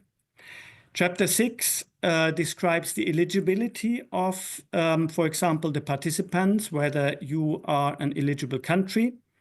It explains a little bit about the consortium composition, well, not also competition, but composition. The eligible activities, but some of them already have been described in the previous session, and also the geographic location, the target countries, because sometimes we have exceptions where activities can also take part maybe outside the European Union. Then chapter 7, you have a longer chapter on the financial operational capacity and exclusion, which is also important for you to see and consider. Are you able to engage in such a massive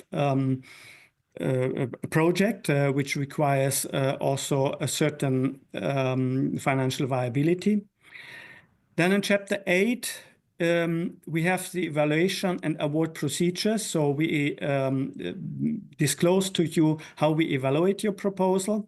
And here, particularly here, I mean, also in the other parts, you will find a couple of updates compared to previous call text. So the award criteria, they have not changed as such, but they have been adjusted a little bit. So please be careful. As already mentioned this morning and yesterday, we have a new multi-annual work program which started in April this year, and this is the first call under the new multi-annual work program, and we did some adjustments. So chapter 9, then we explain you more about the award criteria. And when you do a click, there will be an arrow looking at or pointing at the important chapter number 2. So next slide, please. And again, next slide, please. Yes, thank you. So the remaining part of the call document is then the legal and financial setup of the grant agreements. And I would also recommend you to look at the model grant agreement to see what are you engaging with, and is your hierarchy really willing also then to sign such a grant agreement with the conditions we have put in the grant agreement. This is not for discussion. You will have to comply with the rules set out in the agreement. So please take a detailed look into this one. And then there's an explanation how you can submit the application and some further information where you can find help and some links. Good. So Gabi is now convinced. She is sure she can meet all those conditions, and is also taking a bit the risk she's taking with such a proposal. Because she has to put her own money into it, meaning at least 40% her own contribution, and she has to find it, of course, and cover this because those are the rules of the program. But she realized, compared to other funding programs, and we heard this also this morning, that there is great flexibility with the LIFE program, which would allow her, in terms of the duration, in terms of the budget, also in the continuity of the priorities, which is very well fitting for her proposal. So she then now would like to start creating a proposal. Next slide, please. Let's have a look at, very briefly, at the application forms, how it looks like, what you should be careful with. Next slide, please. So again, when you click on creating a proposal in the funding and tender portals under the submission service, you have many fields to fill. It can be confusing maybe in the beginning, if you are not familiar with such a system, if you never have applied for in such a system, maybe you need to ask for support, and there are many organizations out there who would then also provide you with the respective support. If it's the first time, you would have to register your organization with and receive something called a PIC number. It's an identification code, and that one you would fill in. Next click, please. The second click, please. So that's where you would fill in the PIC number you would have received. If you have already applied previously in an EU program, for example, Horizon, you may have already a PIC, and you just fill it in, and certain information will be then pre-filled. Then you would also fill in your short name, and start filling in the various fields in this format. And on the left side, and with the left click, you see the various supporting documents or supporting links where you can help. So next click, please. And next click, please. Yes. So that's where you will find help. And just above, when you click on the download the Part B templates, this is where you would actually get the template in which you would write the proposal. So now we go further.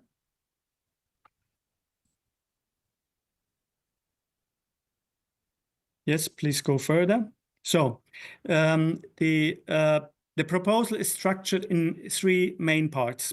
So the part A are so-called administrative forms. So the previous slides was already indicating sort of the administrative form. So this is to be filled out inside the submission portal and submission system. Then there is the part B, which is the technical description. That was the link where you download the application forms. And then we have a part C, which are the so-called live performance indicators. So the system and my slide and probably many documents will have to be updated. So the live performance, not performance project indicators are now the is the system or is the part C. Next slide, please. So going back to the part A, what is required from you to fill into the part A? So we ask you for general information. You will have maybe already an acronym of your proposal. The acronym is usually followed by a title where you describe in one line what your project is about. Then you have a couple of fields. You choose your panel, and then there's also a field where you choose something like a descriptor. This is supposed to help us then placing your proposal into the right bucket and selecting the right evaluation experts, independent evaluation experts. So this descriptor is helping us to categorize your proposal. So take a bit of a look which one comes closest to your proposal.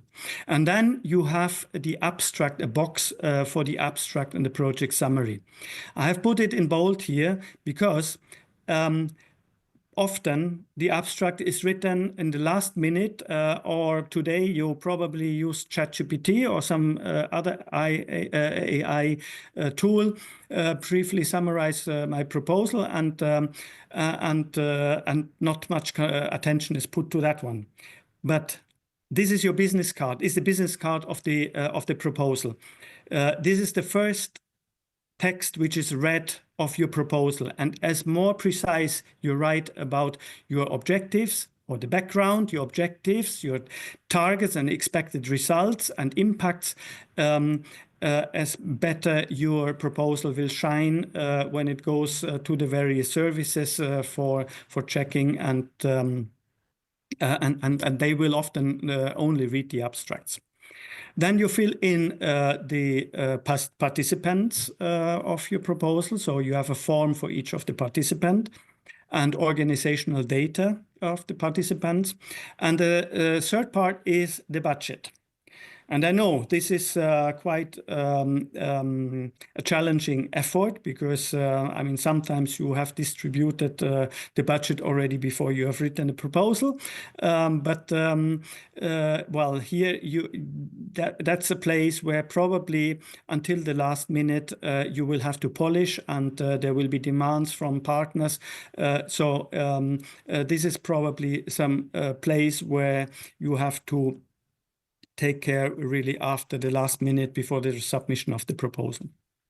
Now we go to part B, the next slide. So the part B is now the document which you download. It's in rich text format, which contains a cover page, a table of contents, then the project summary. It's later taken from this part A. And here, please watch out. We have put clear page limits, and we have a limit on the character size because we want to guarantee equal treatment for all the proposals. So do not remove instructions, please, because that could potentially be not be helpful for your proposal, in particular if you exhaust the page limits, because we will cut the last pages of the proposal if you overrun this and you remove the instructions. Next slide, please. And then you have the main chapters of the proposal. 4 main chapters: relevance, impact, quality, resources. So I will go quickly through those these chapters, and at the same time I already put the award criteria against we are going to evaluate your proposal on the right side. So under the relevance, and this relates then very much to the chapter 2 of the call document, there you describe to us the frame of your proposal.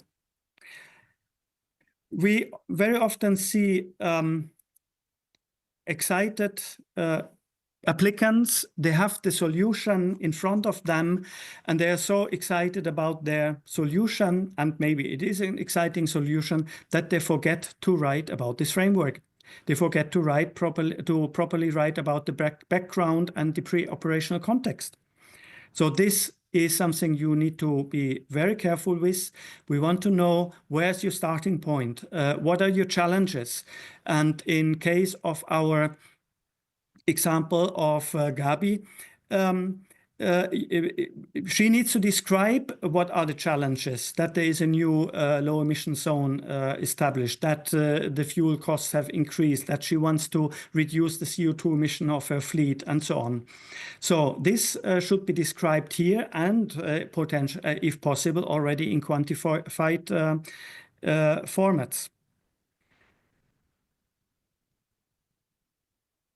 Then you would describe your general objectives and go to the specific objectives of the proposal.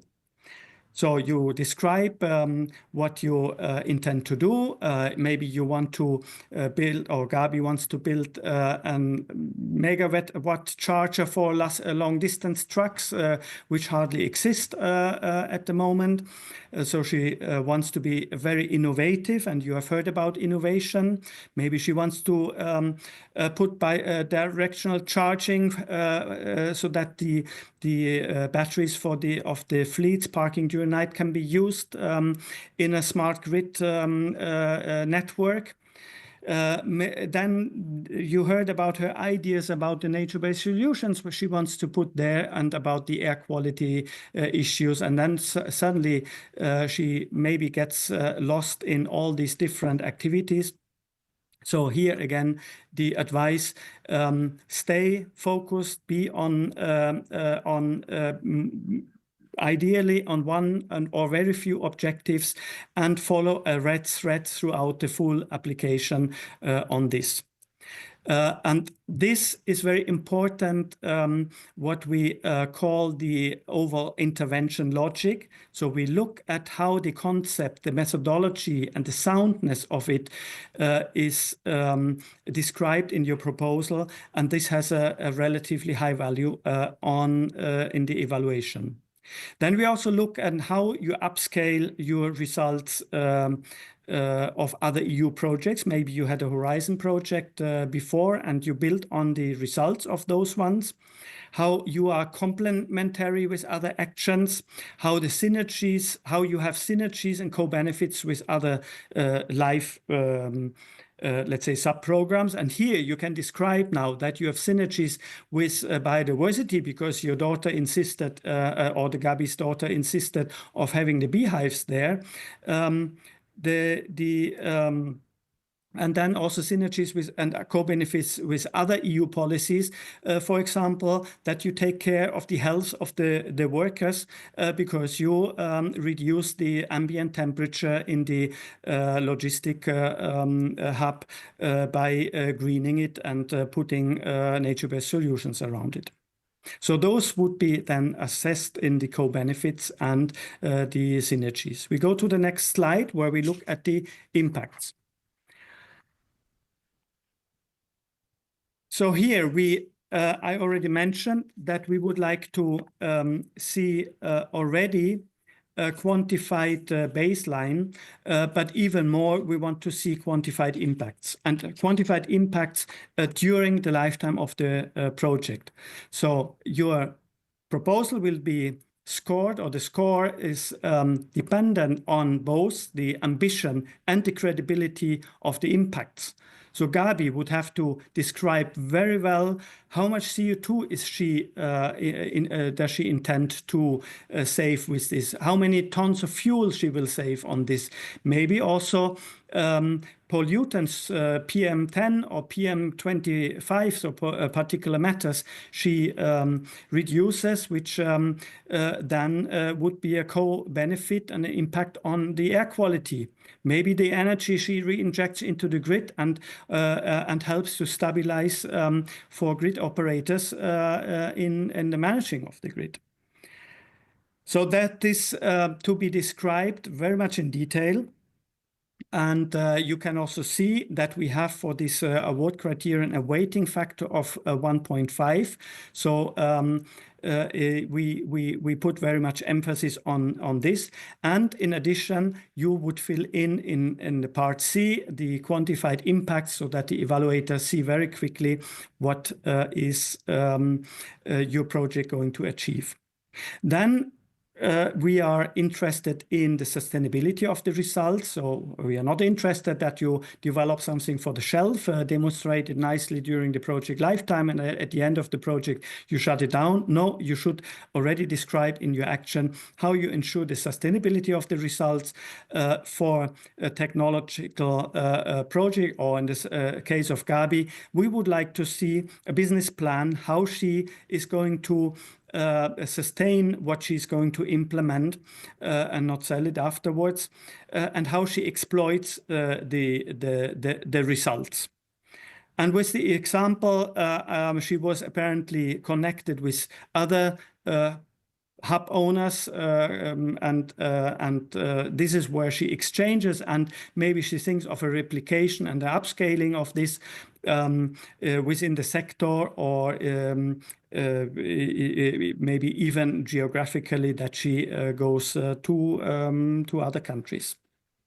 So that is very important, where the proposal can show very good demonstration of the EU added value of your proposal. Next slide, please. So all this can be described very nicely in the general part, but the challenge is now how to translate those good ideas, good intentions into a solid work plan.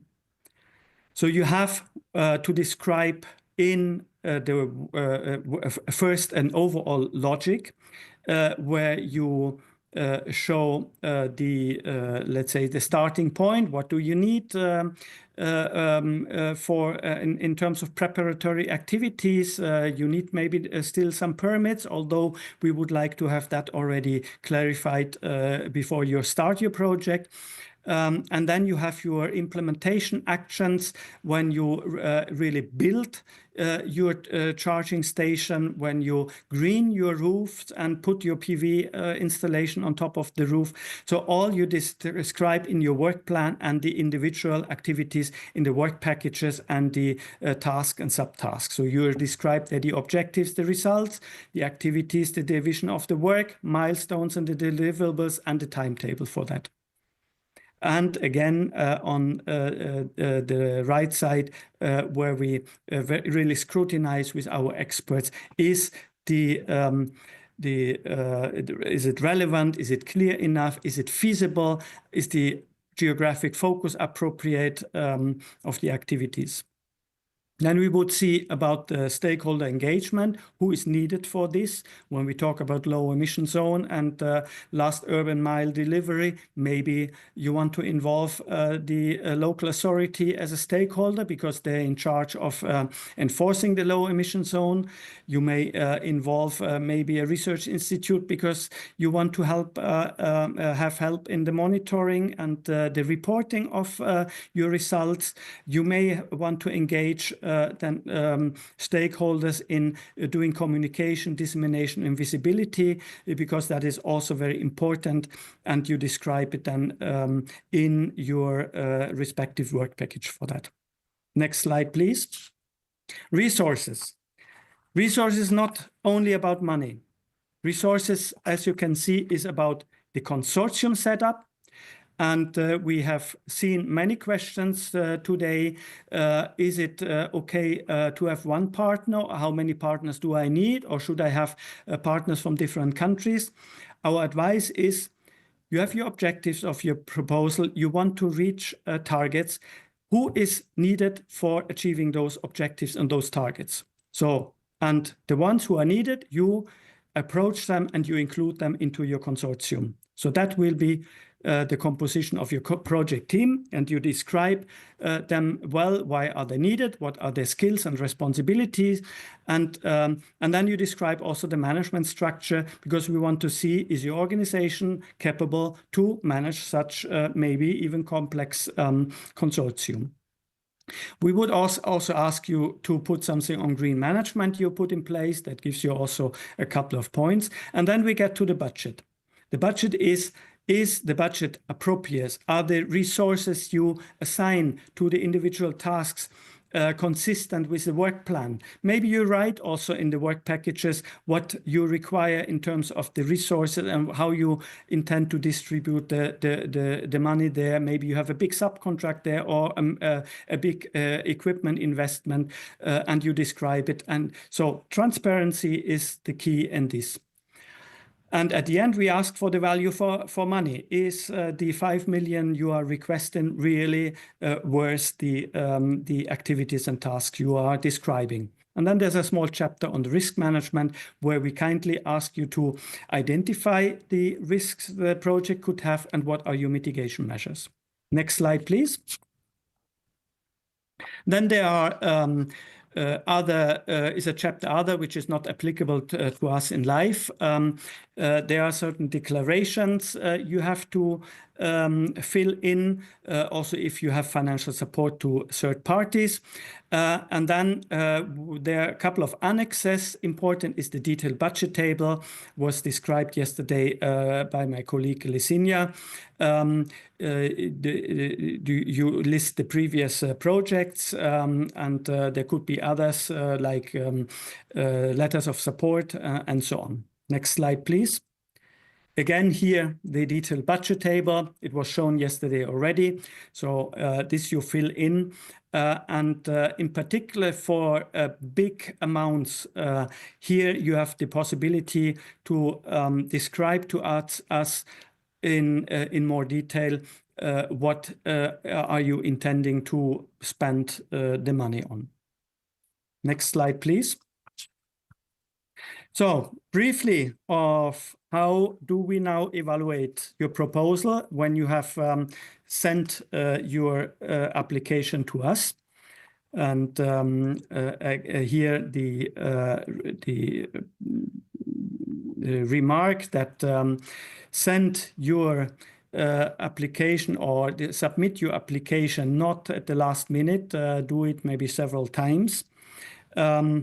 So the application form is the same as last year, so that one has not changed, just to remind you on that one. But take very good care of what is requested there. So evaluation process. Next slide, please. Time is running. So just a brief overview of how we, in which arena you are or what the playing field is. Per year, we have something in the range of 500 proposals we receive distributed between the 3 sub-programs. You can see this, and this respectively something between 80 and 110 projects. So this is sort of an average across the years. It can divert from one year or the other, depending on the size of proposals we receive. And with those figures, you can estimate approximately the success rate of your proposal. So it's certainly better than in other funding programs, but competition has grown, and from previously a range of between 20 and 30% success rate, it's down to maybe 10 to 20% success rate. The EU co-funding rate was mentioned already several times. For most of the proposals, 60%, in some exceptions, 75%. Next slide, please. Then we will check your proposal whether it is admissible and eligible. So we do an admissibility check, whether the proposal was submitted really before the deadline and electronically.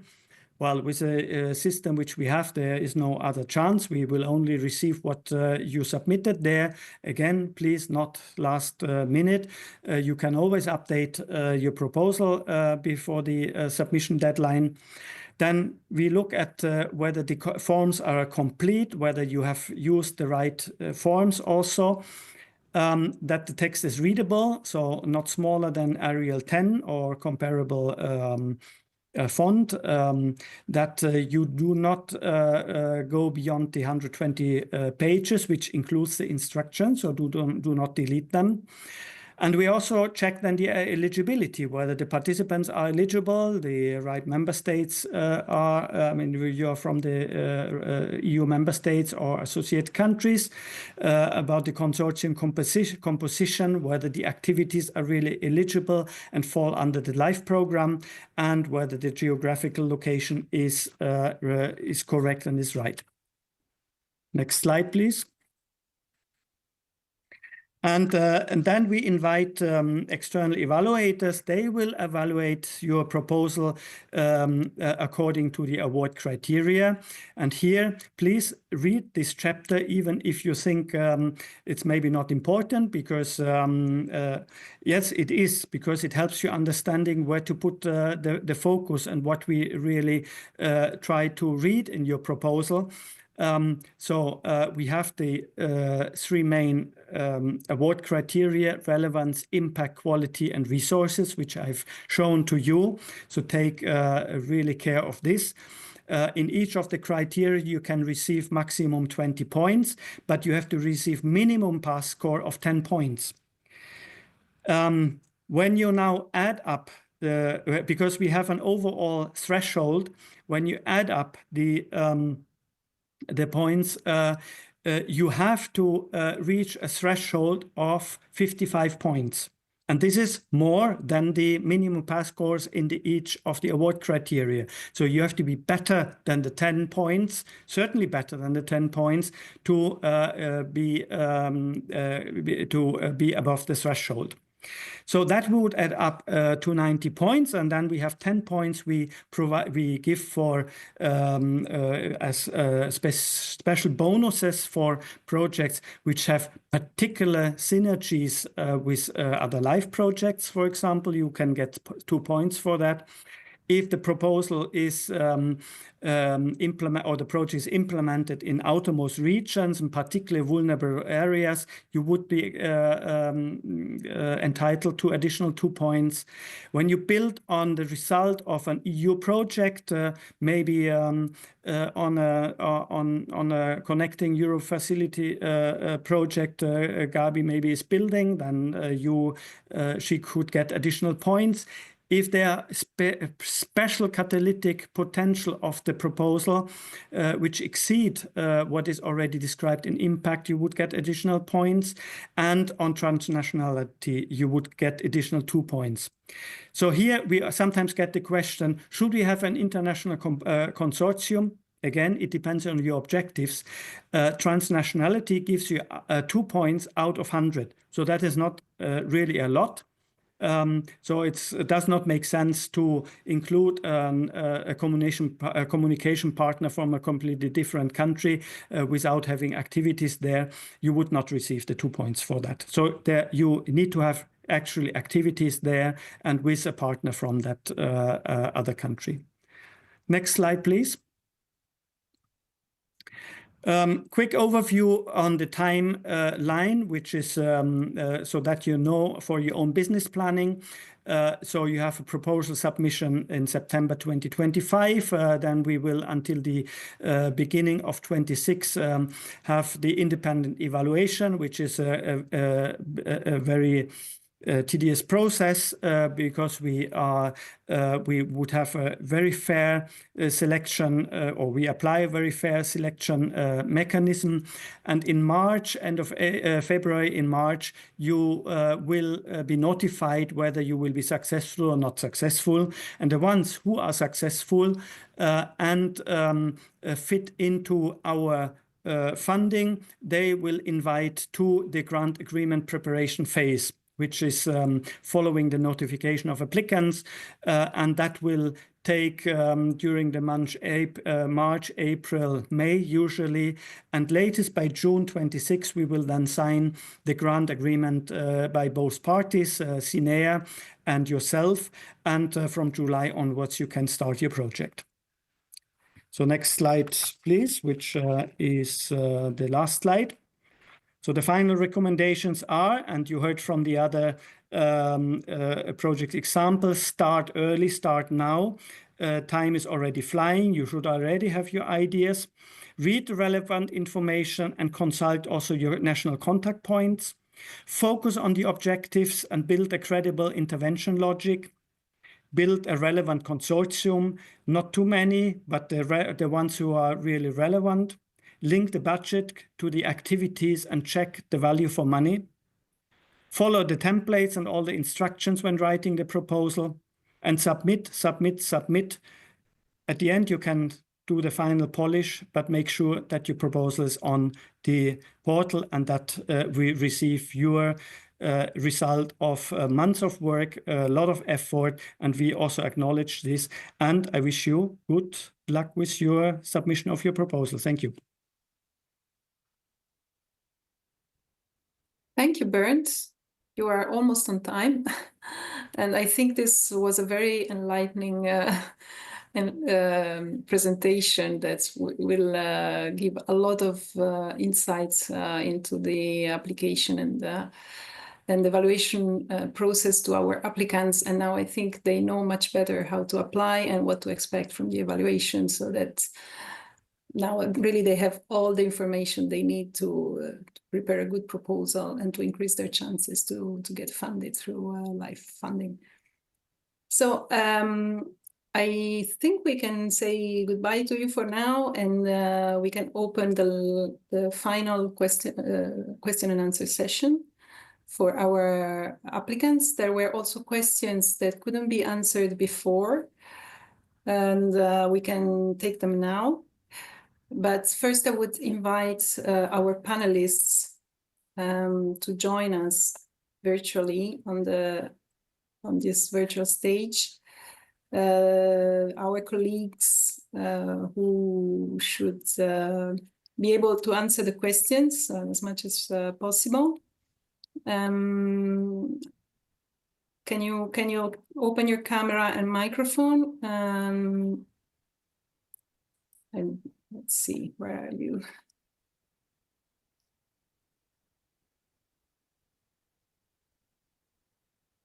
Oh, there you are. So I already see Anne Vermalen from the financial sector in CINEA. Then we have Fabio Leone from the circular economy and quality of life sector in the life environment unit. Cesar Sioanes, who is program coordination manager, if I remember well, also in the life environment unit.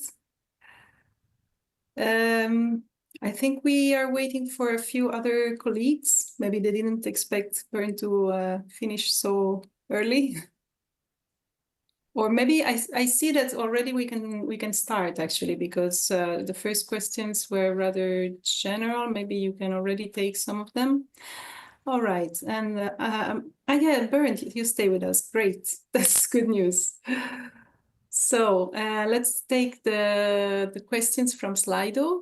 Can I ask the back office to show the questions? There they are.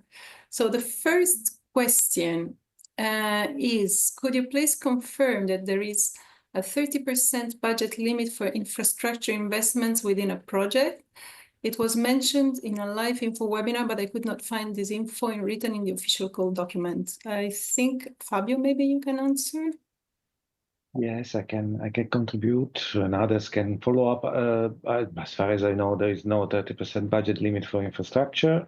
This was actually from the previous LIFE program, 2014-2020. However, as always, this type of cost must be reasonable. You know, the projects, we are not an infrastructure program funding large infrastructure. So we have to keep this in mind. It should be reasonable, because then a large type of this cost will be assessed also for the value for money, for the European added value, and so on and so on. So yes, eligibility, no limitation, but it should be fit well in the context of the project. Thank you, Fabio. So, yeah, can I see the next question, please? Is there a restriction for the number of calls under which one organization can apply, either as a beneficiary or as a coordinator? I think a similar question was asked earlier, but who can take this question? Yes, in principle, no. Cesar? There is no limit for no such There is limit. no limits. Good. This is the right answer. So next question, please. Are costs regarding proposal preparation, for example, from a consultant, eligible? This question might be for Anne. No, because it for the proposal, only costs starting from the start date of the project will be eligible. Yes, so these costs were incurred before the start of the project. If they were took for the preparation of the proposal, so they're not eligible, unfortunately. I would like to remind our participants before we continue that there are many questions, and there is a way to make sure that the questions are answered in priority, which is to like the questions that you find most important. In fact, the more a question receives likes, the more it becomes popular, let's say, and the higher it will be in the list of questions. Therefore, we will answer in priority, because we're not sure that we can answer all the questions, unfortunately. But remember that there is also a functional mailbox that you can use, which is called CINEA-life-inquiries at ec.europa.eu, where you can post all your questions, and we will be happy to answer. So now, next question, please. Can you detail what it means that coordination may not be subcontracted? What specific coordination tasks cannot be subcontracted? I can take it.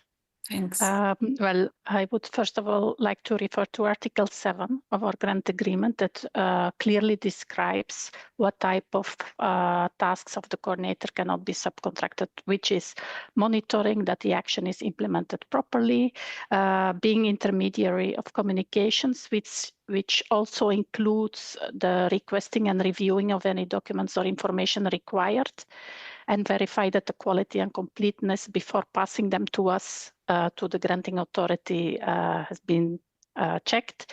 And of course, the distribution of payments.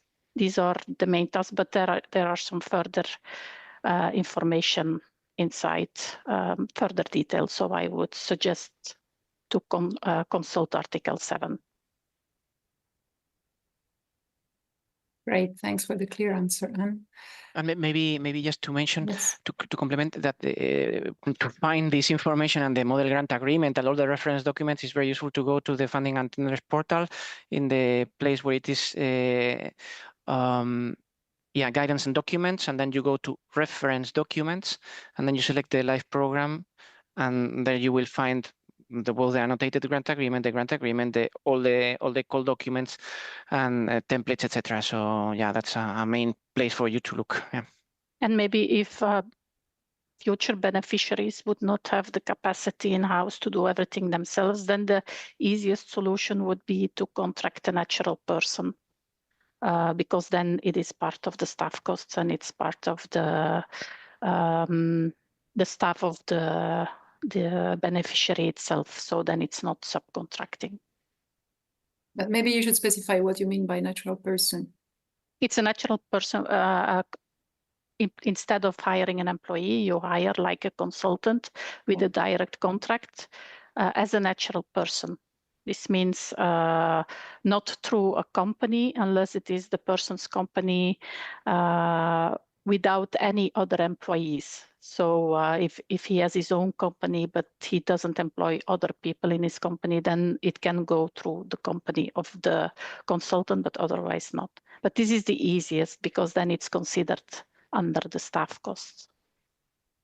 Okay, thank you very much. I'm very clear. Next question is, if we are a European association based in Brussels with EU scope, is our NCP in Belgium? I suppose it is. Yeah, I can. Yes. I can take this maybe. Well, it depends whether you have a proposal which takes place in Belgium. Then I would say clearly yes, that you would address the Belgium NCP. But if you intend to have, let's say, a governance project which is across various countries, maybe not really the right the right stakeholder to involved in this, but you would also have the possibilities to write to our functional mailbox for further guidance and information. Thank you, Bernd. Now we have a question which is a bit difficult. How many proposals do you receive per call on average? Now I know that Fabio is good with statistics, but maybe he doesn't remember on top of his mind. Can you already tell us? Yeah, I mean, it is a bit difficult to give you the exact numbers. What you can do, you can simply go to the funding and tender portal, to the past call, you search the call 2024 live, and then you go to call updates, and normally there you have the updates of the call with the number of proposals received. So you have an idea of how many proposals have been submitted. So that's the easiest part, because it really depends on the specific call, the number of proposals. Yes, in fact, I mean, it's a difficult question because there's a lot of data out there, and it's better to go to the website and check. But maybe just to mention, because finally also I suppose this is related to what are our chances to succeed, I mean, on average or statistically. So, I mean, we are, I think, better placed than Horizon, than most of the Horizon calls. And I mean, depending on the, again, on the call, but I mean, above 10% for sure. So, and we receive of the order between 120 to 250 proposals, something of that order, no? More or less, per call. So for example, SAP environment or SAP Klima or SAP nature. Yes. Thank you. The next question is probably for Anne. How should we reflect the in-kind contribution in the budget table if they are neutral? Well, if they are not against payment, then you don't have to include them, because it will not go in the final budget table in any case. Okay, thanks. Next question is, are there any live funding instruments or calls that offer 100% financing for applicants who currently have no available budget or co-financing capacity? For example, in the case of a startup. I'm afraid the answer is no, but maybe somebody can develop better than me. I can maybe add that in case a startup is part of a consortium, that within the consortium, the budget can be redistributed. So if other partners don't need, for example, the 60% or the 95%, they can still claim it and then redistribute the EU funding that they receive partly to the entities that need more. But this has to be done through the consortium agreement. Yes. Maybe to complement also the sub-program that has the highest co-financing is the Life CET, Clean Energy Transition, where they have up to 95%, if I'm not wrong. And then also the PLP call, so for policy priorities, it's 90% the rate of co-financing. while for the others it's in general 60% and then up to 75% for nature, for the SAP nature. Yes, there are variable rates from one call to the other, so would be useful information as well. So here we have positive feedback on the presentation. I don't know which presentation, but apparently it was very clear and useful. The question regards personnel costs for Anne, how to include future salaries, legal indexation into the budget of the project. Well, this will of course also depend on the duration of your project. So you will have to make an estimation yourself based on what is foreseen for the coming years for your country. And if it's a very long duration, then yes, you will have to make an estimation yourself. You can of course include this because it's normal that year by year there is inflation and there can also be promotions and so on. So, but this is up to you to put something inside that is reasonable. Something to keep in mind when you prepare your budget. The next Maybe question would be... If I may interrupt, yes, sorry. Of course. Yeah, because regarding to the previous question about the co-financing rates, yeah, I was here also suggested to mention that the clean energy transition and the PLP calls that I mentioned that have the highest rates of 95% and 90% are very specific and targeted calls. Yeah? So there, yeah, the scope of applicants that can be interested in those calls is more reduced. Yeah, but in any case, they are there. Yeah. Okay, thanks. The next question might be for Anne or for Fabio. Looking through the website and section calls for proposals, I'm not able to find any detailed information about the maximum budget for the live proposals. I would be grateful for any indication you might provide to get this information. The maximum budget. Okay. Two aspects. I mean, maximum budget, if this is referred to the maximum budget of a proposal, I mean, there is no maximum budget of a proposal. So the proposals can be as big as necessary. Of course, we do receive proposals with a certain range of budget. What I would recommend is to go to the code document in section 3, the budget chapter. There is a table in which gives some indication of the average size of budget of proposals, but doesn't mean that you have to fit in this bracket of magnitude. Thanks a lot, Fabio. The next question is for Anne. Can you please explain better the novelty regarding in-kind contributions? Well, in fact, I also spotted that there was this new label added to this in-kind contribution section. In fact, it's not new.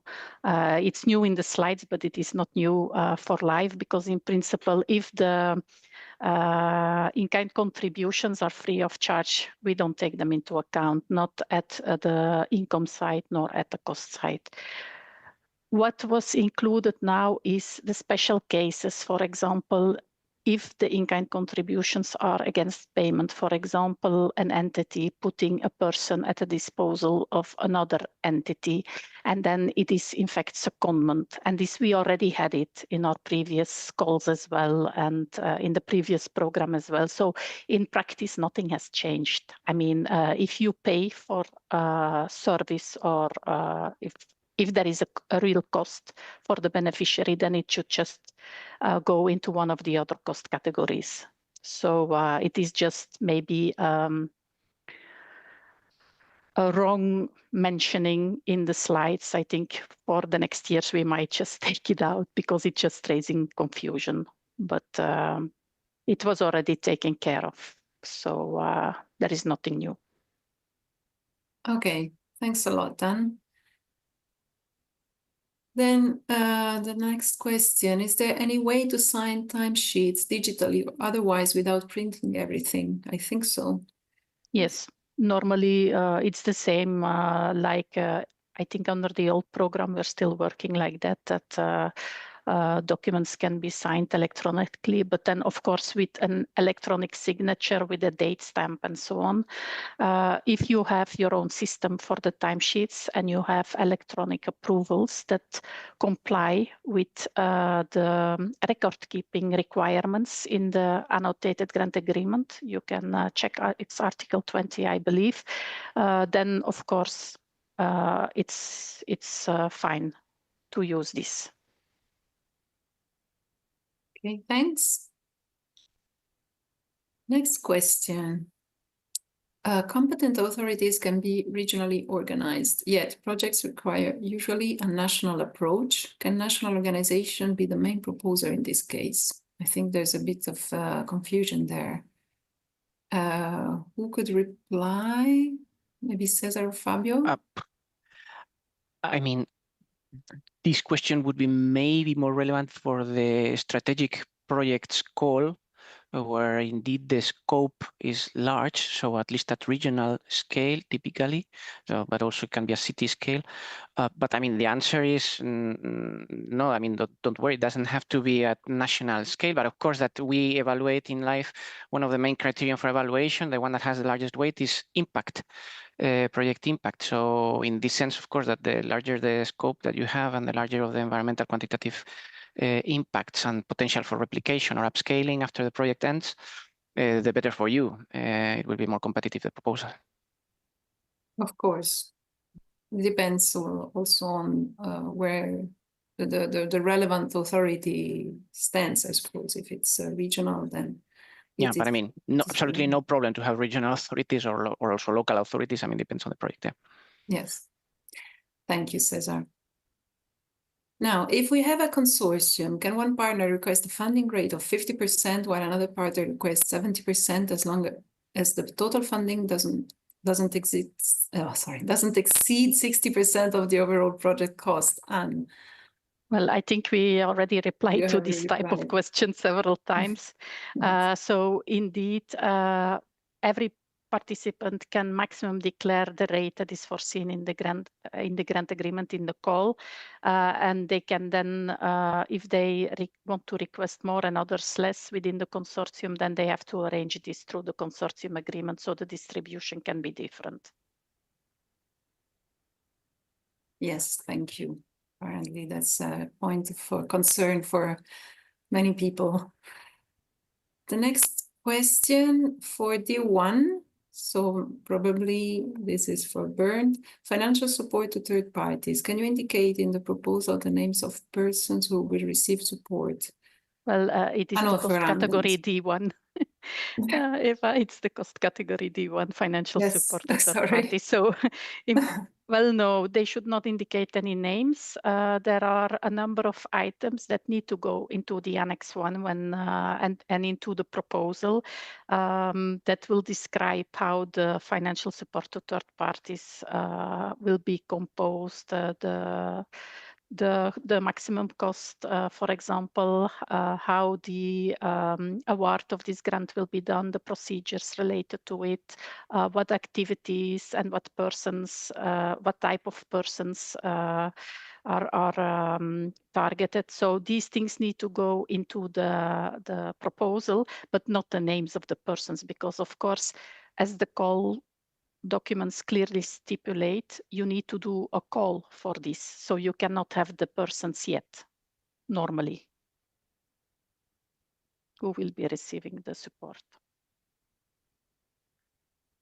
Okay, next question is, where can we find the contact of our point of contact in our country? So the national contact point.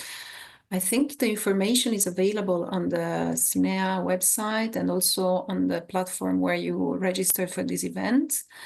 And also don't forget that we offer this service whereby you can actually seek. Sorry, can you hear me? Or I can't. Yeah, we can. Yeah. Oh, okay. Sorry, I had a blank screen all of a sudden. Okay, so don't forget that you can also look for your national contact point among the people who are in this event.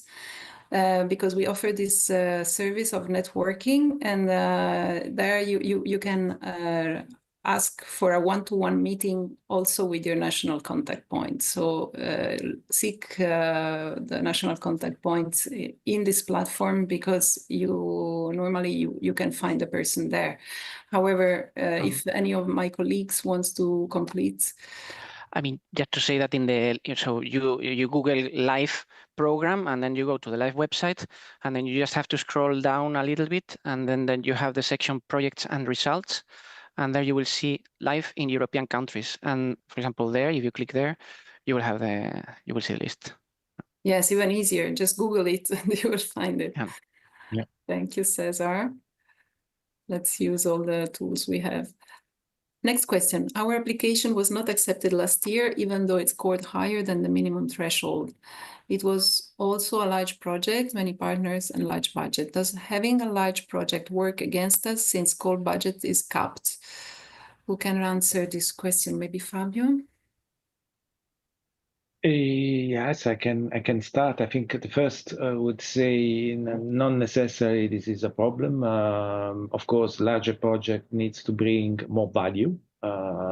So I would recommend, and I guess you have already done so, to go through the assessment. Normally, we give, and the expert gives, quite detailed feedback on the main weaknesses of the project. In your case, it seems that you have got the minimum. I mean, there is no details if you were in a reserve list or you were not even considered for the reserve list.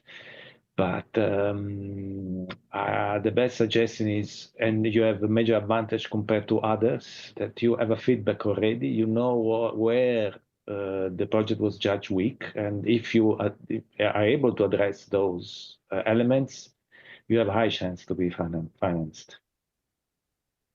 Thank you, Fabio. So Eva, may I add something?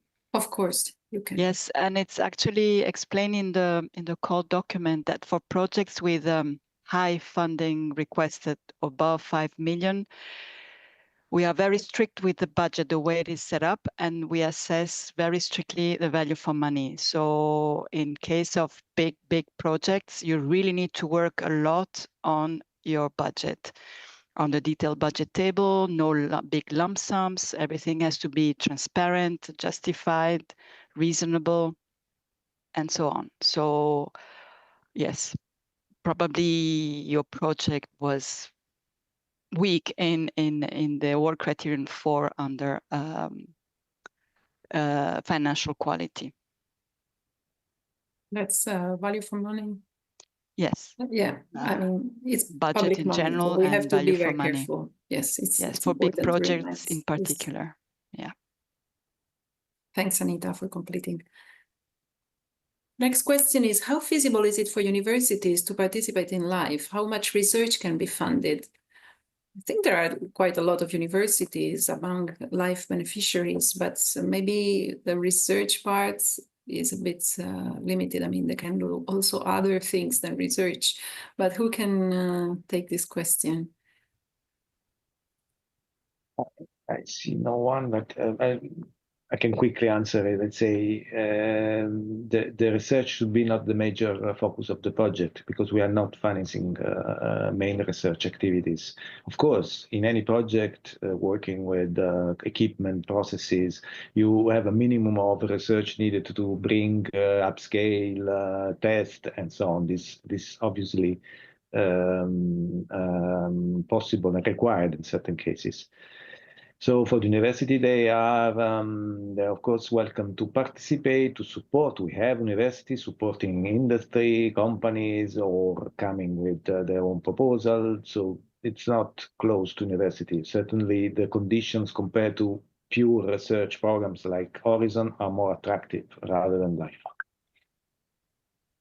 Yes, thank you, Fabio. But in fact, yeah, universities can participate as long as the main focus is not research, indeed. Next question would be, when submitting a proposal, we must confirm that we have the mandate to act for all applicants. How to do that? Who can reply? Any volunteer? Well, I can very briefly. I mean, for the submission of the proposal, Of course, we trust you that you have the agreement of the other partners. We will then require those applicants who are successful or were successful in the evaluation and are in the grant agreement preparation phase. Signing the contract will include a so-called declaration of honor you will have to sign, so that we know that you are following you're in agreement with the proposal. And later on you will be required to sign the so-called accession forms. Thank you, Bernd. Now we have a question on LIFE website. There are specific frequently asked questions, LIFE 2025 NGO call for proposals, but you say no call for operating runs in 2025. Why? Well, I can answer that. There is a call for NGOs, but it's not an open call. It's a restricted call only for the NGOs that have already signed a framework partnership agreement. But maybe this is confusing in the FAQ. Maybe we will review it in case it looks like there is an open call. We will take care of that. But thanks for pointing that out. Next question is, I'm not deciding which LIFE subprogram is most suitable for my project, so I cannot start an application in the online system yet. Is there a place I can already consult what part C for each subprogram look like? I want to see the KPIs included. So maybe that would guide them to see the KPIs, to choose the topic or the call. Okay, I can give a brief answer. I think there is no offline type of form, because the form is actually interactive. So depending on what you choose, you get certain questions. But you have to consider that part C is the same for all subprograms. So if you have a standard action project applications, you just need to link to any of the called SAP, and the KPI will be the same for all. So there is no, and then I think at least broadly you understand if you are a SAP or you are CET or you are a PLP, and based on that it should be easy. And when you connect, you need to get to the part C, and you only see the type of information you need to input if you tick on the boxes. So it's not as simple as producing a PDF with all the tick being open. But maybe somewhere in the portal, I don't know, others can intervene. There could be a PDF that includes all the documents. I'm not aware that this is the case. No, I don't think so. Yeah. Okay, thank you. The next question, can you please explain better what is meant by catalytic potential? I think it's similar to a question that Fabio answered before, no? And it is depending on the specific code, so it's a bit difficult to generalize, but the essence is those projects that have an exceptional, and I think, is it about bonus points? I don't have it anymore. Doesn't catalytic potential. Okay, it's in general, more in general. In general, is the ability of the solution proposed, process, product, or whatever they are proposing to be replicated across different sectors or different countries, to be upscaled, to which extent the solution can further survive and uptake and multiply also after the project or even during the project. Okay, thank you, Fabio. Now, regarding personal categories, this is for Anne.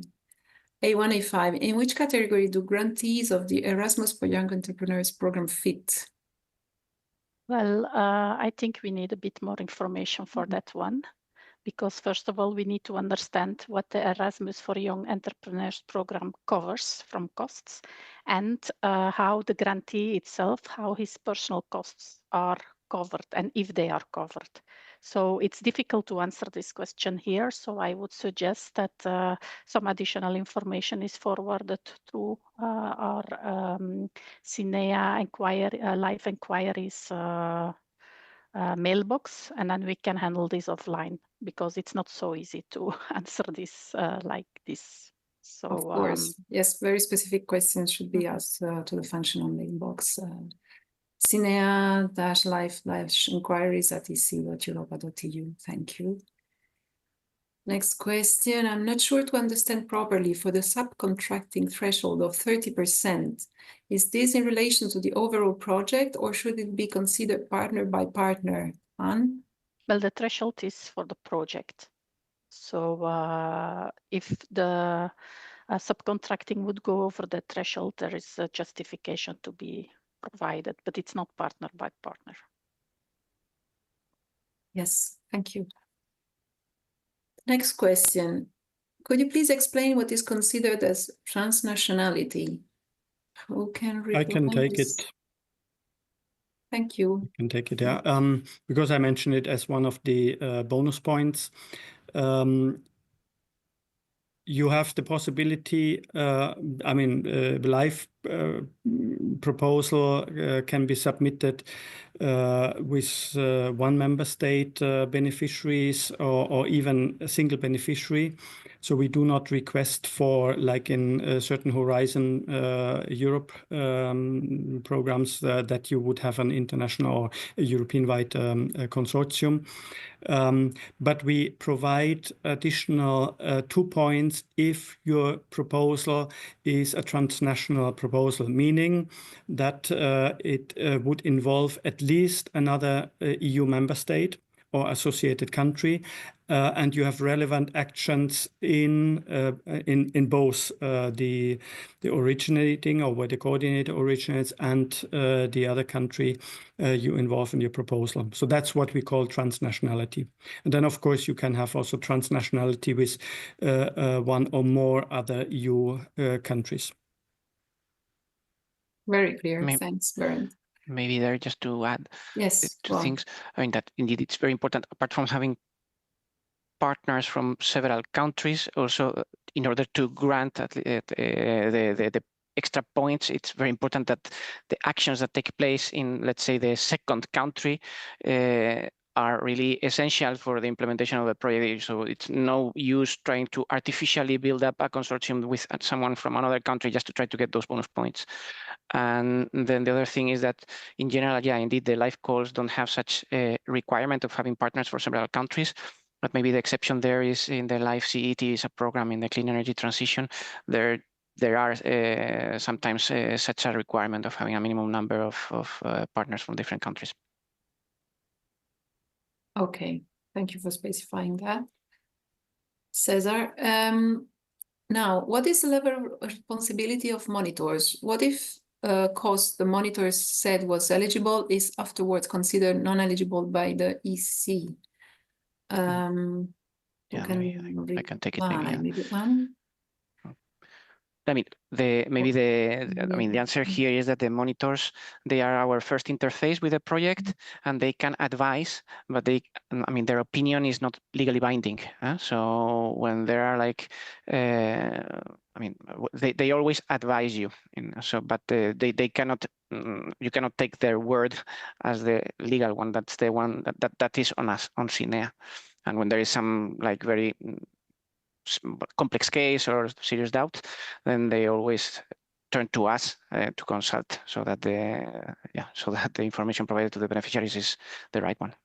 Yeah, so normally they don't give the wrong information, but in case of doubt, it's better to consult CINEA. Yes, and I think it's also good to add that sometimes, because I see this myself as well, when we receive questions, we don't get always all the information. We get part of the information, and we often answer based on what we know or what we have in the question. But it might also be that there is underlying information that we are not aware of. If we would have known, the answer could have been different. The same thing is that sometimes we can also say that certain costs are potentially eligible, or they could fit with the eligibility criteria. However, it is only at the end when we do the final payment, or for the SIP and SNAPs, the interim or final payments, that we will check the cost. Of course, we will not check everything, but we could go more in depth in certain costs. And then we can only say that all the eligibility criteria have been fulfilled. And then we will say, okay, this cost is indeed eligible or not, even if potentially it could have fitted. But if it's not, if all the conditions are not fulfilled, then it can still be rejected. So it's always good if you have more complex case that you cannot immediately find in answers from the annotated grant agreement, or frequently asked questions, that you then send just a question to the help desk. If you have your project, and you can send questions to the help desk where the monitors can help you. And then if they don't know, because the question is so complex, then they will send it to us and we will double check.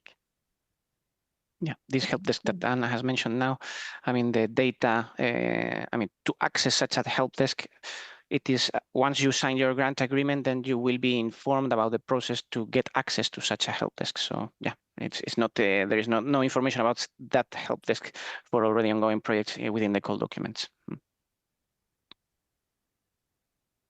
Thank you for the complementary answers. Next question is again for Anne, I'm afraid. Can you please confirm the co-financing forms are not mandatory this year, and that the beneficiaries do not need to sign the relevant partner description files as well? I will look to Fabio maybe for this one. I think this was already answered yesterday, but indeed I can confirm there is no requirement for co-financing forms.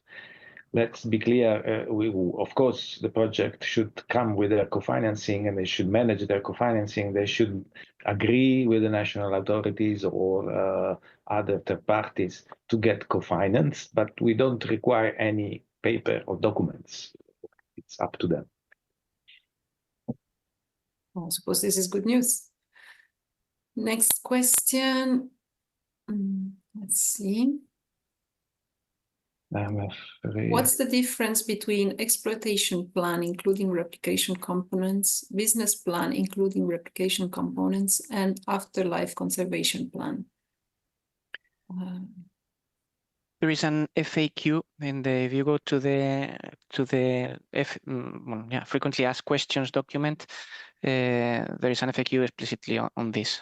So that would be my main recommendation. Just read it there. Yeah. Okay, thank you.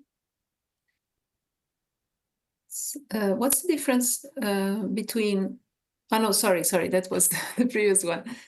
So are projects that include sport-related activities, promoting active mobility or raising environmental awareness through sports, eligible under the LIFE program?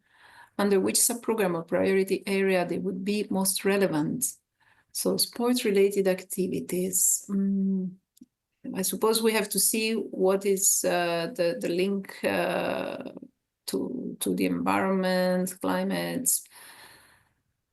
nature and biodiversity, clean energy transition. I mean, it's maybe not clear, but can anyone take this? I can add one sentence here.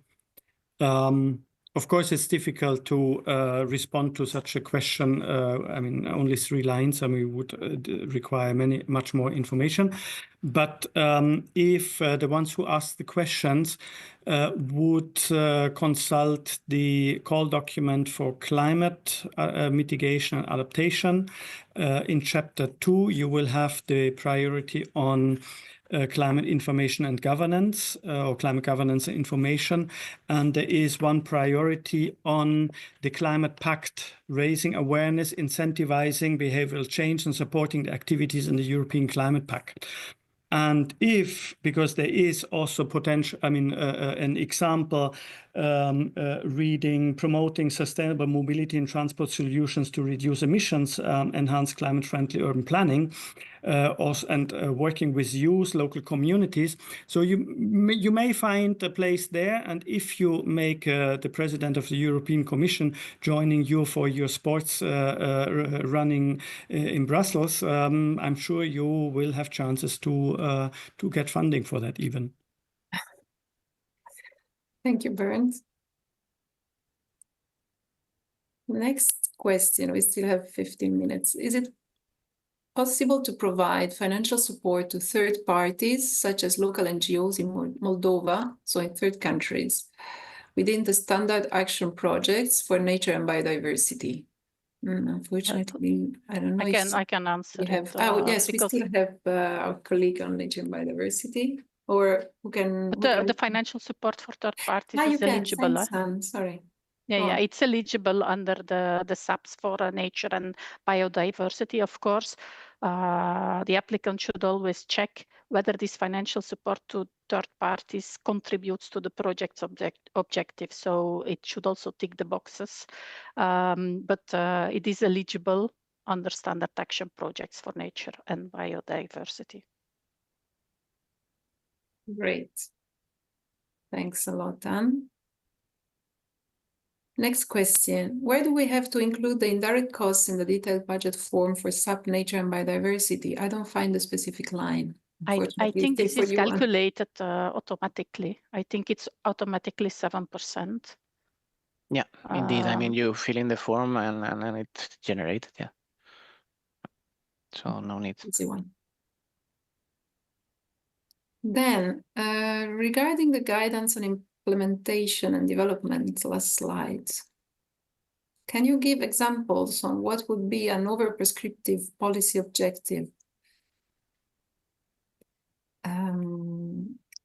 Yeah, I suppose this refers to the guidance from the European Commission on policy-related activities that concern the development of policies and advocacy activities, right? So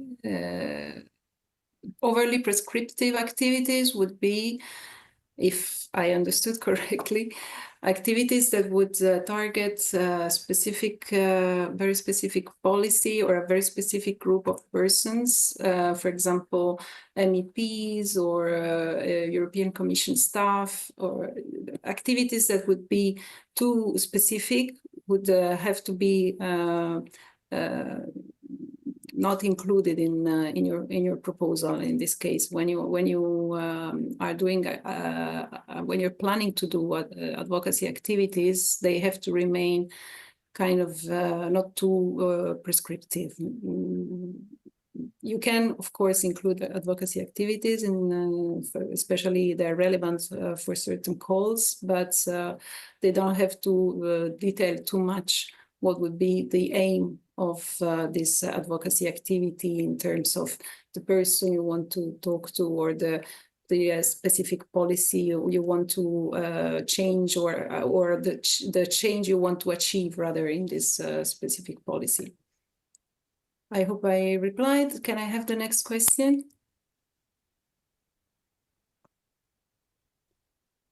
How does the cost allocation works for employees? By real costs? How redecontation has to be done? How we should manage employees' costs, if not by real costs? This is again for Anne. I'm not sure if I understand the full question, but the costs are calculated in line with the guidance that you can find in the annotated grant agreement. We also have a specific calculation tool that you can find on the website under the Life 21-27 program, where you can calculate the costs. Of course, final costs can only be calculated over the reporting period. So, but you need to keep track, of course, of the number of days that this person's worked, and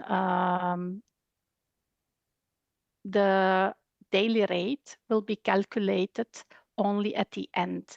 So if you want to have already an ID, you could also do it based on the estimated budget that you would have, or the estimated staff costs for one person, and then you can have an idea how much in the end it would end up in, and you can try to use the table for that.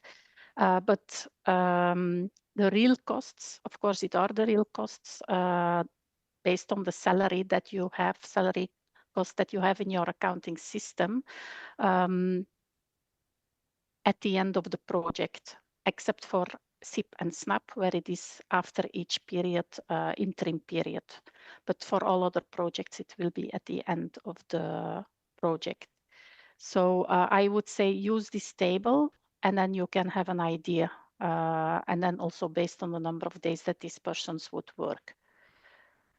Maybe there otherwise, what I can say is if you need more information or explain a little bit more in detail, then you can also send a question to the CINEA, the functional mailbox for the live inquiries. So we can then have a better answer, let's say it like that. Maybe just I mean, a tip to find the table. I mean, just go to the live program website, and then you go, there is a section there, manage your project, and there is reporting, and there, where you click there in reporting, you will find the table, the calculation table. Great, thanks for the practical answer to both. Next question. Can you please list or send us a link to the documents that participants should provide in order to be part of the consortium?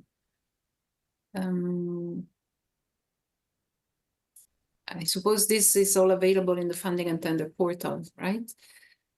Well, for the submission stage, there is no list. I mean, there's nothing required except filling in into part A, the consortium members. Of course, you need to have the agreement, and in very, very rare cases, we had this in the past, we got a message from a beneficiary saying we were put into the consortium without our agreement. So, of course, that is to be avoided. And only later, when you were successful and you are in the grant agreement preparation phase, then we will ask you for certain documents to be signed by the consortium members. You're Bernd? Yeah. The next question is, are compensatory measures to fishermen to catch loss due to pilot conservation measures eligible costs? Who can reply?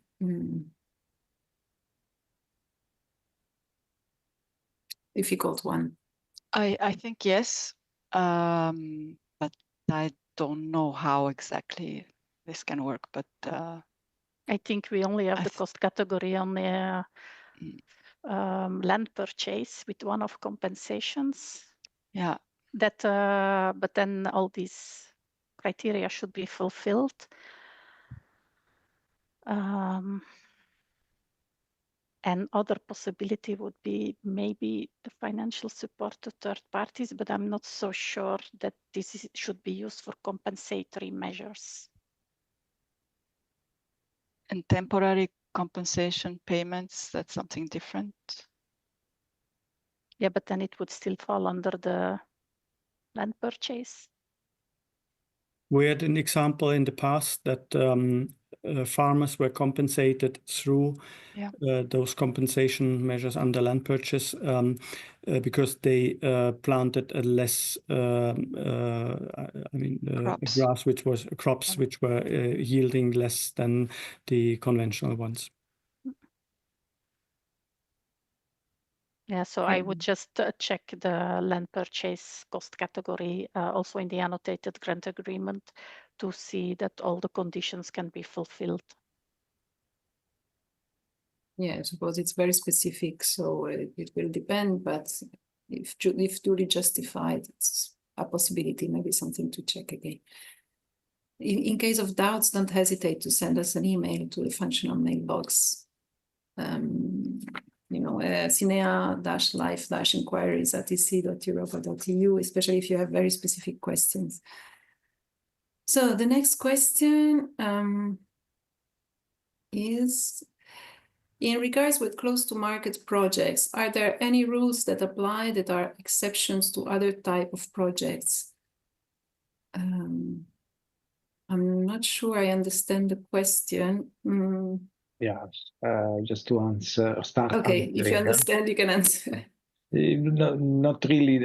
If rules means administrative procedures or conditions which are different from other standard action projects, not being close to market, no, there is no such a difference. Of course, the close to market, they have certain built-in requirements in terms of deliverables, like the business plan, exploitation plan, but this is explained in the application form. There will be in the information before the filling form, there is all the information about when applicable also to close to market. Okay. And I can answer on the fly on the second, no, there is no 2% rule. I was going to say this is an easy question. So this, the 2% rule doesn't apply anymore, right? So thank you for the quick answer, and also Anne is grateful, I think. Next question, what is the funding rate for the financial support to third parties? If a topic allows financial support to third parties, but it's funded at 60%, does that mean that financial support to third parties will also have a funding rate of 60%? Anne? Yes, well, the total eligible cost is multiplied by the 60% to determine the EU funding. So yes, it's correct that the funding rate is also 60% for the FSTP. Okay, this person understood the logic. Good. Next question, regarding the frequent errors under financial presentation, last bullet points. Is there a rule of thumb for what constitutes a big cost item, whether in percentage of total or program budget or euro amount would be helpful for prioritizing budgeting connotations and details? Well, I would say it, of course, it depends also on the total cost of your project. If we're talking about 1 million or 5 or 6 million, but I would say anything that is as of 10,000 euro for sure, I think it should be further detailed. And then if you would go through or if your project would be awarded, then we will probably ask further questions if needed. But you should just keep in mind that the details that you supply are used to evaluate your proposal. So if you have a description inside that we don't exactly know what it means, and even if the cost is only 5,000 euro, it would also be difficult for us to justify whether it's an eligible cost or not. So it depends a little bit on the description. And then, of course, if this is clear, 10,000 euro would be a good rule of thumb, but it doesn't mean that for lower amounts you cannot put extra justification if you deem it needed. Okay, thank you, Anne. Next question. Milestones and deliverables should be one for each task of each work package? So no, there's no such like biunivocal correspondence. I mean, what you have to make sure is that when you are describing the tasks in the work package, afterwards, indeed, that you have to think how will also want to set up a series of milestones and deliverables such that there can be a reasonable tracking of the progress in such work packages and tasks. Maybe as a rule of thumb, I would say, yeah, that at least either or. I mean, if for each task to have either one milestone or one deliverable, at least, so that you can check that indeed it has been done or not done. But then, depending on what's the task, it might require more or less. Okay, thank you, Cesar. Now, a question on standard action projects. It's financial question, I think. Should the certificate on financial statement be submitted with the pre-financing report in case the threshold is already reached, or only at final report stage? Yes, at pre-financing or at midterm stage with the pre-financing, we don't really ask for financial statements. So at that moment, you will also not have to deliver the certificate on financial statements. So only at the moment that you submit a financial statement and use of resources report, which is at the end of your project. For SIP and SNAP, it can already be at interim stage because they don't have pre-financing but interim payments, and we accept costs at that moment. Yeah, strategic. Thank you, Anne. I see that we are running out of time. Do you have time to stay for a couple of more questions, or would you agree to take 2 or 3 more questions? Yeah. Okay, thanks. But then we really have to wrap up in 5 minutes. Does it make sense to have a partner from another country that has more experience in the topic the project is about, his role being most as a consultant? Who can take this question? Fabio, maybe? I'm not sure this makes sense, because if you are not experienced in the topic you are submitting the proposal, while you would be the one submitting the proposal. So I'm not sure I understood. Probably it's that like set up like this. It's a bit a weird setup for a project. I mean, it could be maybe like a partner in a small part of the implementation of the project that has expertise in a certain aspect of the implementation of the project there. Yeah, I mean. Yeah, hopefully this was the meaning. That of course you need a consortia which would be able to perform the task that you foreseen, and then partners that would be able to support you in the different tasks, but not on the main task. It should be. Okay, thank you. The next question is, who and what is the background of the external evaluators? I can take this. Yes, thanks. Of course, we are not disclosing who are the external evaluators. And in terms of background, we make sure that evaluators have the necessary background to make a fair assessment of the proposals we receive. For this, we have a big pool of experts, and we assign the right experts to those proposals. Okay, thanks a lot, Bernd. I think we really have to wrap up, unless there is a question that you absolutely want to answer. There is one that is easy to answer. That is. Yes, go on, Fabio. The next one? Yeah, the next one, very easy. The Seal of Excellence. About the Seal of Excellence. Yeah, applies to standard action project only. Okay, if you really want, you can answer this. I already answered, basically. So it applies only to standard action projects. Okay. Yes, that was quite easy.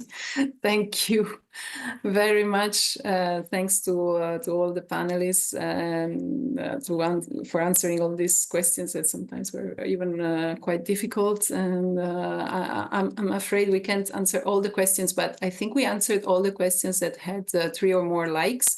So I suppose for the others that are maybe more interesting for a few people, maybe it's better that you actually post them to the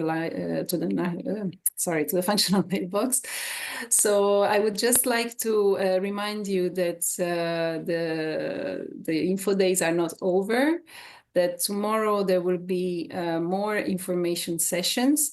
So we will start in the morning at 9 a.m. with the information session on clean energy transition projects, call for proposals on clean energy transition. Then we will have an information session on strategic projects at 11. Then in the afternoon, we will have an information session on policy and legislative priorities, calls for proposals, and an information session on a call for proposal for technical assistance replication projects. So there will be, of course, time for questions and answers also tomorrow. And don't forget to use our service on networking, so that you can have one-to-one meetings with other potential applicants, as well as with national contact points to help you with the preparation of your proposal. So that's it for today. Thanks a lot for being with us. Thank you for your attention and for your active participation. And for those who will be there tomorrow, I say goodbye and see you soon. Thanks.